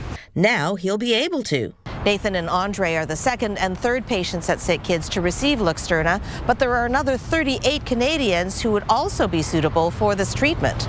Health insurance through their dad was able to cover the $1 million treatment, but Doug Earle of Fighting Blindness Canada says what other patients really need is provincial health coverage. This treatment's been approved in over 25 countries. 19 of them have figured out a way for public access. And he's hoping that Canada will make that 20. In the meantime, the Cordero boys will have their right eyes treated on July 8th. Pauline Chan, CTV News. The Alberta Children's Hospital is celebrating a special milestone, 100 years of providing care. The hospital cares for Southern Alberta children and their families. It started as the Junior Red Cross Hospital, opening on May 17th, 1922. Now it's that colorful building on the ridge in northwest Calgary. Alberta Health Services says the hospital in its various forms has always strived to provide the best care based on the latest research. Yeah, so there was thunder over my house this morning. Quite a bit of rain and some dark black clouds, but not everybody saw the storm. We'll find out how the rest of the day will unfold as we sit at 16 degrees. Ryan's coming up. It's dangerously hot in Italy right now. Italy's Ministry of Health put 12 Italian cities on red alert yesterday as temperatures pushed past 40 degrees Celsius. The top tourist destinations, Rome, Florence, and Naples, were all on that list, with the mercury registering temperatures way above the seasonal average. Tourists used umbrellas to block out the blistering sun, and as you can see, they got some water as well. Outdoor restaurants installed cool mist spraying fans. The situation is expected to get even worse, with 19 more cities on red alert. See right there, those crowds? That's another reason not to fly right now. Okay. Just too many people for my liking. There's lots of things you can do if you're not going to go anywhere in the next couple of days. You can hang out around town. Lots of great fun activities outdoors. Will it be dry for that? It really depends on when and where you're going out. This has been kind of a difficult 48 hours to pinpoint where and when rain is going to land. We saw that this morning with a little bit of hail, which we'll get into in a second. And now check it out right now. Almost nothing but blue skies, just a little bit of cloud out there. Again, I said it before, we knew it was going to be a great start to the day. We just didn't know how long for. So the Skywatch weather camera now is brought to you by the original Alberta Carpet Cleaning and Alberta Furnace Cleaning. Best value, expert service, guaranteed results. Further north, there is a rainfall warning still in effect. It has been taken off for parts of Edmonton. It kind of cut the city in half earlier this morning. Still stretches out to Hinton, Edson, and Whitecourt, though. Just the tail end of that, some rain left to fall into this evening. Now, we do have both a severe thunderstorm watch and warning. And just very quickly, again, we'll take the cupcake as an example. If you have all the ingredients for a cupcake laid out on the table, that is a watch. You put the ingredients together, that is a warning. So we're seeing a warning here in the Brooks area right now, which basically means a thunderstorm is likely very close on the horizon or actually happening there. The watch, again, is you have all the ingredients for it. So everything shaded in here in yellow is a watch. The orange is the warning. Now, this morning we talk about that hail. This is out in Tuscany, northwest. Had some rumbling, some full-on booms and flashes out there, and the hail came down about pea size. We saw some here at the studio as well on Broadcast Hill, very briefly, very quickly moving through, much like last night, and we could see that again this afternoon. So let's take a broad look here so we can see clarity through Medicine Hat, Milk River, just a little extra cloud in Lethbridge, the chance of rain north of it. Calgary finding itself kind of surrounded by the system there. That is going to come together, and the best chance for consistent rain seems to be anywhere from 5:30 to about 8:30 this evening, but it just does kind of kick around and stick around leading up into the midnight hour, and then again pushing through that overnight hour following through to Lethbridge, and then there's a chance in Medicine Hat through the overnight as well. Let's zoom in on Calgary again, give it one last look, but this time a little bit closer. You can see kind of stuck in and around little spots of that system there, and then you can see kind of finding itself in a nook and a cranny every now and then with Canmore and Strathmore, Okotoks all kind of finding themselves in and out of that system. And here's some of that consistency I was talking about between the 6:30, 8:30 and the 9 p.m. hour, and then finally again throughout the overnight, the tail end passing through. So again, when we looked at it this morning and this afternoon, anywhere from 7 to 14 millimeters of rain for the Calgary area. That would be very similar to what we saw last night with the southeast, got close to that 15 millimeter mark in some points, but the airport only coming in at 1.4. So we'll keep those in mind as we go forward, and I'm sure we'll get a real up-to-date look this evening. But in terms of the rest of the week, very similar today. Sun and cloud at some points, rain at others. Okay, thank you, Ryan. We all believe we can recognize our pets, but what if you see two that look nearly identical? We'll hear from one woman who mistakenly catnapped the wrong kitty. Coca-Cola joining forces with Mass DJ Marshmallow for a new flavor. No, it's not marshmallow flavored drink. Rather, it's a combination of strawberry and watermelon, which are Marshmallow's favorite tastes. The new beverage will debut in the U.S. July 11th. For a limited time, it will also be available in a zero-calorie version. Thank goodness, Marshmallow Cola. Would you mistake someone else's cat for your own? Yeah, it happened to an Ontario woman. Here's Jeannie Mose with a case of an owner catnapping the wrong cat. It's the confession of a cat burglar. I stole someone's cat. Actually, the cat is a victim of mistaken identity. Kelly McCann's cat, George, escaped the other day, but Kelly thought she spied him as she drove up to her house in Ontario, Canada. I was like, George, and the cat came right up to me. I couldn't even believe it. That's why I was like, get in the car. And I'm like yelling at the car. I'm like, how did you get out? And the cat's like, meow. But when she entered her house, well, we'll let the video that went viral take it from here. George, I thought you were on the loose. I have a cat in my car. Look. George didn't look, but millions on TikTok did.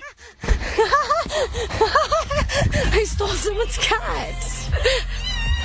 That's not George. Advice poured in. Put him back where you found him.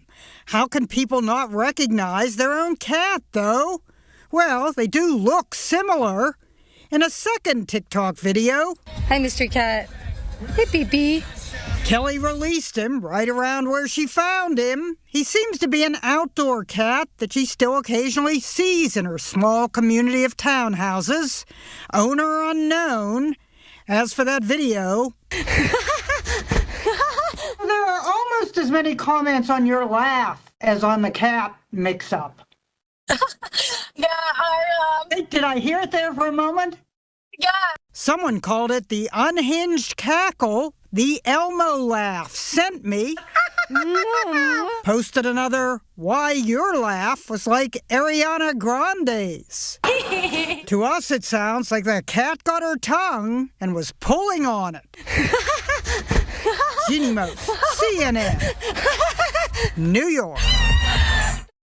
They do look a lot alike. They are similar. I just hope the other cat is back where it belongs. Yeah, I'm sure he'll be all right. It is a fun pastime when you're at the beach. But it's serious business to these folks. We'll take a look at an international sand competition that's creating more than just art. 15 years ago today, the iPhone made its debut, and as we all know, it was a game changer. From day one, there have been long lines of people waiting to get their hands on the latest iPhone. Apple was the first to create something that wasn't just a phone. It had a computer, internet access, and of course became your music source, camera, along with the ability to make video calls. And New Jersey Beach is the place to be this week if you're a fan of sand sculptures. 6 pros are competing in the first international sand sculpture competition. One of them is Canadian. Ted Greenberg reports. They say their careful carvings come with a tremendous amount of creative freedom. You can do anything you want. It's great. The first ever Seaside Heights International Sand Sculpting Competition underway just off the boardwalk. Wow, what a delight. A half dozen expert sand sculptors putting on a show and competing for cash prizes. Got a little tiny fairy, and she's peeking out of a huge wizard hat. Karen Freilich is here from Canada. Most important ingredient is practice. Retired Atlantic City firefighter John Gowdy co-organizing the event with his wife. They're also both award-winning sand sculptors. We got world-class sand sculptors here. I mean, New Jersey has not seen the likeness of this since Atlantic City back in 2014. There's a lot of tradition here in Seaside Heights, and families have been coming here for generations. And so we want to keep that tradition alive and bring amazing family-friendly events, which this is. I'm told they trucked in about 175 tons of sand from a quarry in Cumberland County. Organizers say the sand you'll find on the beach at the Jersey Shore just doesn't cut it. Ocean sand has been washed by the waves and is more granular. You really need a sand that has a little bit of silt in it, and it just comes out of the ground naturally like this. The competition runs through Wednesday. People who pay to get a closer look vote for their favorites. The sculptors holding off on fine details until after today's rain moves out. Just going to work on a small area and kind of get a feel for things. Not typical for Seaside Heights. I hope they bring it back every year. Master sculptors turning heads with their sandy creations. Wow. And Karen, the Canadian, she sculpts in all kinds of things, not just sand, but she's considered one of the best in the world. Yeah. Cool. Looks like a great day on the Jersey Shore, Doesn't too. it? Yeah. Yep. We've had moments here. We've had moments. Pros and cons. We're not fully there yet, though. No, not yet. Not yet. We had moments of hail and rain in the western side of the city this morning as well. Chance of that's continuing this afternoon and into tomorrow. You check out the Friday, Saturday, and Sunday, the chance of showers, so we'll take the thunder off of that. But it's going to be very much like today. Moments of sunshine, moment of a mix of sun and cloud, but then I guess some moments where we can have some flash rain as well roll through the city. Pretty good for Canada Day, generally speaking. Yeah. Again, moments. Yeah. Thanks very much. Have a great afternoon. We'll see you at 5.